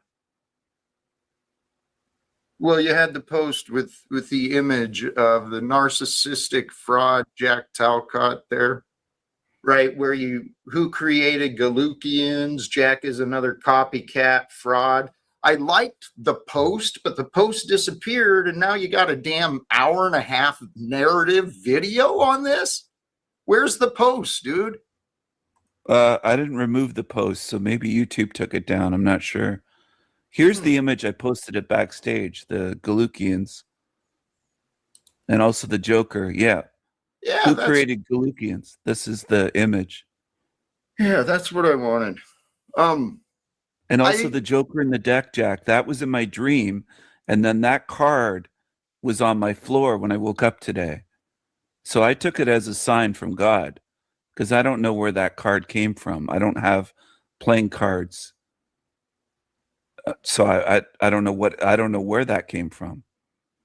Maybe it was the devil. I don't know. That's an interesting. It's all open to interpretation, and it is through our discernment where we find the truth or fiction. But I recognize the value, and I do give credit. I think you came up with the Galukians. I absolutely did. Yes. Yeah. Right. So me and my support, we. What support? Who created that? Who put that there? The one who helps me. Well, who's that? Name them. No, why is it a secret? You're against secrets. Let me get to the point before you continue interrupting me with your interrogation. Against secrets. Go ahead. Go ahead, Jack. So what we'll give you the credit, the Galukians. I mean, you're showing up with, let's remember where it came from. It was bizarreness. But so let's look at how we took it, right? If we're going to make up scripture, let's remember where it came from. It was get to the point before you can. So what get to the point before you continue interrupting me with your interrogation. Secrets. Go ahead. Go ahead, Jack. So what we'll give you the credit, the Galukians. I mean, you're showing up with, let's remember where it came from. It was bizarreness. But so let's look at how we took it, right? If we're going to make up scripture, we'll run with it. And maybe I could have given credit for the Galukians to you, but I didn't. You know, so we ran with it. For Jack So Loved, let's look at how we took it, right? If we're going to make up scripture, we'll run with it. And yeah, maybe I could have given credit for the Galukians to you, but I didn't. You know, so we ran with it. For Jack so loved the world that he gave the last 7 years of his life in pursuit of a world without war and government secrets. But you know, Jack, you isn't that true? Jack, isn't that true? Can I respond? You replace God with Jack. It's for God so loved the world, not Jack. Not in Galukians 3:16, right? It's I created Galukians. That's not part of Galukians. It's imaginary, dude. No, it's not. It's a real book. It is.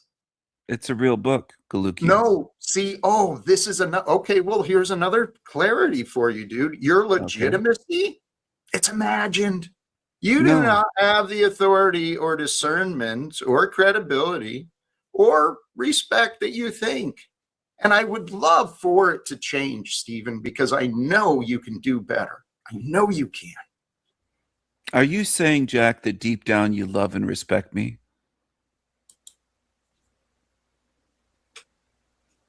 No, that's not what I'm saying. You totally missed the point. Again, how are you that dense, dude?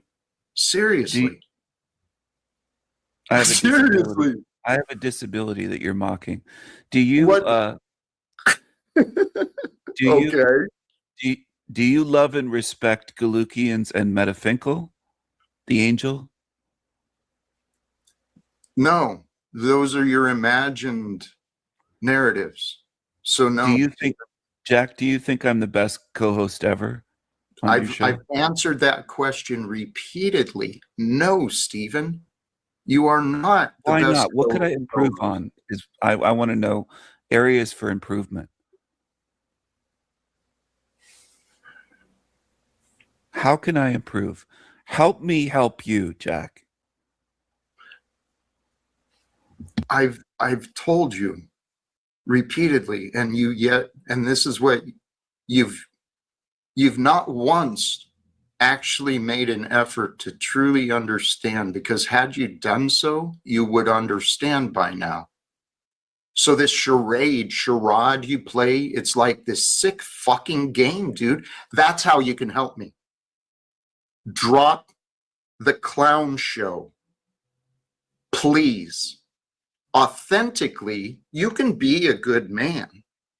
I have faith in that. Okay? And I can respect the good qualities I can find in you, but I look despite, right, how you actually treat me. You feel like I've treated you poorly, is what you're saying. You don't feel respected by me, and you think that I should be more of what? What would you suggest? Because this isn't an act, this is who I am. So you're asking me to drop the act, but this is who I am. You're better than that.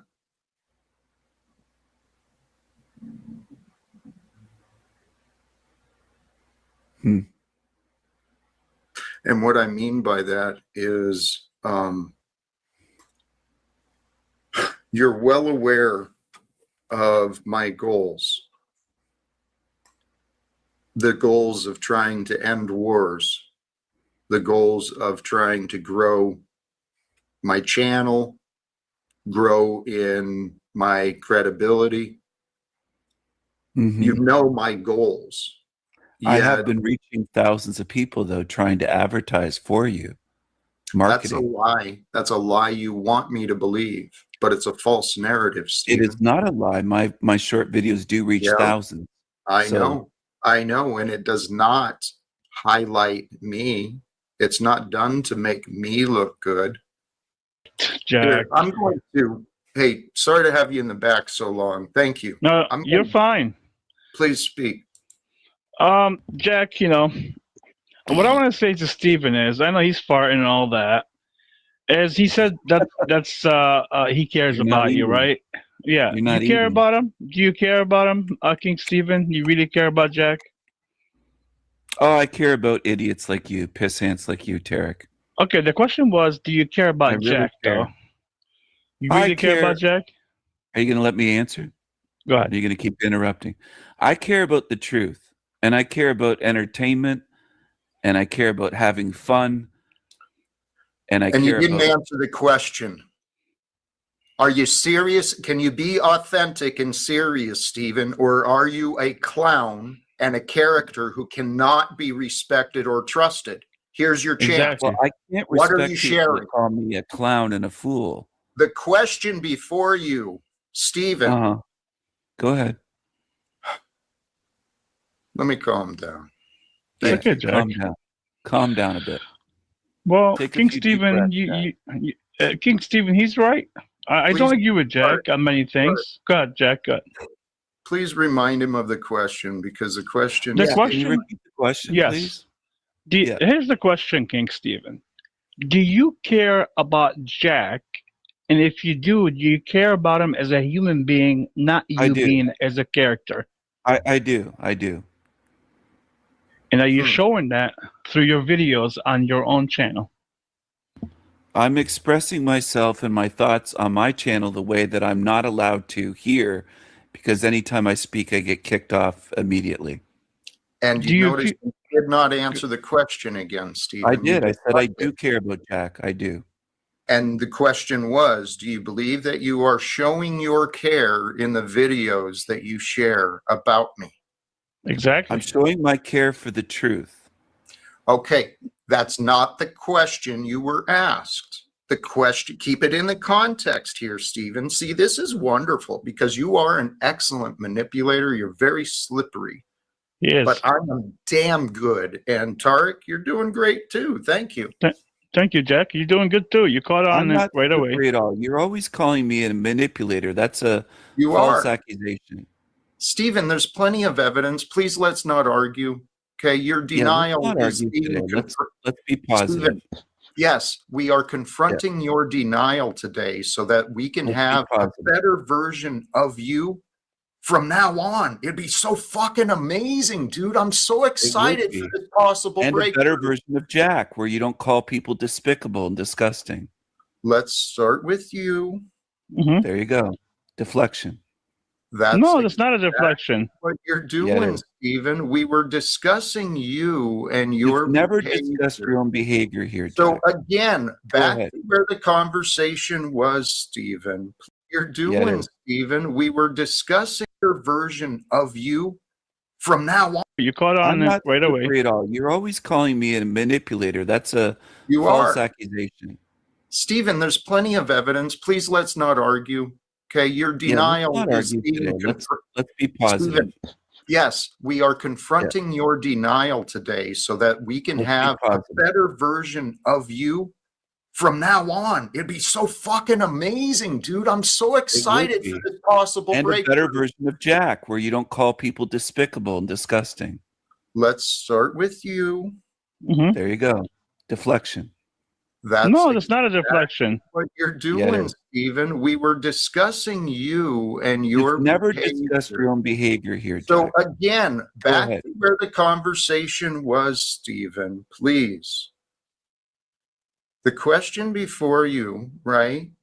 You made the claim that you care about Jack, and then it was followed up with a question. Stephen, in your videos that you're sharing, is your care for Jack being shown? What do Yes, you because I'm honestly speaking truth. I'm showing Ah, truth. Yes. do you believe? I- Okay, so how is that helping Jack? It's helping you see a side of yourself you don't want to look at. But I'm not looking at what you're doing. You are watching the videos. No, You're mentioning them. Stephen, You've been I tagged am, in them. Stephen, I don't care. I don't click play Well, because then I what's don't your issue with the support you. videos? What's your issue if you don't even watch Oh them? my God, you are What's your such an idiot, dude. My issue is you. I'm not an idiot. You are. Not at all. You're Very arguing. high, I'm very high Stephen, IQ. I'm not Stephen. an idiot. That's false. Okay, here's the reality, brother. You might be smart, but you've done the worst thing possible. You've outsmarted yourself into believing you know things others do not. Okay? Get off of your high horse. Stop arguing so we can have an adult conversation today. And who knows what we could do from there. I'm here attempting that. You brought on Tarek. The other day you had Denizen. It's always 2 or 3 versus 1. And I'm still winning. Even if it's 5, 10 versus 1. This I'm is still not winning. about winning. This is not No. about winning. No, it's not about winning. That's the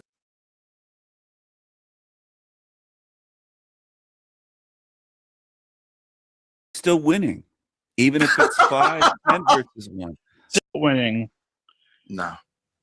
It's not about Still winning. Even if it's 5, 10 versus 1. you know things others do not. Okay? Get off of your high horse. Stop arguing so we can have an adult conversation today. And who knows what we could do from there. I'm here attempting that. You brought on Tarek. The other day you had Denizen. It's always 2 or 3 versus 1. And I'm still winning. Even if it's 5, 10 versus 1. This I'm is still not winning. about winning. This is not No. about winning. No, it's not about winning. That's the thing. We've got a fool that wants to compete instead of actually cooperate and be authentic. How many chances do I give? I don't know, Jack. The question would be to King Stephen, like he said earlier. He said he's showing the videos because he wants to show you something, right? Something about you. Here's the question for you, King Stephen. What are you trying to show about Jack? Please let us know. I'm showing criticism of Jack that he doesn't allow here on his show because he backstages and kicks people like me, Tommy, Snafu, and others. I don't have an association with those people, but I Yes, think you they do. have a right to have. No, I don't. Yes, you do. I don't talk to them outside of here at all.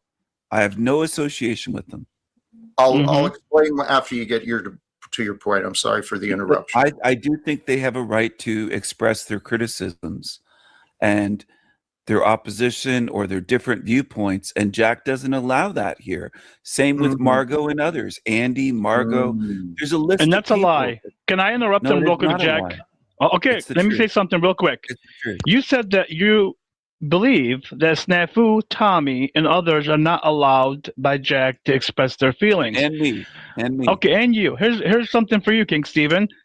Do you accept Snafu, the one that keeps making the Jack tales about a Jack, which most of them were false, the grape accusations false, Tommy that we have been on nonstop. He's been on Jack's panel. Jack told him personally, I'm not a Bible thumper, but Tommy is coming on his channel because he wants to promote his channel to get views because his channel is down.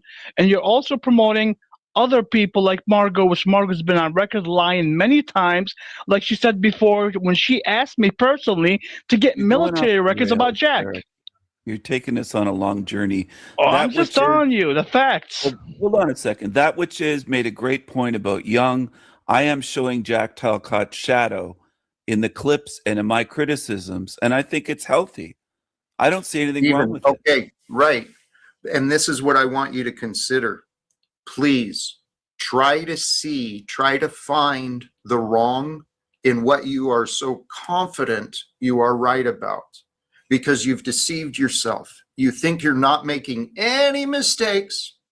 You think all the blame is Jack Talcott I and didn't say everything that. Stephen does is justified. Well, No, you're I never said I wrong. didn't make mistakes. Stephen, No. please. Just understand me. But you're putting words in my mouth. I never Stephen, said I made no mistakes. I am asking you to understand me and stop. Stop defending yourself. Start accepting what is being shared. I'm not lying to you. You just want me to accept what you say. That's what you want, Stephen, isn't it? I want you to accept what is true. And you have not, tell you what, let me not presume. So in your videos where you feel justified in allegedly showing the darkness of Jack that is so important, it must be shared with everyone.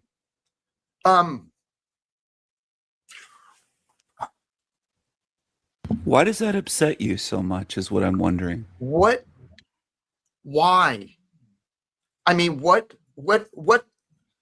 For the purposes of criticism and expressing my views. But why? Why on do my you channel? think, Stephen, why do you think that is so important? Because I'm kicked off your show anytime I speak. That's why. So this is an ego thing. Stephen, yes. No, it isn't. It's a free Stephen. speech thing, not an ego No, thing. Nice Stephen. try, Tarek. Actually, Stephen, you're like a juvenile child. No, I'm who can't stop arguing. No, that's you. You're juvenile. You call people fools, idiots, dense, despicable, disgusting. Those are just a few things you've said. Fools, idiots, clowns, despicable, disgusting. You don't own up to anything you've said and done. Neither does Tardik. I will continue to criticize you, and you can't take it. You're thin-skinned. All you have is insults. You're a thin-skinned, little weakling, insecure, narcissistic psycho. That's what you are. Can you stop arguing, Stephen? Is that possible? Yeah, sure. Okay. Can you? Can you? Yes, you can. I'm going to go back to the beginning. Look at Tardik with King Stephen as a clown. He's there to be Jack's ass kisser. He's there to be Jack's ball washer. I'm going to rewind a little bit here. Our actions and efforts are punishing. But the world I envision for us is a world of peace. Truly, we are here to create a world of peace.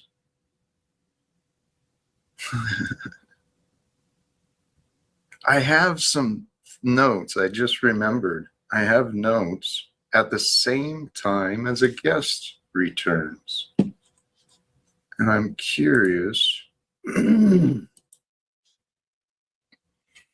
what were my thoughts with this earlier? Oh, yeah. Yeah. Welcome back, Stephen. How are you today? Hello, Jack. Hello. God sent me, actually. I had a dream last night, and he told me to go to Jack's show today. He also said that I'm the Joker in the deck. I'm not sure what that means, but he told me to say hello to you today.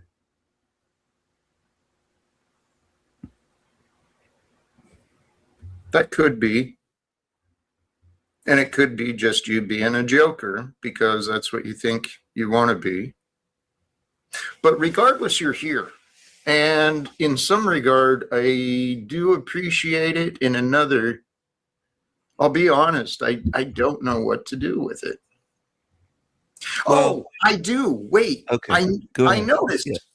Sorry to interrupt, but I did notice. You shared something I saw that I actually liked, and then it disappeared. Really? Maybe YouTube removed it. I'm not sure. Well, you had a post, right, with that image there? Yeah. The Joker? Well, you had the post with the image of the narcissistic fraud Jack Talcott there, right? Where who created Galukians? Jack is another copycat fraud. I liked the post, but the post disappeared, and now you got a damn hour-and-a-half narrative video on this? Where's the post, dude? I didn't remove the post, so maybe YouTube took it down. I'm not sure. Here's the image I posted at Backstage, the Galukians, and also the Joker. Yeah. Yeah, Who that's created Galukians? This is the image. that's what I wanted. And also I the Joker in the deck, Jack. That was in my dream. And then that card was on my floor when I woke up today. So I took it as a sign from God because I don't know where that card came from. I don't have playing cards. So I don't know where that came from. Maybe it was the devil. I don't know. That's an interesting. Hold on, everyone. It looks like we have some people backstage. Interesting. There's multiple people here, looks like. Probably porn bombers. But hold on, I'll add them. Just give me a second here.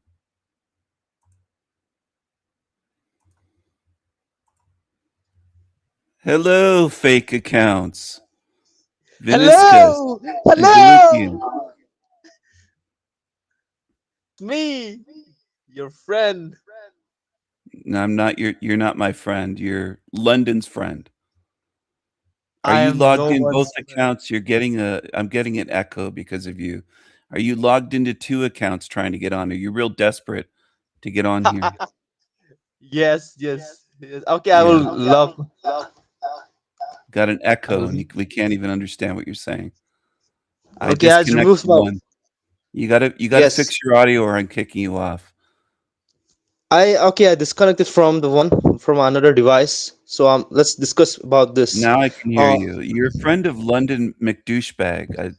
I saw you over there chatting with him, calling him sir, and you're his friend. Isn't that right? I never met him personally, so I couldn't be his It doesn't matter. particularly be his friend. Why don't you answer the question? Give a straight answer. Don't be a Okay, I lying may be his. demon. Are you his Okay, I friend? may be an online friend. I may be an online friend with him, but I Maybe. can't say it if I I'm not meet him giving you real life.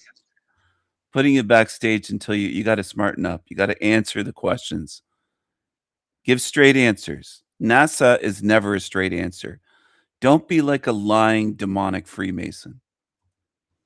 Are you friends with London McDouchebag? Yes. If you Because you please seem to have a long conversation. You seem to like that douchebag, don't you? I like his online persona. Do you like demons? What do you think? Do you really believe I like demons?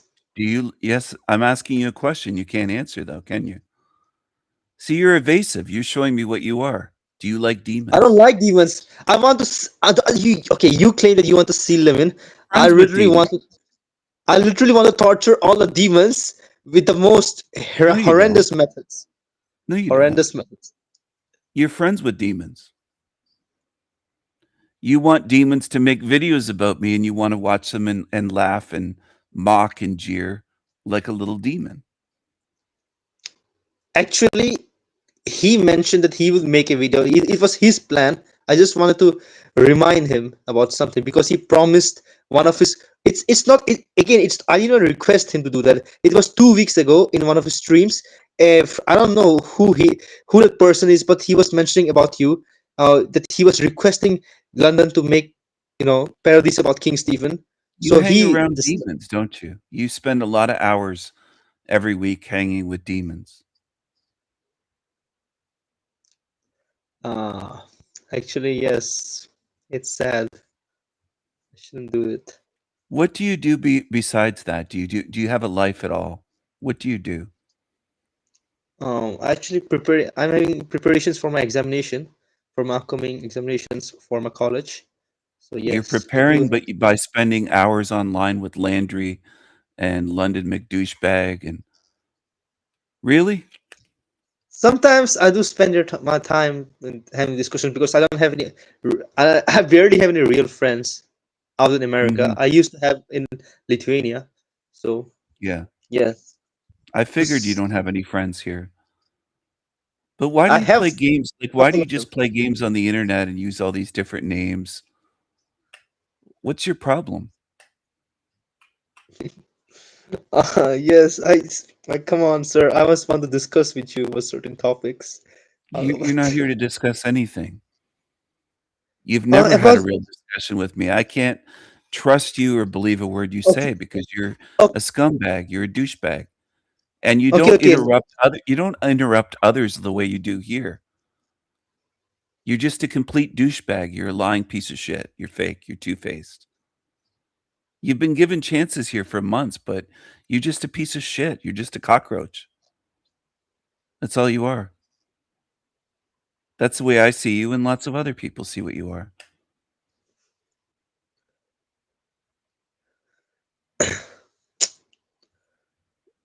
You find it funny, but how could you have friends? Who could trust you?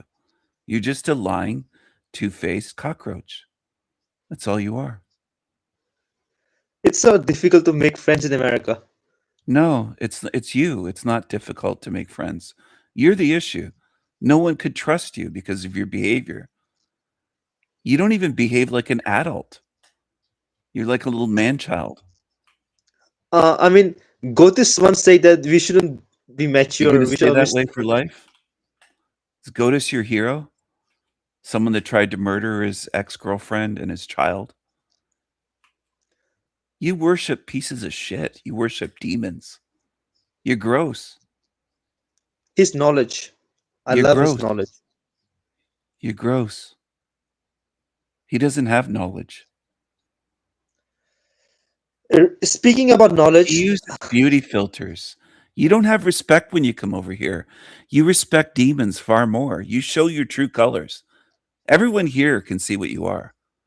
That's why you can't show your face and your name. Deep down, you're ashamed of what you are and you're a coward. You're afraid. Is everyone from Lithuania a coward like you and Godus and these fucking losers? He uses beauty filters on his face. Is that it? And you have to reg- hide your face. You can't even show what you are. regarding Lithuania, yes, a lot of people are actually not. They don't have much You're a coward, though, testosterone. aren't you? You're a cowardly little cockroach, aren't you? Yes, I have shown cowardice in my life a lot. Why don't you show who you are? Why are you afraid?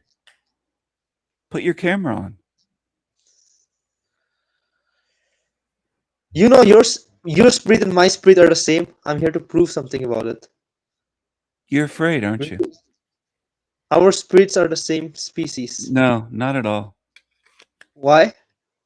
You're a I can lying explain it. cockroach. I can explain it. You're just If a you give me bad time. troll. Like you're not even funny. There's trolls that are funny, but you're not even funny. No. There's nothing about you that I like. Nothing. You haven't shown me any personality or characteristics to respect. You're just a cockroach, an unfunny cockroach. That's it. Are your parents ashamed of you? Do you live off your parents and your sister? Are you a leech financially? You don't work, do you? Because you're on the internet all the time, hopping around on channels. So you don't have a job. You don't earn money. You just live off of others. Is that why you like Jack Talcott and these leeches? Because you're like that, right? You want to see my graphic designs? You're not answering any questions. Do you have a job? I'm hired Do to you a have a graphic job? design company. All right. Yes, I'm gonna I kick do you have out. a job. You don't earn money. You're just a liar, dude. You just sit on the internet and play fucking dumb games. Like you're not even funny. You just lie. So why would I have a conversation with you? No wonder you have no friends. You're a liar and you're not trustworthy. You just play stupid games for giggles to yourself, and you're alone. You live with your mommy and daddy, don't you? How old are you? My parents live in Lithuania. My You're not father answering lives the in question. Colorado. How old are you? I live with a sister. Okay. How old are you? I'm above 24. I'm 25. All right. And you live with them. You can't live on your own. You're 25. About to be 25. Yes. When's your birthday?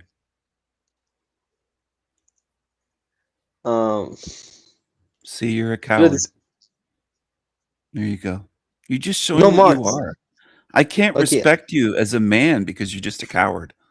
That's why I don't have conversations with you. I won't Because say it's that talking they. to someone that I know to be a fucking liar. I won't That's say all the you date, are. but it's but I'm backstaging him again. Keep talking.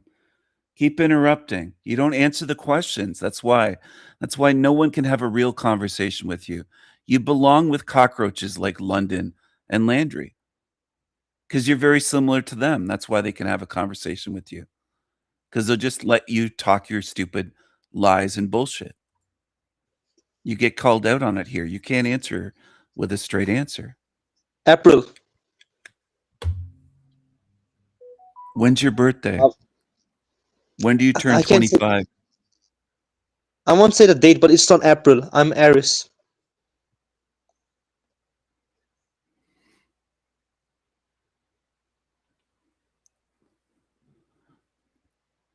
When was the last time you had a real friend in this world?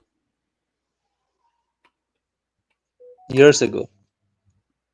Mm-hmm. And what made them a friend of yours? What relationship did you have? What did you have in common?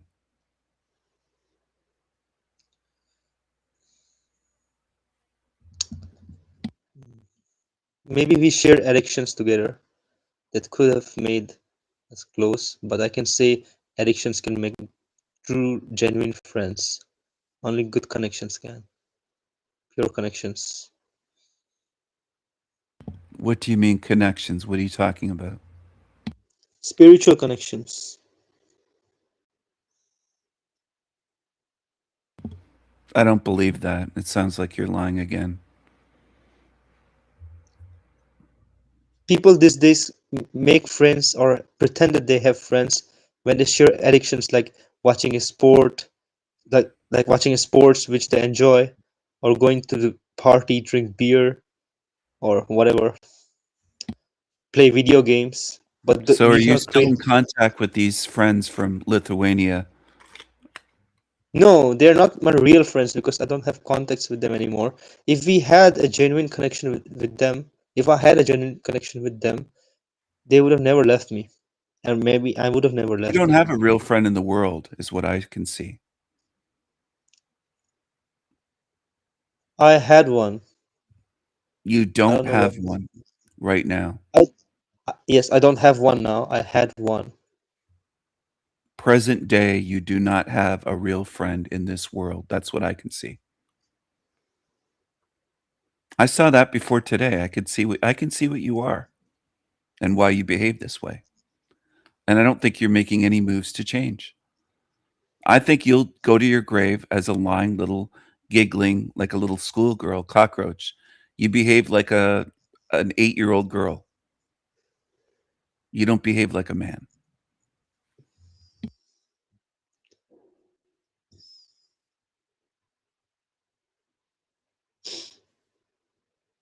It's depressing, right? Is your family ashamed of you, or do you play a different game and pretend to be someone else around them than the little character that you play on YouTube all the time? They definitely might be ashamed of me. However, I made some good achievements in my academia, which definitely made them at least somewhat proud. You haven't lived there for years. So why would they be proud of you here? Because of my academics. What does that matter in the end?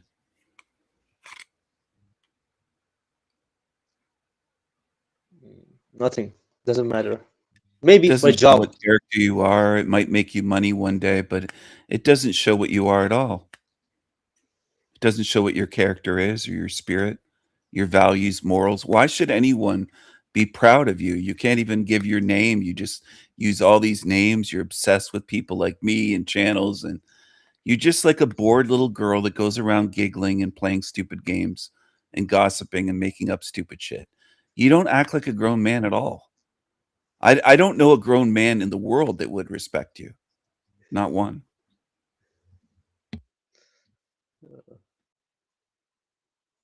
True. A real man. I won't say grown man. I would say a real man, like a high testosterone, high value man. Because grown men might respect anyone, even a degenerate criminal they can respect. Well, you use the language that you just repeat from Godus, like high value and high testosterone. You use red pill language. It's like you listen to Godus and Andrew Tate, the guy that had the shit beat out of him by some. Everyone is a Freemason. I forgot the name, but he was playing the role of what is called Anton LaVey. Yeah. Is that what you want to do? You want to be a fake for life and play a role on the internet? Nah, that's what Masons do. I don't do that. You have been doing that already, though. You're not a Mason, but you have been doing that. Or maybe you are a Mason. I don't know for sure. Could be. You could be working for some organization where they just get some low-level idiot to go around like a court jester.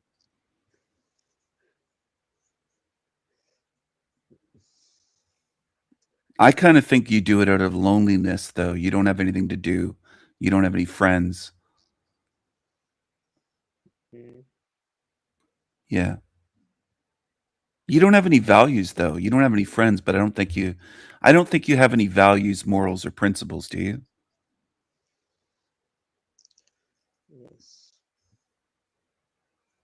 You're mumbling. Can you speak up a bit? Do you have any morals, values, or principles? I think that will reflect on the people I help in my life. Do you have any substance? You have a fake identity online. So what is the real you? Do you have a real you, any real selfhood, any character, any values, morals, principles? 12 years ago, around, I would say, I was around on my mid school, on my elementary school time. During that period, I used to receive a lot of money as a paycheck, like as a monthly allowance by my parents for spending.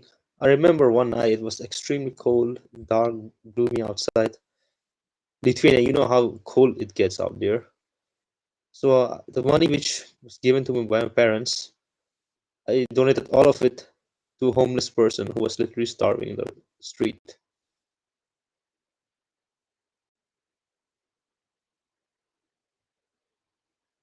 Anna Face said, Godus doesn't have knowledge. He has a gimmick. That's why fools follow him. How do you respond to that?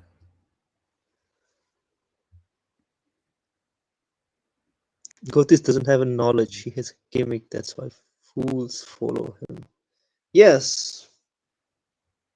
Yes, he does play a gimmick now. At least after 2022, after what he did to his wife, he definitely is playing a gimmick to gain attention, money, and to just create this new image online.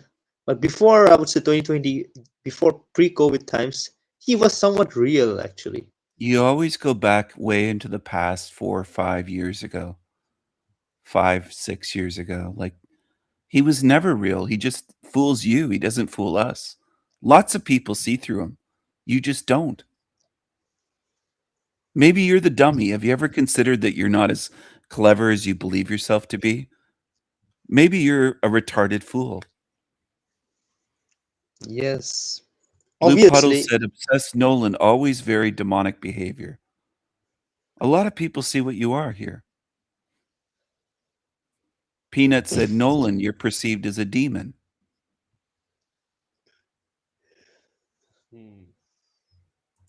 Peanut said, there's nothing spiritual about you, Nolan. When was the last moment you had a conversation about anything spiritual? When have you thought of anything spiritual? Because all you do is talk about other YouTubers. And you hop around panel to panel. I don't think there's any substance to you. I think you're as empty as the most empty zombie on earth. You're just a follower and somebody that goes around channel to channel for attention, gossiping and making up shit. There's nothing real to you. There's nothing of substance to you. Yes. I know it. Why should anyone respect you? You just play stupid games like you're doing right now. You can't face yourself, can you? With honesty. You can't look at yourself and look at what a fucking scumbag you are and the scumbags you follow and like and kiss up to. Only demons hang out with other demons.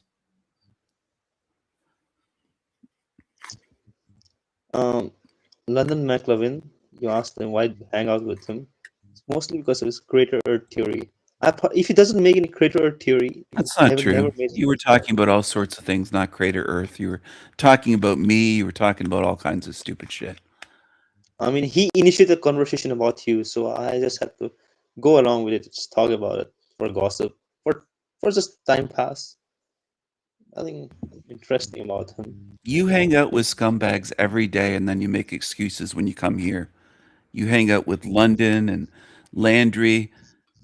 The company you keep reflects what you are. Demons of a feather flock together. And you're a London piece of and shit. Landry. You No talk one about me else. all over the internet. You hang out with scumbags. London, Landry, Jack Talcott. Every scumbag around is your friend. No, On you. it's been a month. I've spoke to the last time I spoke to Jack Talcott. It's been a No, it month was now. days ago.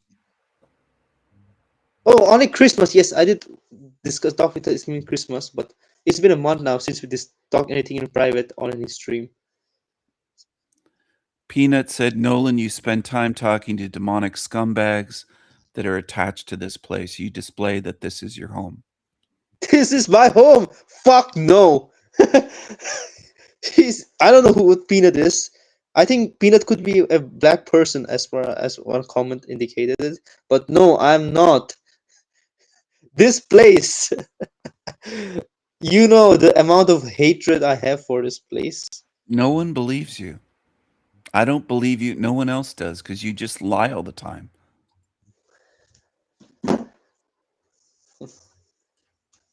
Okay. Yeah, But you're one just a day you liar. might. You use all One. kinds of names. You use all kinds of threats. You use fake accounts. You just do all stupid shit. Like you're someone that never grew up. That's why I question you being 25 years old or turning 25. You just act like a 5-year-old. There's nothing about you to respect. You're not respect worthy. You're not Regarding this, trustworthy. okay. Regarding the spiritual aspect, I was discussing about something about it, that your spirit and my spirit could essentially be the same. As an example, I'm not theoretically saying it could be correct. You once mentioned about the time layers, right? That the whole place could be a time space, or not time space, but it could be like an ocean, like an open ocean. Time could be an open ocean, and we can reincarnate back into the past. Suppose I was born on 1999. I was born in 2000, year 2000, okay? And if I die on 2086, suppose I lived for 86 years, and I reincarnate back into whatever year you were born on. You are 88 years old, right? So your spirit and my spirit could literally be the same, and we are living in the exact same moment. That's not my theory at all. And you're not the same spirit as me whatsoever. You're just doing stupid, unfunny, trollish behavior. It's not even funny. It's just dumb.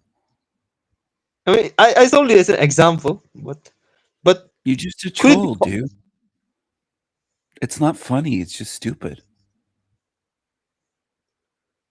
I mean, you don't believe that a spirit can potentially live You're not the same simultaneously? spirit as me. You're not the same species. You are a demonic creature that loves evil. You love hanging out with scumbags, and you belong in this realm. All right. Yeah. And I will do anything I can to make sure you and your friends, you and your kind, stay here and never get out. You don't have to believe it. You can cry when it happens. So your spirit doesn't have any humor? Your It spiritual... does have humor, but you're not funny. Only demons find you funny. Just low IQ losers that are sub 60 IQ. I find lots of things funny. We laugh all the time here. The only time you come here is to harass and try to troll. You don't spend any time here learning like others do. Everyone else who's a regular here spends time learning. You don't do that. Oh, You don't let me tell you demonstrate. something. I have watched all of your good versus evil teams. I have watched I don't think every you've one of watched anything. I don't think you've watched anything. You don't demonstrate any knowledge at all. especially I I don't really believe love you. the okay. I love the God's plan. All of the three Yeah, parts. sure you do. I only asked this question, this topic, Mhm. just to get clarification about that. Anyone If can look at the video titles and say they love. Landry does the same thing. It's no, you not can funny, ask. dude. It's not I've watched funny. it. It's I stupid. promise. You're I've just a watched it. liar. Like I'm putting you backstage again because you keep interrupting. You don't do this with Talcott. You don't do this with London. You don't do it with Landry. You don't show respect here. You show respect for demons. You behave entirely differently on other channels. You love demons. I know what you are. You can't fool me. And you're not funny. You don't make me laugh. All you do is come here to lie and play demon games. It's just boring and stupid. It's not funny. That's why I asked you, do you do this with your family? Is this all you I have is to do this on the internet? Do you behave this way with your family? My promise and my family's promise. I have watched it, sir. I have watched most of your good versus evil Chalk teams. this up to demons. I don't think you've watched anything here. I've never seen you comment on any of my videos. I've never shown you I've never seen you show any understanding. I don't believe you. You're just a liar. And you're annoying. You're basically liked as much here as I would like a mosquito. That's what you are. Not funny, annoying, not liked. Okay. Are you going to be garbage for life? Is that what your goal is? Just to be someone that people look down on and just think they're shit?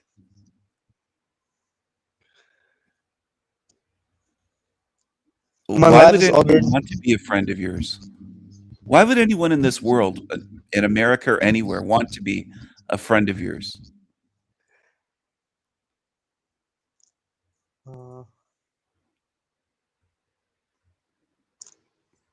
You can't be trusted. You lie, so there's nothing about you that is friend worthy.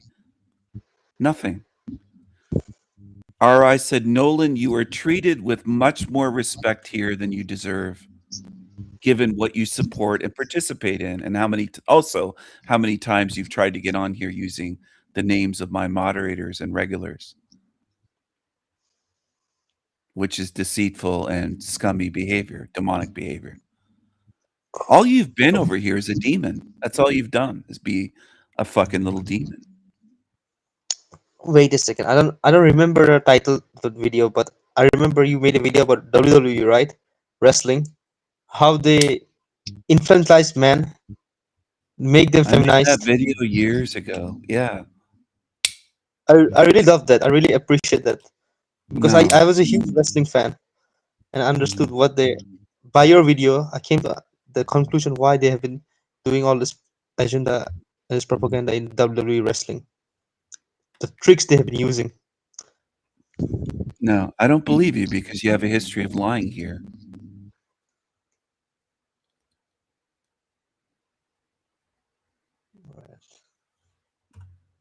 You love wrestling, right?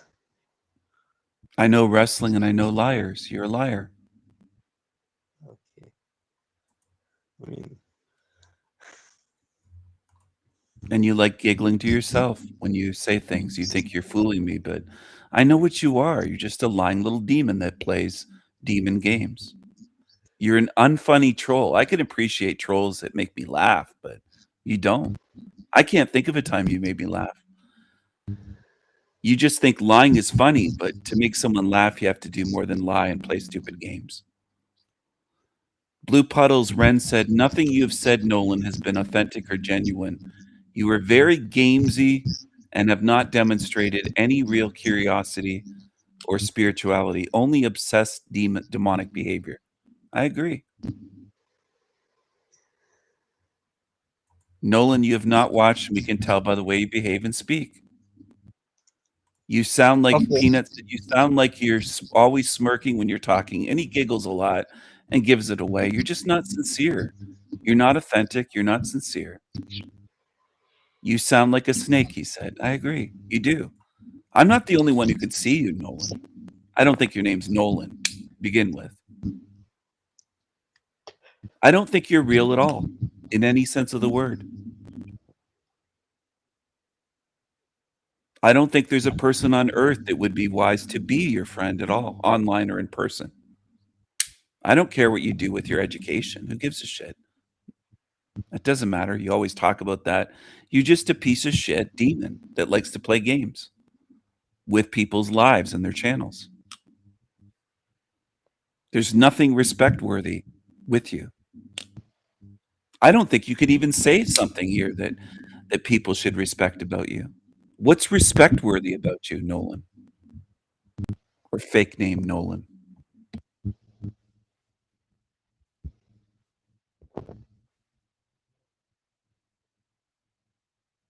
All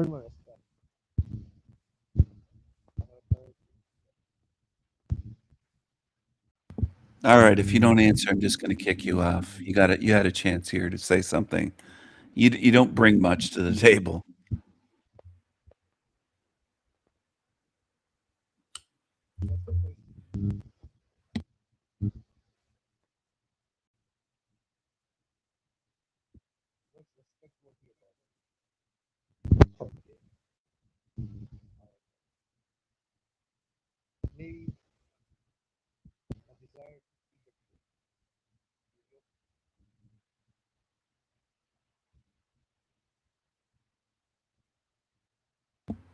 Are your mommy and daddy talking to you? Hello to fake Nolan's parents. Teach him something.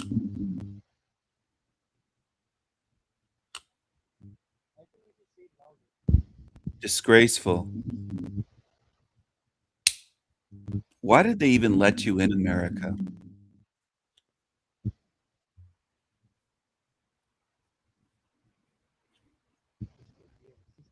Your son likes to play little games on the internet and lie to people and use fake accounts. It'll catch up with him one day. He likes to play little demon games. It's going to catch up to him one day.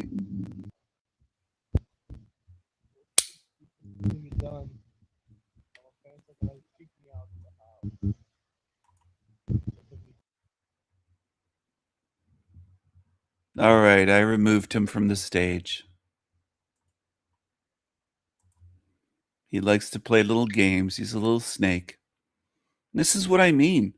They feel clever. They think nobody can see them. But it's so easy to see what they are without seeing their face. You can see what he is.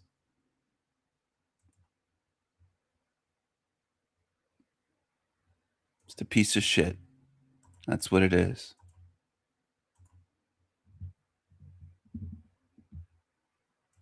Hold on, I know that word vaguely, but I'm the kind of person that if I don't know it enough, I want to get a good understanding of it as soon as I definition. As soon as I can. I just hate being in positions to where I'm like so it's so obvious what's happening, right? And because when you try to get scapegoated, but you're in a position of it's hard to get you. Okay, so sadism is the derivation of pleasure, gratification, or enjoyment. Yeah, that's true. Inflicting pain. We see that in the comments a lot too. Yeah, I agree. Landry. Okay, so that's what I think. A lot of these chatters do. A lot of South American countries are doing the exact same thing. It's a good thing that they're cracking down on it. What do you think, Chuck? I'm giving you the final say here. What do you think about Raven King? Keep him or drop him? That's up to you. It's your show, sir. I don't like to make choices. Oh wait, hold on. This is for you. Nolan versus Raven King. Hello. No, Raven King is an asshole. Hello. He is an asshole, yes, but that's what he wants to be. He's playing it up, so to speak. Would they let him out of his little cubicle? He tries really hard. Facility? He does try pretty hard to be. What's up, Nolan? You found your buddy. You came together. Are they one and the same? He's not a buddy. He's my mentor. He's my guru. Yeah. King Stephen. Yeah, you guys are BFFs. So the Raven King, as I'm pretty sure, just trying to set up, or maybe he's speaking and we just can't hear him, which is maybe the best possible scenario, honestly. So. Well, Jack's been pretty hard on him the past couple of days, so he. I mean, they do it to each other. He deserves it. He deserves it. Though I had this guy like on OTW's live stream, and he was just trying to piss me off for 2 hours straight, nonstop, man. Hey, Like, that's what they it do, was man. too much. They're breaking Yeah, you in. they're trying to get like a reaction or whatever, and at the end it becomes annoying. And the guy's supposed to be like 54 years old, and he acts like a fucking child. He's 88 years old. Be careful when you say that. He's Stephen's 58. 88. Nolan, dude, listen, his I need channel a sucks refund dick, on my but, like, new whatever. phone service. Can you help me? All right. Well, Raven King's not here, so I guess he's gonna be, try again, Raven King.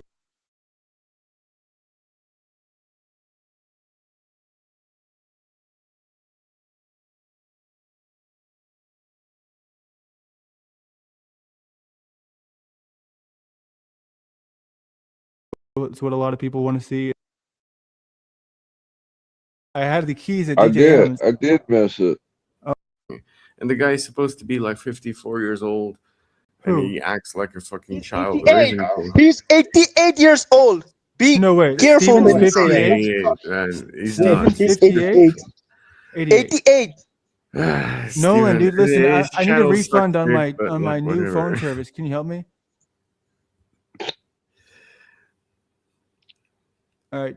Well, Raven King's not here, so I guess he's gonna be, try again, Raven King. You're not talking. You we're not should hearing bring Snoo Snoo on here. No, dude, I cannot hit. Dude, did you see me when I made him my bitch? Did you Who? see that, Chuck? Snafu? Snoo. No, I missed that. Dude, oh no way you missed. Okay, dude, I had the keys at I DJ did. Adams. I did miss it. Oh boy, this is a treat. Let's see. Oh, I man, hold stopped on. in at DJN's, but it was total chaos, so I Yeah. had to click out. Yep. Everybody What are you over talking talking about? everybody. It was crazy. Yeah, he was drunk Friday night. Wee party. Okay, I gotta find the timestamps here. Okay, let me put it in the damn thing. Okay, find me timestamps. Oh no shit. ChatGPT. No, Scoot Gemini. Find me the timestamps where Landry makes Snafu his bitch. Not nephew. Jesus Christ. No, not nephew. Not my nephew. Jesus Christ. That's kind of you to adopt, Landry. Oh man, that was a freaking fail, man.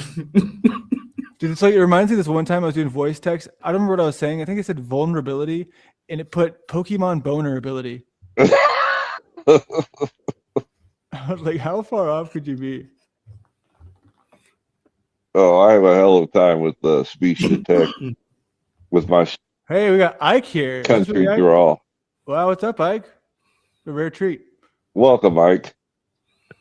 Indeed. Yeah, I don't come out to play often, but I heard this is the new spot for high-level intellectualism, isn't that, Landry, right?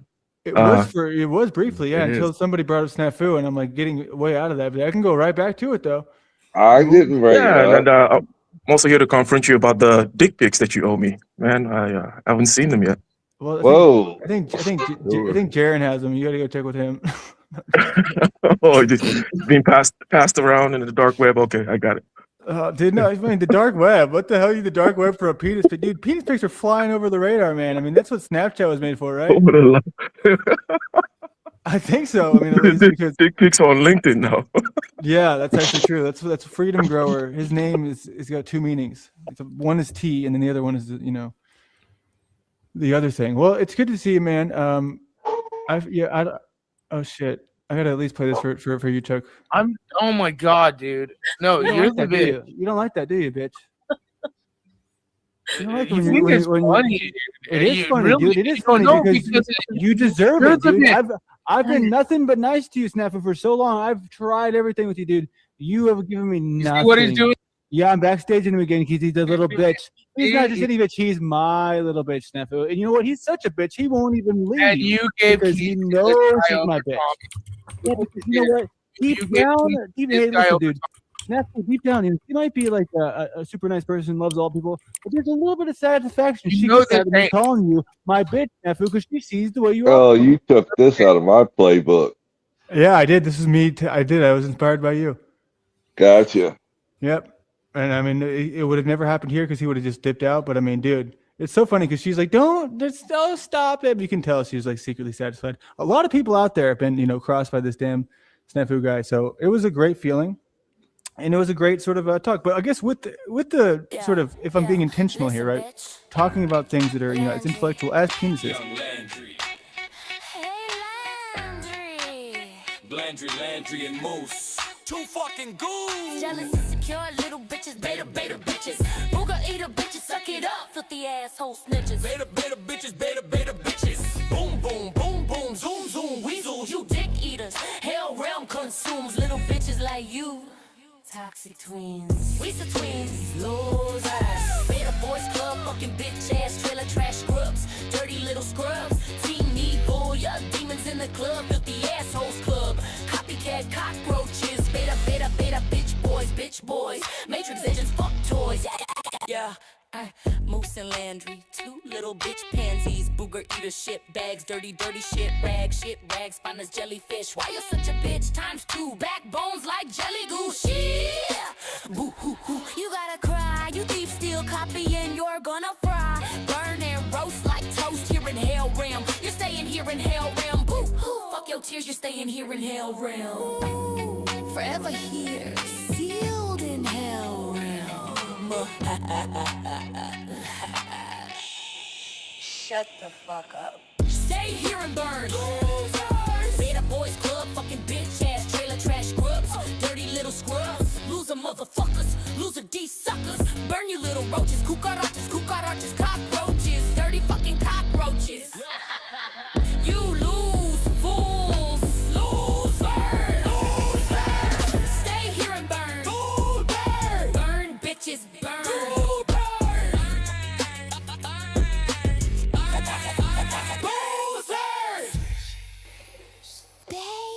And burn.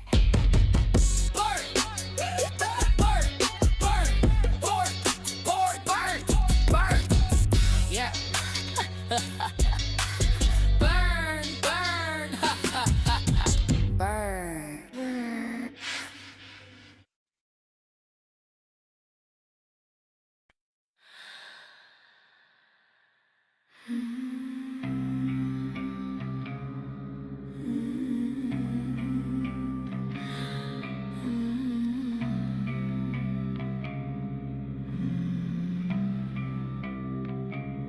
It's my pleasure,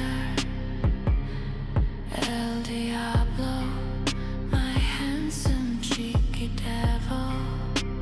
Glorious, El Diablo,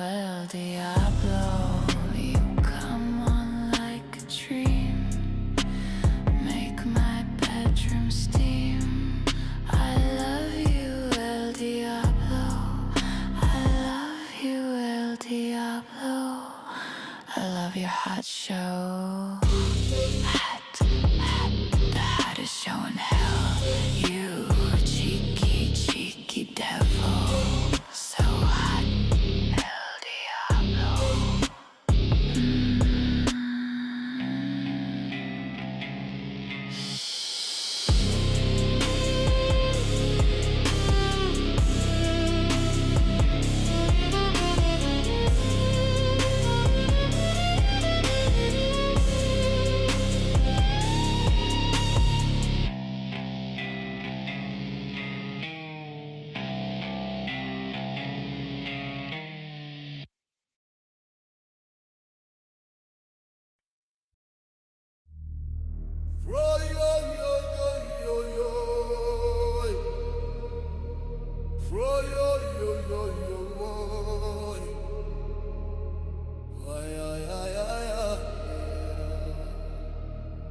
From the moment we arrived here in Hell Realm, the hang us upside down and spank us in a cold hospital room like a ritual, introducing us here with pain, date of birth with an all caps, given legal name.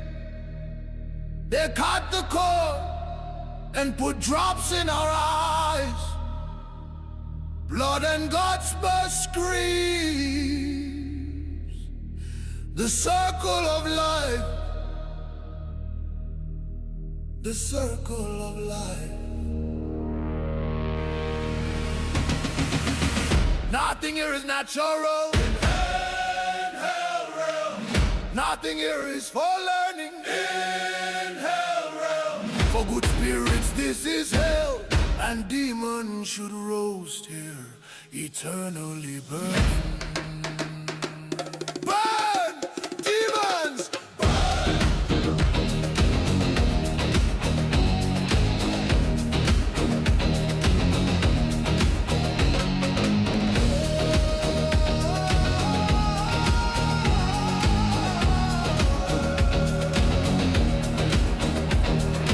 Yes, there is a sun and a moon. Yeah, some humans claim life's too short, gone too soon. Yes, there's wind and rain, mountains and streams. There's a sky with clouds and trails and cults for the insane.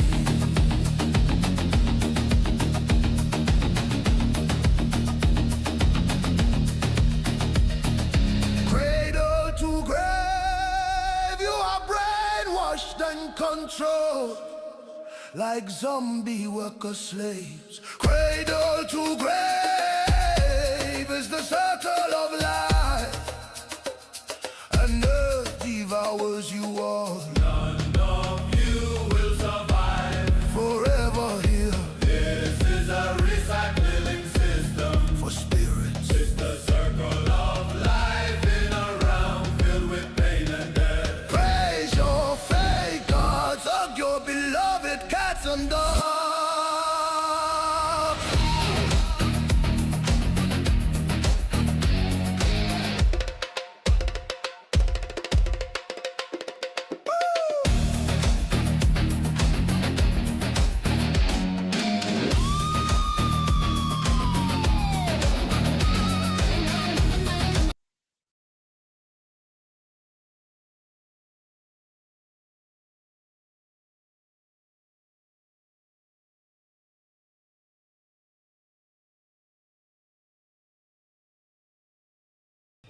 Is he dead? Hopefully. New footage has surfaced of a well-known online personality, Clavicular, allegedly running down someone on a live stream. Is this real? Is there going to be an arrest? Are there going to be criminal charges? Was this justified? Was this self-defense? We're going to explore what we seem to know right now and what could happen next. Welcome to Sidebar, presented by Law and Crime. I'm Jesse Weber. Okay, before we jump into this, you know what season it is right now. It's open enrollment season. Yeah, this is where you compare the exploitative premiums, the fine print of health insurance. It is chaos, to say the least. The good news is we got Crowd Health. Crowd Health is different. Why? Its members fund each other's bills directly. Yeah, so if something big happens, you pay the first $500 and the crowd funds the rest. In fact, they have a track record of handling major events, including bills over $1 million, giving you that confidence that you need. Plus, you get access to low-cost prescriptions, testing, high-quality doctors, and with ACA subsidies expiring, premiums are going to skyrocket. So far, members have saved over $40 million. So this open enrollment, take your power back. Join Crowd Health to get started today for $99 for your first 3 months. Use code SIDEBAR at joincrowdhealth.com. Crowd Health is not insurance. You can opt out, but this is how we win. Join crowdhealth.com. Well, it seems like the list of internet personalities allegedly behaving very badly continues, because we go from our prior coverage of Bonnie Blue to now streamer Clavicular, whose real name is apparently Braden Peters, according to TMZ. So there is video that just came out, it was over the holiday, December 24th, of him allegedly running over somebody with his car. It is wild. It was apparently part of a Christmas Eve live stream, and in the footage, you see Clavicular behind the wheel of a Tesla Cybertruck when someone appears to jump on the hood of the wheel, screaming, wagging his tongue, making faces while holding a phone, so possibly recording himself. And someone in Clavicular's car seems to say, "Start driving."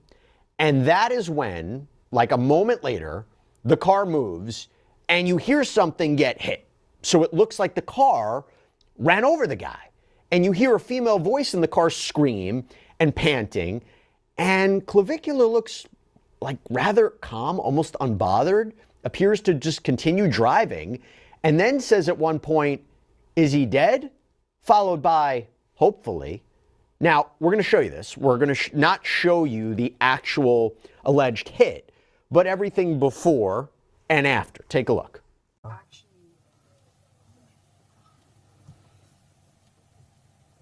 Run this guy over here. Oh my fucking Start God. driving with this guy in the car. Drive. Oh my fuck. You probably just ran him over, Claire.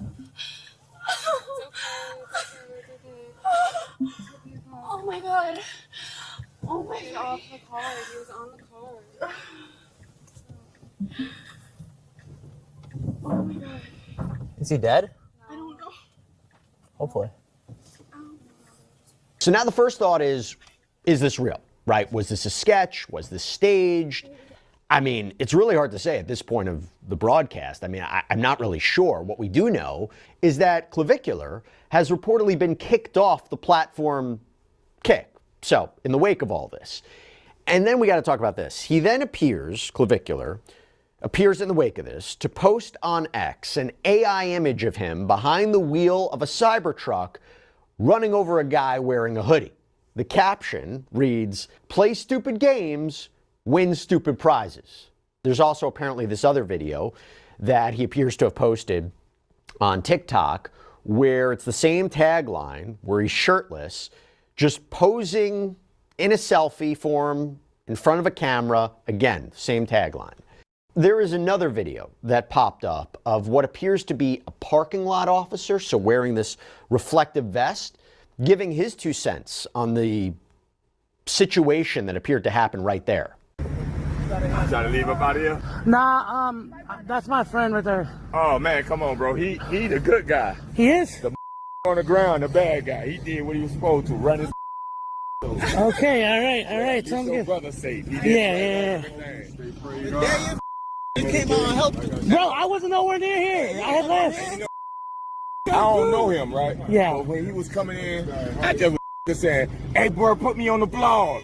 Yeah. I see him coming out, and there was some guys. There was some guys around. No, yeah, I saw that. I was with him. Well, what was transpired, but you could tell it wasn't nothing nice. People like It wasn't nothing nice. Yeah. I came over here. And then there's another video where Clavicular seems to be talking to 2 guys in these reflective vests, saying the people were surrounding his car, that they had guns, that he couldn't see what was going on, seemingly that he was, afraid.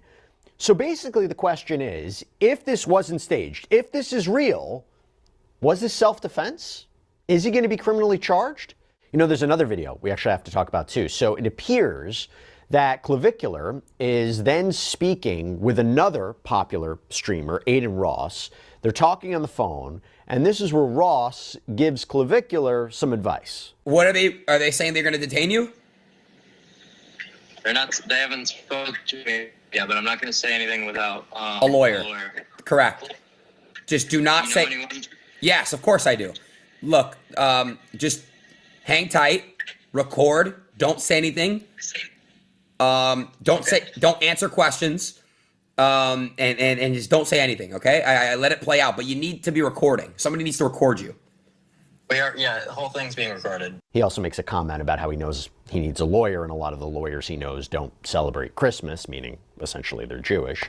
First of all, I should also say this. There is some speculation online that the same person who appeared to jump on the car, who allegedly was run over by Clavicular, that person previously allegedly harassed Clavicular and another streamer, Neon, a few weeks ago at an event, throwing liquid at them. I can't confirm that for sure it's the same person. But Although we haven't seen an official statement from Clavicular, although we have kind of that AI image, and I'll get to one other statement that he made as well, or that he appeared to make as well.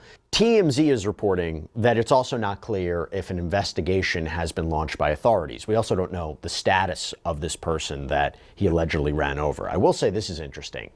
James Fishback, who is apparently running to replace Ron DeSantis as Florida governor, seems to have taken to X. And on his page, there is one post that reads, "Clavicular did nothing wrong." It's followed by another post that says, quote, "What Clavicular did was clear-cut self-defense against a thug who attempted to assault him. Stand your ground." Now, as we sort out the potential legal situation for Clavicular, just to bring you up to speed, if you don't know who he is, so Pop Rant says that he's a 20-year-old American streamer. He appears, by the way, to have quite a big following on social, including over 600,000 followers on TikTok. A lot of the content seems focused on appearance and aesthetics and something called looks maxing.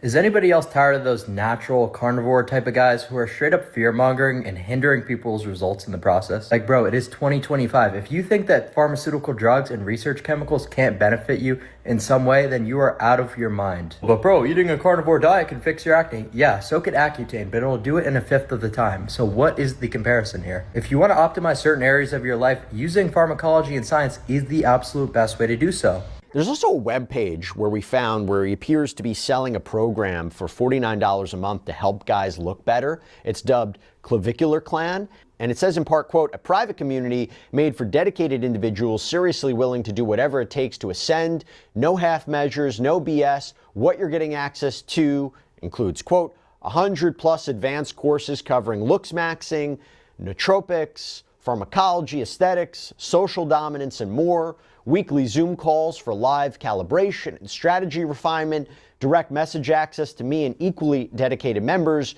no more wasting time in normie spaces, and if you're ready to dominate in silence and win in reality, you're in the right place." I want to bring on criminal defense attorney Eric Faddis to talk more about this. Eric, thanks so much for taking the time. First, at the time of this broadcast, doesn't appear to be an arrest of any kind. Why do you think that is? Well, gosh, I mean, for a guy who's so into looks maxing, this is kind of a bad look. That being said, it's a little bit surprising that there haven't been charges after a person was allegedly run over. This happened a number of days ago. We would think that if there was a strong case against Clavicular, we would already see a court case kind of beginning to be initiated. That hasn't happened yet. I'm wondering if the prosecutors are weighing this potential self-defense claim and deciding whether it makes sense to move forward with charges. Now, to be clear, I don't know where this happened. I don't know if it was in Florida. Maybe it was in Florida, possibly based on the response of Fishback. And I think Clavicular may live there. But I guess the question is, if we don't see an arrest, I do wonder if it's staged. But from what I'm seeing, a lot of people comments online, I think people think it's real. And even judging from his reaction afterwards, I mean, I know there's staged events, but you tell me, if there's no arrest right now or no reported arrest, is it possible that this was staged? You know, that could be an explanation here. It wouldn't be the first time that's happened, Jesse. We've seen other influencers actually be accused of staging shootings, and there were no criminal charges that followed from those alleged shootings. And so this, you know, would not be the first time that something extreme was perhaps staged and put on social media for likes and views, of which Clavicular gets a ton. Yeah, look, I think it's very hard to judge, but it seems like everything I'm, reading online, and it seems like this happened. So let's say, for argument's sake, this was real. Someone jumps on his hood, is doing this. You heard a little bit of his commentary where he was talking about how people are surrounding the car. Guy jumps on his hood, is acting nuts. If he thought he was armed, is there a situation where this could be self-defense? What else should he have done at that moment? You tell me. Could it be self-defense? The linchpin of self-defense, Jesse, is whether he had a reasonable fear of imminent bodily harm. And so, he talks about claiming that he saw a firearm through clothing, is how he describes it, and perhaps felt harassed. That's a subjective belief, but it has to be reasonable as well. which is the phallus of life and all those things. But I guess I do want to pick your brain here, because I know this might be a once in a 3-month chance. What are your thoughts on hiding behind the concept of God, sort of to say, don't look over here, God's on our side? I think it's common in this day and age, because we either have God or we have business, right? There's really the two lanes. It's like we're making money or spiritually seeking. What else is there? Okay, well, to me, first of all, you say it's pretty common in this day and age. I'm like, well, no, it's been the thing to do from time immemorial, right?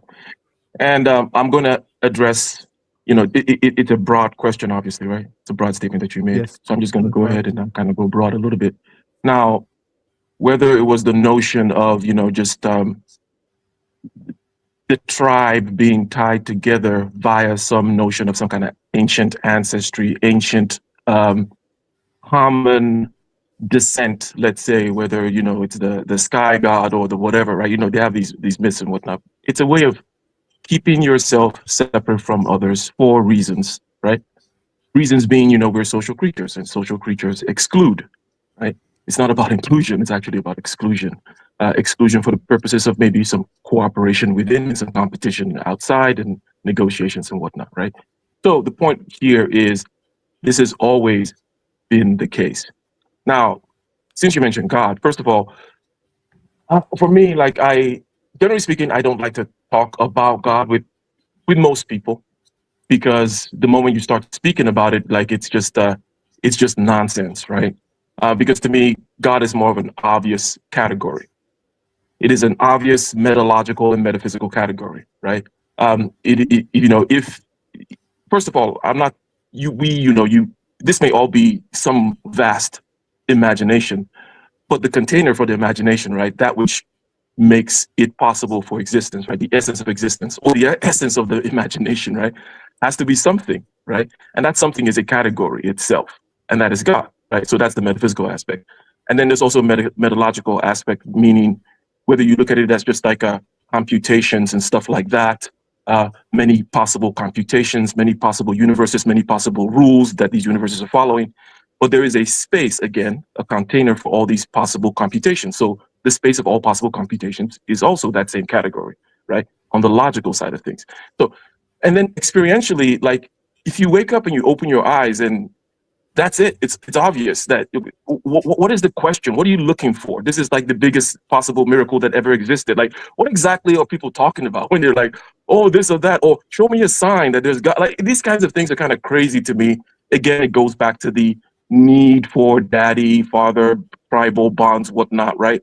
They're not really talking about God, right? Because God is that obvious category which I just referred to. They're talking about some way to exclude, some way to, do you know the secret handshake? Are you saved?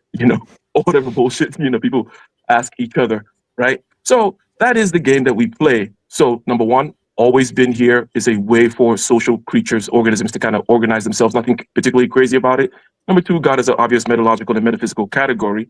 And any kind of conversations beyond that is just ways for people to do the handshake thing. Now, having said that, right, I'll go chill somewhere and talk about a Bible. I'll talk about the Quran and whatnot. I'll talk about ways in which this particular metalogical category has been embodied over time in different traditions and different myths and so on and so on and so forth. Because I am interested in that to begin with, because I think that the physical evolution is just as interesting, or cultural evolution is just as interesting as physical evolution, right? The software layer, if you will, is just as important and as interesting.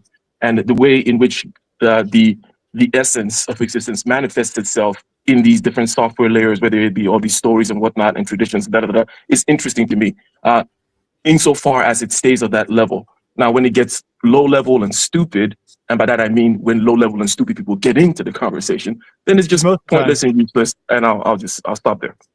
Well, it's most of the time, right? Where the stupid people. Oh yeah, but that's why I don't like to. Most of the time, 99.9% of the time, right? Yeah. So if you ask me, do you believe in God? Most of the time, I don't want to even answer that question, because I have to understand the basis of where this person is coming from. If this person is incapable of certain kinds of cognitive activity, I don't want to participate, right? when I say cognitive activity, this is not some kind of big brain bias I'm talking about here. I'm talking about a certain kind of honesty, a certain kind of presence, if you will. Right? If they cannot actually be within themselves, present in the moment, and do what I call like the subjectivity thing, where they can actually be that first person player character, honestly engaging with existence with me, then and it's very and again, 99.9% of people cannot do that. They do not do that. They just throw a bunch of words around. It's a large language model, right? They reach into the large language model, they spin some things around, the other person gets triggered to spin some more stuff around, and that's the panel verse, and that's the human race. In debates, I mean, that's what the problem I run into is like with these people. I was recently talking to Sovereign Dave, I think his name is, Unchained Mind, and I'm like, hearing this stuff, I've heard it all before. It's like it's when I say it's the script, I mean it's like they heard it somewhere. Like that's a great point. It becomes like the routine where people are saying the same words, same phrases, and then I'm like, well, what does it mean to you? What does it mean to you? And I saw Trutherkopf do that to the Machine Lies that one day. Yeah, do you not think that God is part of the human consciousness in any way? So in the way in which that category that I described, right, if it indeed everything emanates from it, right, then it is indeed part of everything. Now, sure, I can say a little bit more about that. Yeah, good. No, like when people are like to near-death experiences and stuff, they always start praying to God because they don't have another thing to pray to. So wouldn't it be like something that is actually naturally part of your consciousness? Would that mean that God is based in fear? Well, sure. Well, yeah. I've prayed like the times that I've prayed the hardest. I mean, very much when I've been very sick or in a place where in a situation I couldn't get out of. It's kind of like the last resort. It's kind of like say that everyone on earth was dead except for your one arch enemy. You'd probably be like, hey man, I know we have our differences, but like, what's up? I need someone to help me do this. It sort of feels like it cheapens it a little bit, but I'm guilty of it. And I think that it is more of like an unspoken sort of feeling, and just like looking around and seeing the way that people take a lot of things for granted. I look at buildings and I look at architecture and just the lay of the land in the city I live in. I'm like, holy crap, how did we do this? You know what I mean? Like, how did we make this happen? It blows my mind. So I give like that for me seeing a little bit, but I'm guilty of it. And I think that it is more of like an unspoken sort of feeling, and just like looking around and seeing the way that people take a lot of things for granted. I look at buildings and I look at architecture and just the lay of the land in the city I live in. I'm like, holy crap, how did we do this? You know what I mean? Like, how did we make this happen? It blows my mind. So I give like that for me, seeing those things, the beauty and the things that most people just walk right past because they're stressed out their job. They go to the same place every day. They come home and they go, sleep, and they're just like, God, I hate this stupid traffic, this and that. And they don't just see it. It's all right there, but they don't see it. Sure. Yeah. It's interesting. Yeah, the same thing that you brought up right now, and also the question regarding when you strip everything away. For example, you talk about death, right? Which is, facing death. That will be the stripping all the bullshit away. And then you come back to that place, which I claim 99.9% people are not, but they otherwise should be. Remember, I mentioned you open your eyes in the morning, if you actually are opening your eyes, right? Then boom, there's God, right? But it takes, but obviously, yeah, if you have the privilege of facing. Listen to these losers. You open your eyes and boom, there's God. Fucking, oh man, it's just pathetic. Pathetic. And that's the level they're at. That's the level many in this realm are at. Low level, low IQ, losers, absolute losers. If you open your eyes and you breathe, God's allowing you to breathe. What a bunch of slaves. Absolute slaves. With the image of the narcissistic fraud Jack Talcott there, right? Where who created Galukians? Jack is another copycat fraud. I liked the post, but the post disappeared, and now you got a damn hour-and-a-half narrative video on this? Where's the post, dude? I didn't remove the post, so maybe YouTube took it down. I'm not sure. Here's the image I posted at Backstage, the Galukians. And also the Joker. Yeah. Yeah. Who created Galukians? This is the image. Yeah, that's what I wanted. And also I the Joker in the deck, Jack, that was in my dream. And then that card was on my floor when I woke up today. So I took it as a sign from God because I don't know where that card came from. I don't have playing cards. So I don't know where that came from. Maybe it was the devil. I don't know. That's an interesting. It's all open to interpretation, and it is through our discernment where we find the truth or fiction. But I recognize the value, and I do give credit. I think you came up with the Galukians. I somehow. absolutely did. Yes. Yeah. Right. So me and my support, we What support? Who created that? Who put that there? the one who helps me. Well, And who's that? so Name them. no, Why I you? refuse. Why is it a I re- secret? You're against secrets. Let me get to the point before you continue Well, interrupting me with your you are against interrogation. secrets. Go ahead. Go ahead, Jack.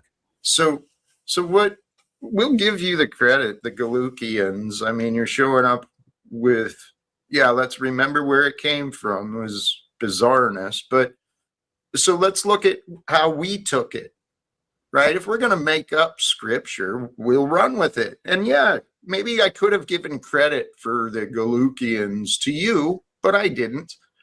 So we ran with it. For Jack so loved the world that he gave the last 7 years of his life in pursuit of a world without war and government secrets. But Jack, you Isn't that replaced God true? with- Jack, Isn't that true? Can I respond? You replace God with Jack. It's for God so loved the world, not Jack. Not in Galukians 3:16, right? It's I created imaginary. Galukians. That's not part of Galukians. It's imaginary, dude. No, it's not. It's a real book. It is. It's a real book, Galukians. No, see, this is another. Okay, well, here's another clarity for you, dude. Your legitimacy, it's imagined. You do No. not have the authority or discernment or credibility or respect that you think. And I would love for it to change, Stephen, because I know you can do better. I know you can. Are you saying, Jack, that deep down you love and respect me?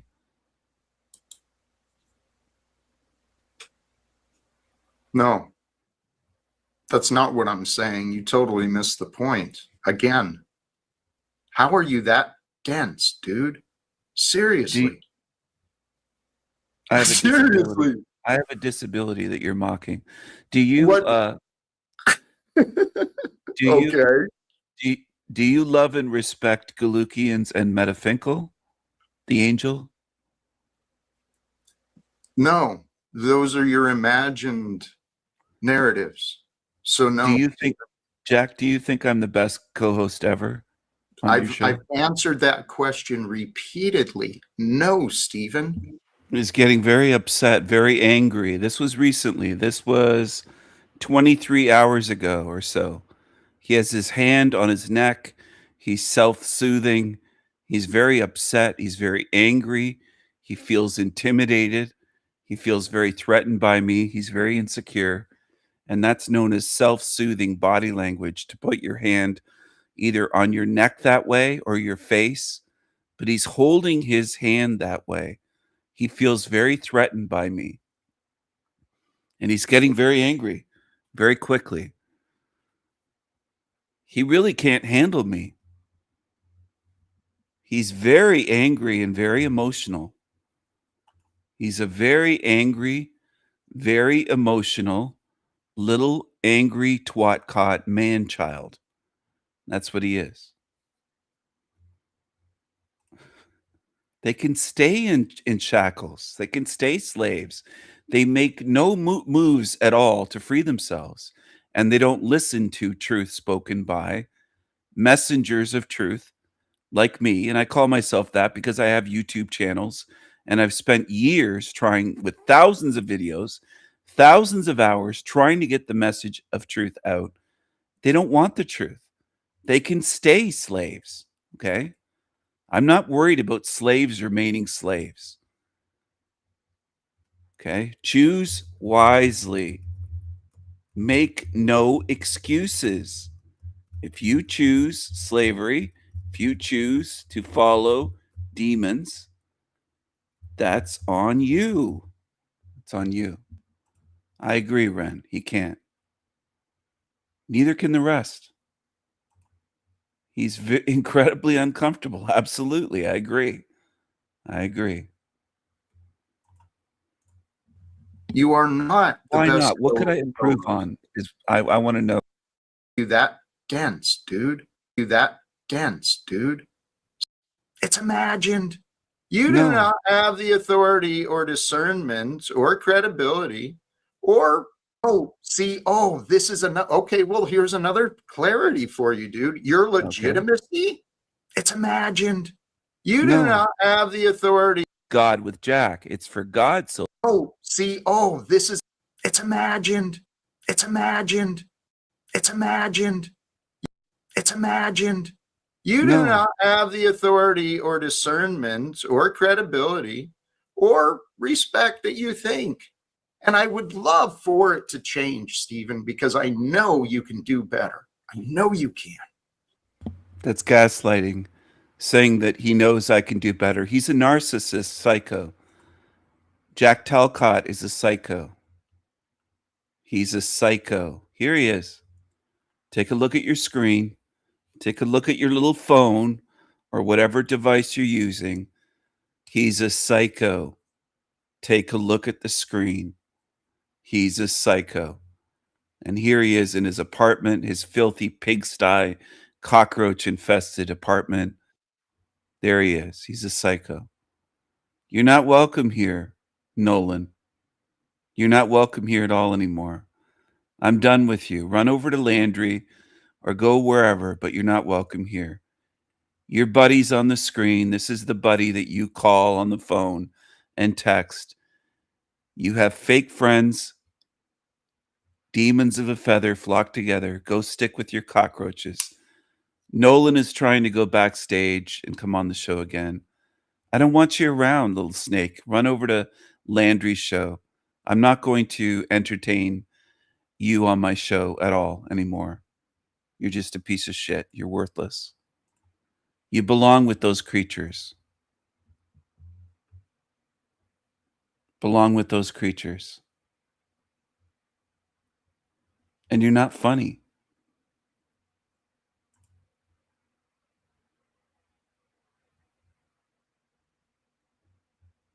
Don't want you around, Landry or Nolan. I don't want you around.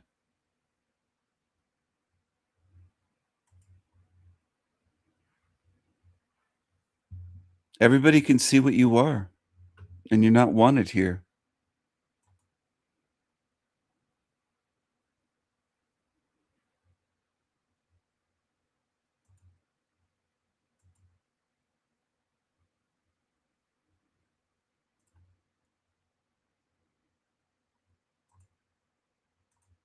You're not wanted here, Nolan.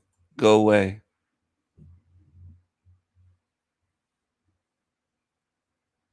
Go away.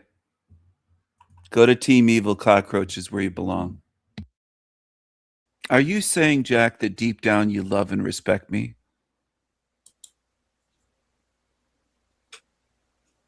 No, that's not what I'm saying. You totally missed the point. Again, how are you that dense, dude? Seriously.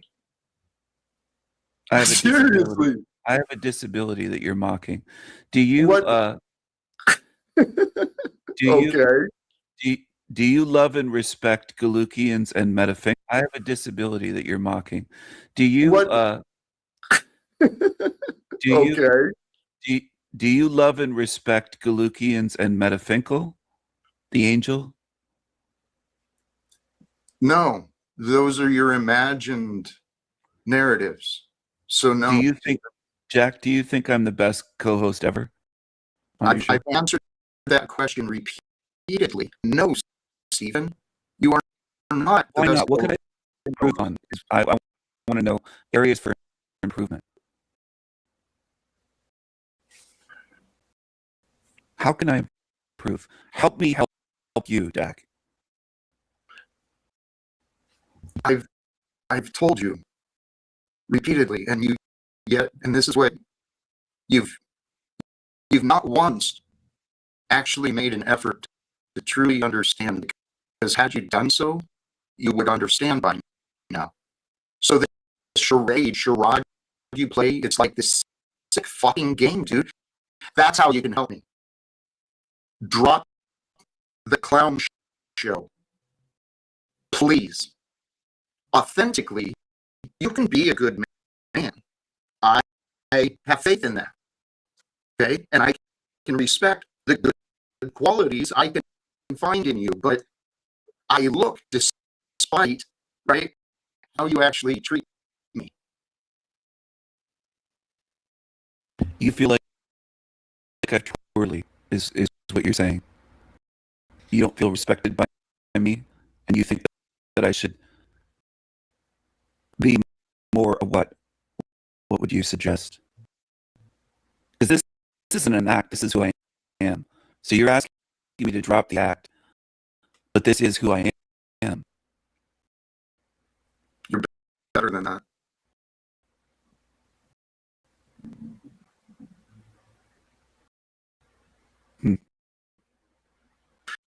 And what I mean by that is you're well aware of my goals. The goals of trying to end wars. The goals of trying to grow my channel, grow in my credibility. Mm-hmm. You know my goals. I have been reaching thousands of people that are trying to advertise for you. Market. That's a lie. That's a lie you want me to believe, but it's a false narrative. It is not a lie. My short videos do reach thousands. I know, and it does not highlight me. It's not done to make me look good. Jack. Hey, sorry to have you in the back so long. Thank you. No, you're fine. Please speak.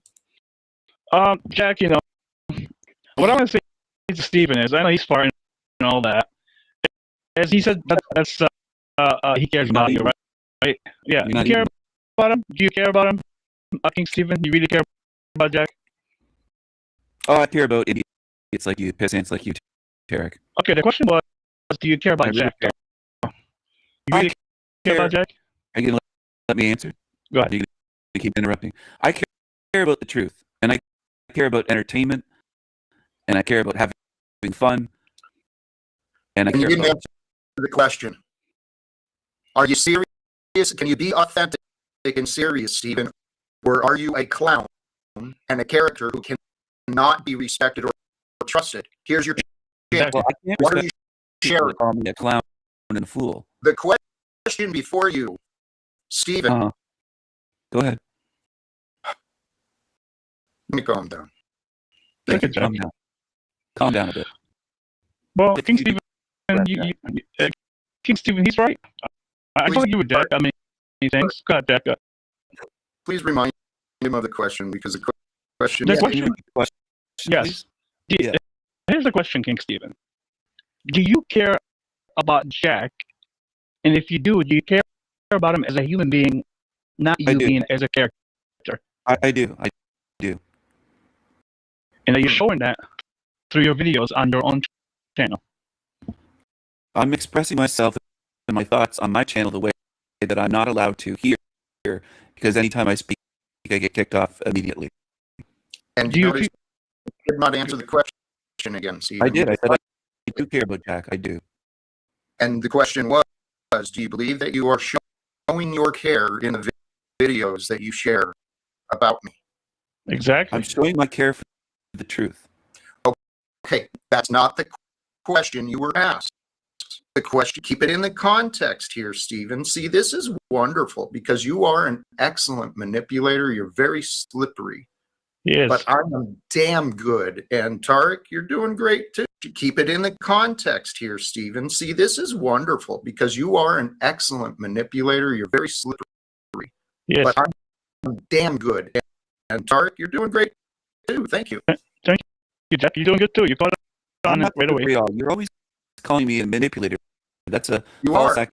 accusation. Stephen, there's plenty of evidence. Please, let's not argue. Okay. Your Yeah, let's denial not is argue being today. Let's be positive. Stephen, yes, we are confronting your denial today so that we can have a better version of you from now on. It'd be so fucking amazing, dude. I'm so excited for this possible And a break. better version of Jack, where you don't call people despicable and disgusting. Let's start with you. There you go. Deflection. That's No, that's not a deflection. what you're Yeah, it doing, is. Stephen. We were discussing you and You've your never behavior. discussed your own behavior here. So again, Go back ahead. where the conversation was, Stephen, please. The question before you, right? You made the claim that you care about Jack, and then it was followed up with a question. Stephen, in your videos that you're sharing, is your care for Jack being shown? What do Yes, you because I'm honestly speaking truth. I'm showing truth. Yes. you believe? Okay, so how is that helping Jack? It's helping you see The question before you, right? some behavior here, So Jack. again, we can Let's be have a positive. better version of you from now on. It'd be so fucking amazing, dude. I'm so excited. Thank you, Jack. You're doing good too. You caught on I'm it not right away. slippery at all. You're always calling me a manipulator. That's a You false are. accusation. Stephen, there's plenty of evidence. Please let's not argue. Okay, your Yeah, denial let's not is argue being today. Let's be positive. Stephen, yes, we are confronting your denial today so that we can Let's be have a positive. better version of you from now on. It'd be so fucking amazing, dude. I'm so excited be. for this possible And a break. better version of Jack, where you don't call people despicable and disgusting. Let's start with you. There you go. Deflection. That's No, that's not a deflection. what you're Yeah, it doing, is. Stephen. We were discussing you and your You've never behavior. discussed your own behavior here, So Jack. again, Go back ahead. to where the conversation was, Stephen, please. The question before you, right? You made the claim that you care about. All right, I think I'm going to end the stream here. The numbers are kind of down, and people aren't really paying attention or participating in the chat room. So I'm not going to keep streaming. 6 hours, 28 minutes. Not very many people showed up. Not very many people participated very much at all in 6.5 hours, unfortunately. Once again, people have shown they prefer shit. They prefer shit channels, cockroaches, demons, degenerates. Once again, people show me by what they support. That corpse on the screen has his hand out for money all the time. And I think people like that. They like trash. They have an appetite for trash. So be it. There's a cost to it, though, in the end. So don't cry in the end. Don't cry. Don't make excuses when all of this gets shut down. You can stay with the pieces of shit that many defend and support. You get, in the end, you get what you deserve. I've told you thousands of times to choose wisely. Most people never do. In their whole life, they choose trash and evil. They choose cockroaches, liars, demons, grifters, two-faced pieces of shit, narcissists, psychos like Jack Talcott. Not very many people have commented on this anytime I put it up. It just lets me know that people don't see it yet. They need more of this shown.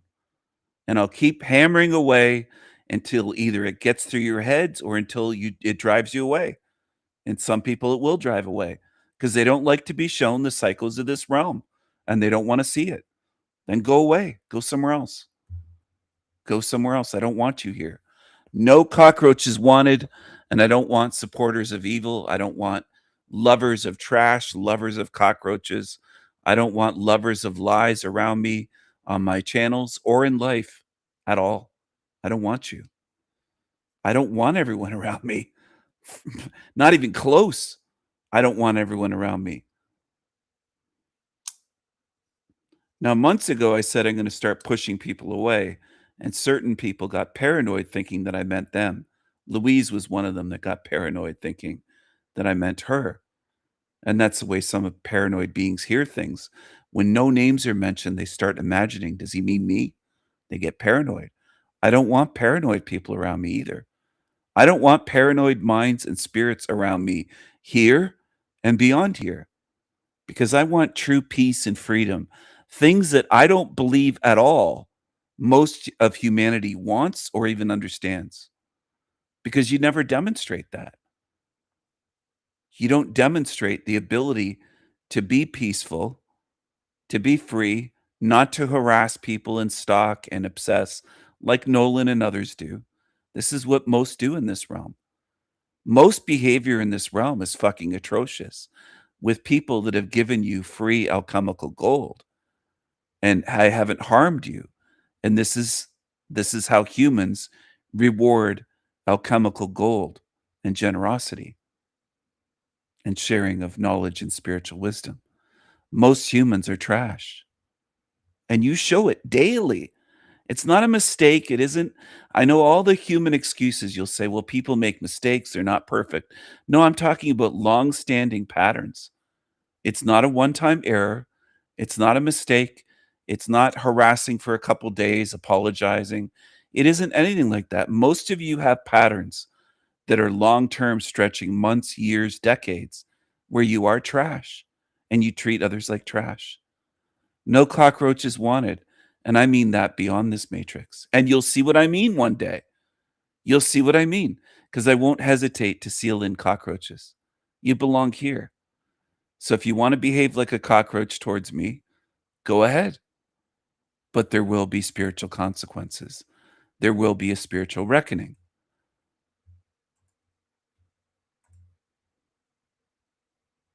A lot of people tune in and they're really not paying attention. That's your loss. And you will lose in the end. You will. Because I've tried to teach you, it isn't just about knowledge getting out of here. I've tried to show you a lot with my channel. Good luck. Good luck. If you don't want to pay attention here, I don't know how the fuck you expect to get out of here. Because some of you are convinced it's simple. No, you're simple. You're not in a simple realm. You're in a very complex, tricky matrix. It isn't simple.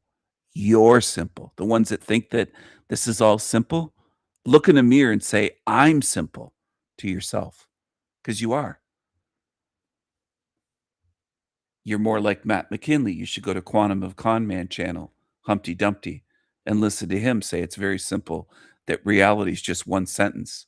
He used to say half a page. Now he's saying one sentence. And he'll say it's simple, it's simple, it's simple. No, it isn't simple. It's very tricky. You might be in the trickiest reality ever to be created thus far. And some of you crave simplicity because it hurts your brain to look at where you are and to face reality. Facing reality hurts you. You don't want to think. You want it to be simple, but it isn't simple. It isn't. And as I said in a previous live stream, I have knowledge that I probably will take to my grave with me, based on people's reactions for years on YouTube to me. You're undeserving. Overall, people show me they're undeserving. So there is some knowledge that I have that I will take to my grave. Most likely, I will take to my grave with me.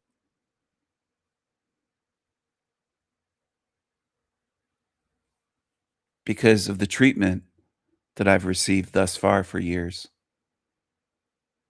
Most of it hasn't been good at all.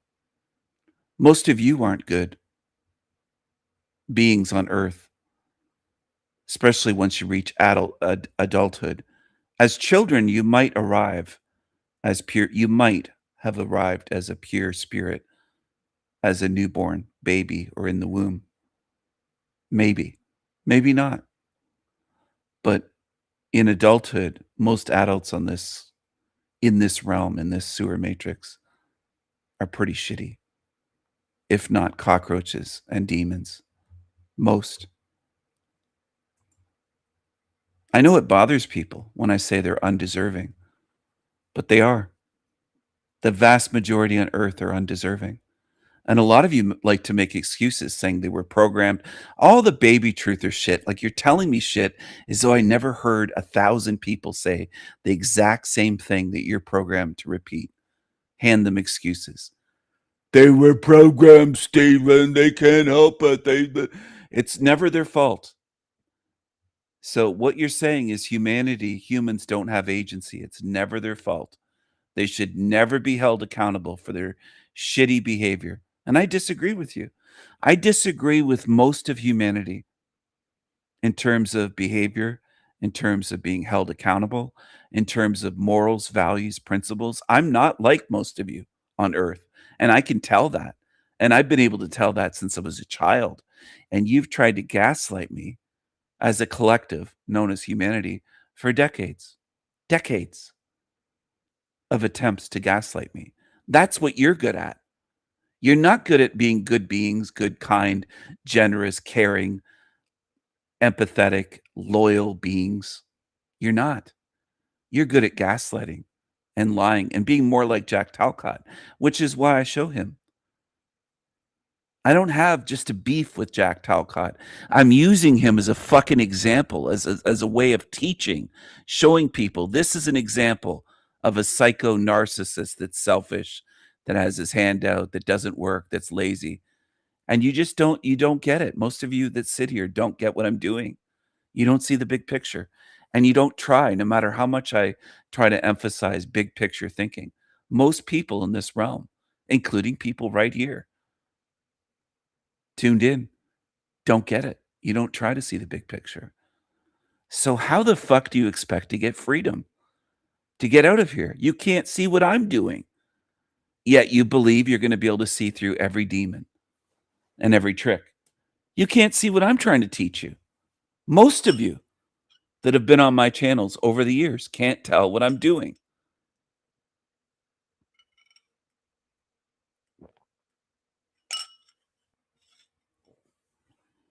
That's my straw with my Guinness mug, my Guinness pint glass from my girlfriend, a gift from my girlfriend.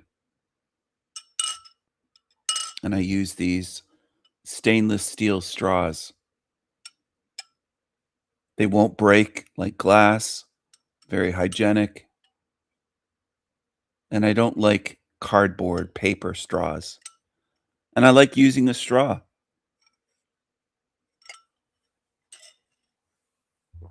And I like using a glass for Coke Zero or for beer or for whatever.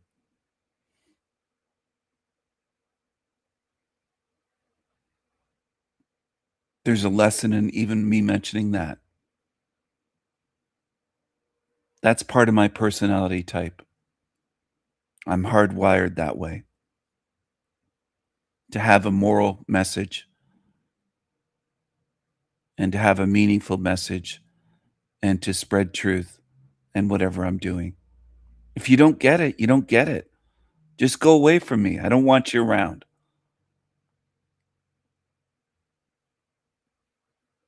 Stop coming around to harass me. I don't want you. That's not just directed at Nolan. He's included. No cockroaches wanted. I don't want you. I don't want a lot of beings in this realm around me based on your behavior. Manny comes to mind and his lying over and over and over again. Even lying about not typing. It's like, who are you typing to? You're typing away. Oh, no, that's my mouse. No. It's not my keyboard. And it sounded just like a keyboard typing. Keyboard keys being pressed on a computer keyboard of a desktop. Laptop keys don't sound that way. At least all the laptops I've ever owned. And I've owned laptops since the late 1990s. I've had laptops now for over 25 years. 25, 26 years. Anyway, I told Manny he wasn't wanted here, and I said, you're not welcome here. I don't want you around. Don't want you. Go away, Manny, I told him. Told him not here, I told him that in an email as well. Go away. Just go away.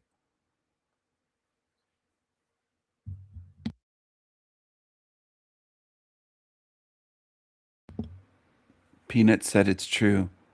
Well, I speak the truth, not just about them not deserving this. I speak the truth. I see this realm as it is. I don't put on goggles and mind control and just pretend that everybody's good or people are just flawed or that most beings in this realm are shit. And I'm talking about beings other than animals. Most beings you can be exceptionally good to, kind, generous, and they'll stab you in the back. And they will take you for granted and not appreciate what you gave them and betray you in the end. That's the pattern that I've experienced in life. And I know I'm not the only one. It isn't just me that's gone through this. Others that have their eyes open notice the pattern in their lives. They've been betrayed and sold out by ones that they were very kind and generous to. Of course, this is just simple stuff.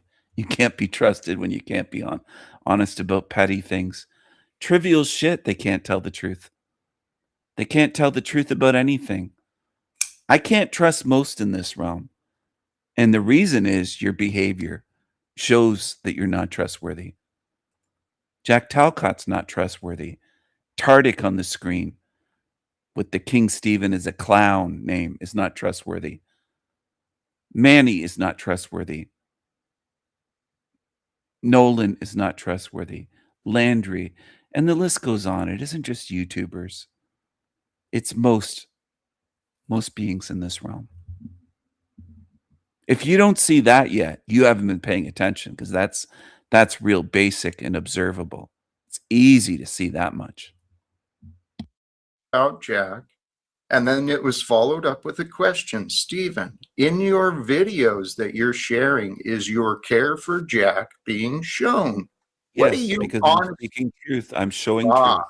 Yeah. Why should I care for someone at all that calls me despicable and disgusting, that calls me a fool, an idiot, a clown, dense, and more than that, on and on and on, and told to fuck off and fuck you? And why should I care for Jack Talcott? I shouldn't, and I don't.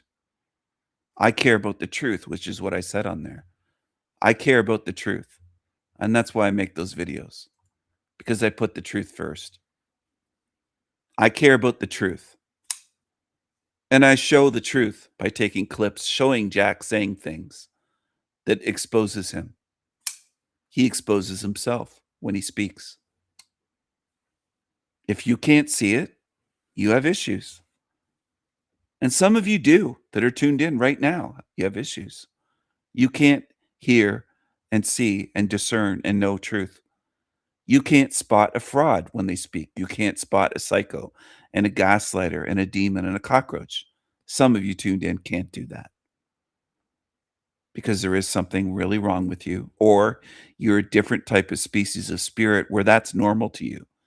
You're on the dark side. You're on Team Evil. So be it. You're an enemy of mine, and I will treat you as such. It's that simple. You're an enemy, and I will treat you as an enemy. And you deserve what is coming. If you think this place is going to get better, then you're one of the dumbest beings on earth. And some of you are. Some of you are that way. Some of you are that dumb and foolish and deceived and filled with wishful thinking. And you love lies and you hate the truth. So you will watch channels that feed you lies and you will love it. Like this creature. Because as an infant, he's already more powerful than the other four. He's the ether. They are curing the ether. Mark my words. I believe you. Mark my words. And this is part of why I study movies, because the good guys are putting all this stuff out that people think it's just a movie, it's just fiction. No, it's not. It's all the truth. And once it's in your head, your psyche has processed it so that later on when the truth is revealed about everything with COVID and with the Illuminati and what they were doing and the takedown of the whole cabal, people are going to go, oh my God, we've had a debate. We had an argument about that movie. It was just fiction. You said it wasn't fiction. It was the truth. Well, everybody who's been saying that this is the truth is correct. That's wild. Yes. So, with his movies, you know, this.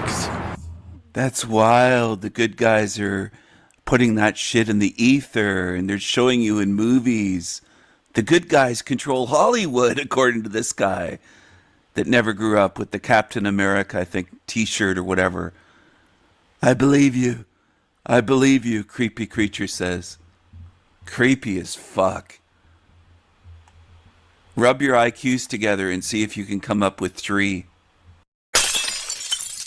Because as an infant, he's already more powerful than the other 4. He's the ether. They are curing the ether. Mark my words. I believe you. Mark my words. And this is part of why I study movies. Because the good guys are putting all this stuff out that people think it's just a movie. It's just fiction. Because the good guys are putting all this stuff out. I believe you. Mark. I believe you. Mark. I believe you. Mark. I believe you. Mark. I believe you. Mark my words. They are curing the ether. They are curing the ether. They are curing the ether. They are curing the ether. They are curing the ether. Mark my words. I believe you. Mark my words. And this is mark my words. I believe you. Mark my words. And this is part of why I study movies. Because the good guys are putting all this stuff out that people think it's just a movie. It's just fiction. No, it's not. It's all the truth. And once it's in your head, your psyche has processed it so that later on when the truth is revealed about everything with COVID and with the Illuminati and what they were doing and the takedown of the whole cabal, people are going to go, oh my God, we've had a debate. We had an argument about that movie. It was just fiction. You said it wasn't fiction. It was the truth. Well, everybody who's been saying that this is the truth is correct. That's wild. Yes. So, with his movie.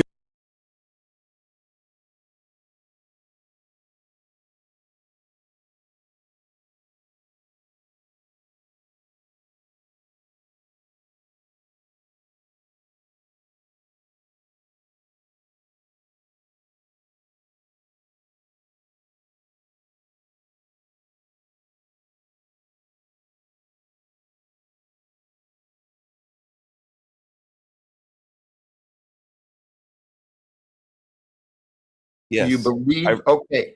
So how is that helping Jack? It's helping you see a side of yourself you don't want to look at. But I'm not looking at what you're doing. You are watching the videos. No, You're mentioning them. Stephen, You've been tagged in them. Stephen, I don't care. I don't click play because Well, then I what's don't your issue with the support you. videos? What's your issue if you don't even watch Oh them? my God, you are What's your such an idiot, dude. My issue is you. I'm not an idiot. You are. Not at all. You're Very arguing. I'm very high Stephen, IQ. I'm not Stephen. an idiot. That's false. Okay. Here's the reality, brother. You might be smart, but you've done the worst thing possible. You've outsmarted yourself into believing you know things others do not. Okay. Oh, is that the worst thing possible? No, I think the worst thing possible are some of the things you've done. You've harmed women. You abused your son. Your son wants nothing to do with you because you're an abuser. You're abusive. You're an abusive psycho. Okay. Get off of your high horse. Stop arguing so we can Get off your fucking high horse. You're a psycho child abuser. have an adult conversation today. And who knows what we could do from there. I'm here attempting that. You brought on Tarek. The other day you had Denizen. It's always 2 or 3 versus 1. And I'm still winning. Even if it's 5, 10 versus 1.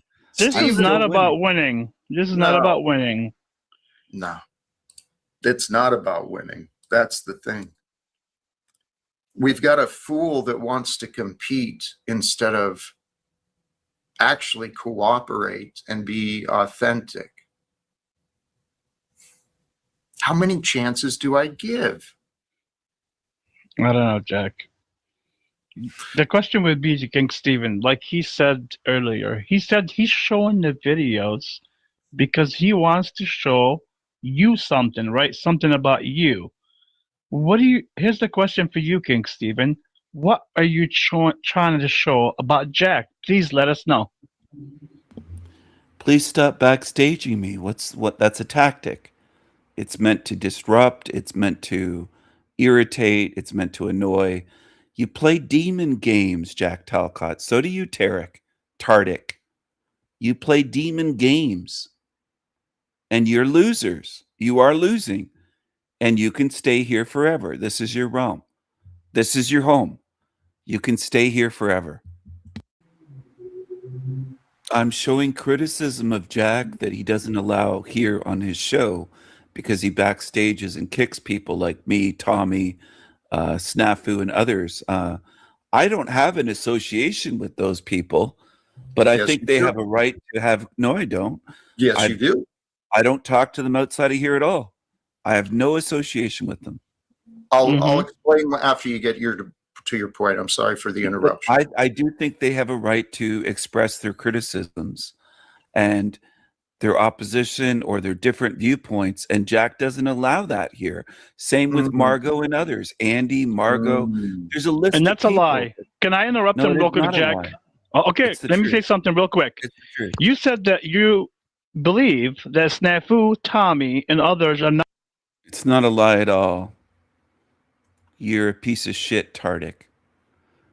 Anyway, I'm going to end this here. Thanks for watching. If you did watch, if you paid attention, if you focused. But I don't think a lot of people really do that in this realm. You've shown me that the focus and attention span of humans is in this realm wide is almost non-existent at this point. Most are just too foobar to do anything at all. They're way too fucked up. So be it. Congratulations to the followers of this realm, the ones that let this realm program them. Congratulations to you. There is a consequence for that. And even if you don't see it yet,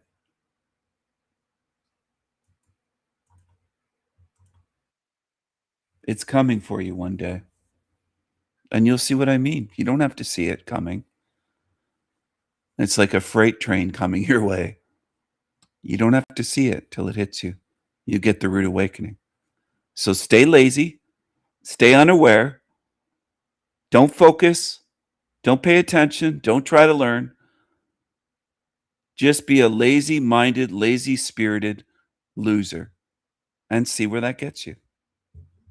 See where you end up. It's your choice. Most of you don't choose wisely. You don't even pay attention.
Jesus, Jesus, sweet Jesus on a pogo stick. Jesus, Mary and Joseph, Jesus in a tiny tree house, Jesus on roller skates. Black Jesus, my tiger's purple and gold, purple and gold. Dolphin Jesus.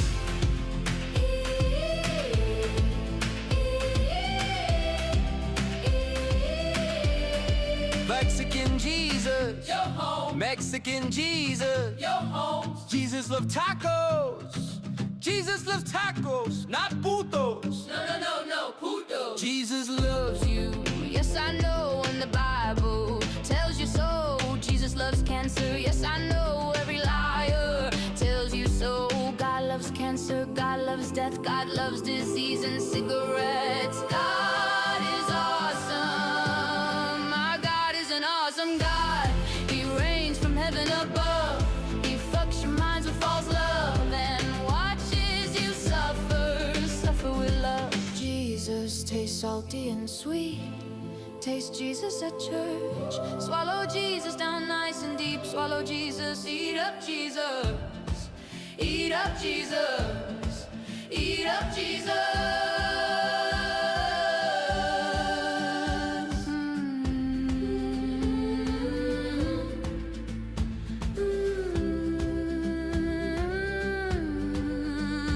Sweet Jesus, the morning star. Jesus loves you drunks at the bar. Jesus loves the homeless bums. Jesus loves vodka, gin, coke, and rum. Jesus loves you, yes I know, and even tells you so. Jesus loves floods, earthquakes, and tornadoes. He loves you lion hoes. Jesus loves prayers and wishes. He loves to be praised by you dumb bitches. Off in Jesus.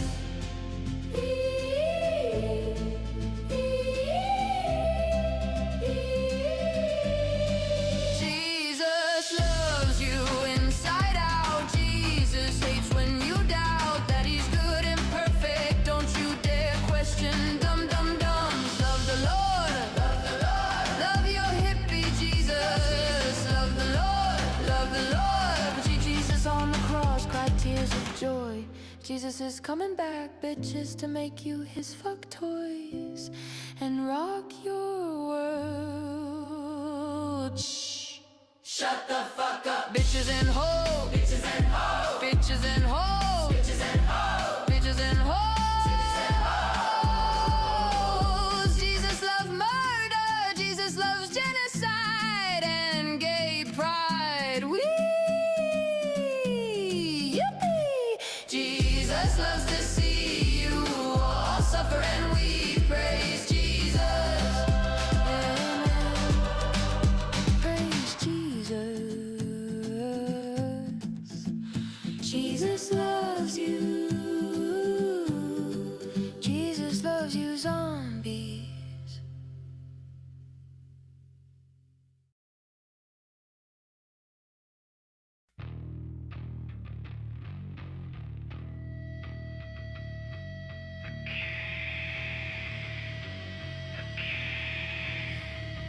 Here he comes, the Raven King.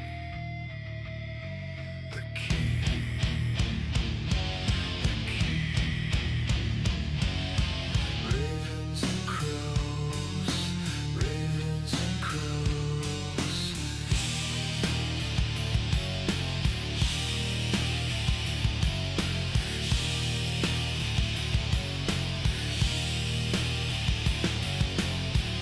This is a hell realm, hell realm, hell realm, hell realm, hell realm.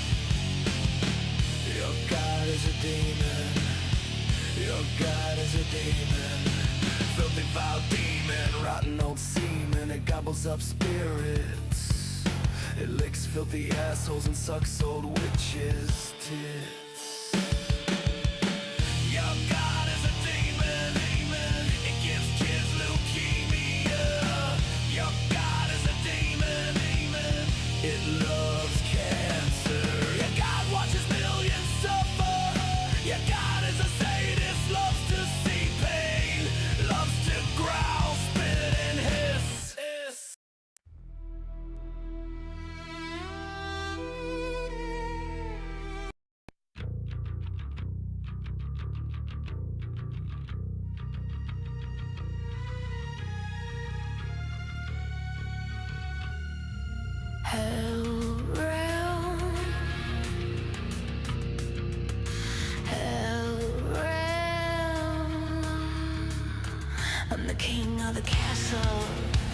You're the dirty rascals. You're the dirty rascals. Dirty rascals. Filthy assholes.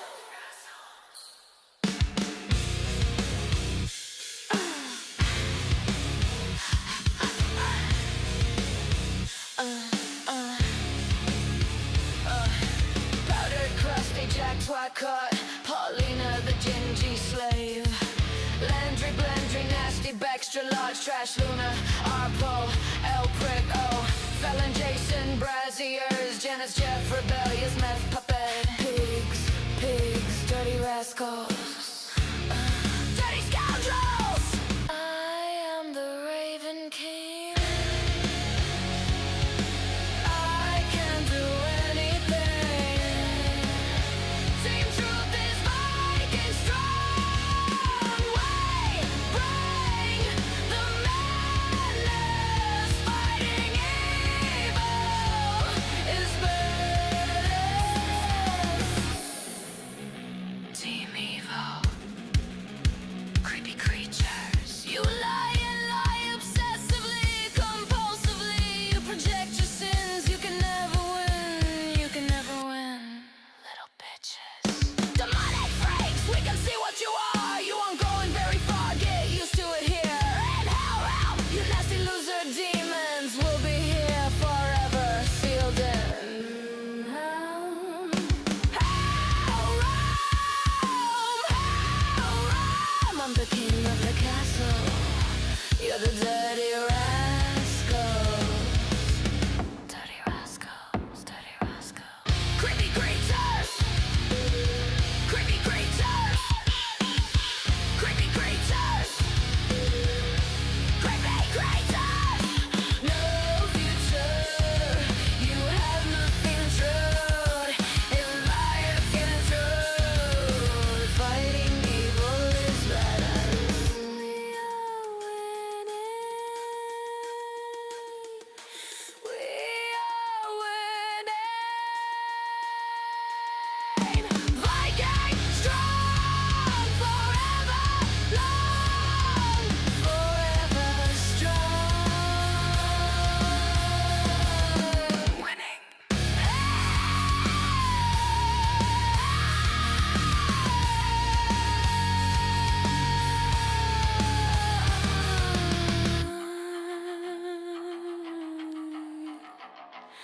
And you demons are done. Roasted done like dinner.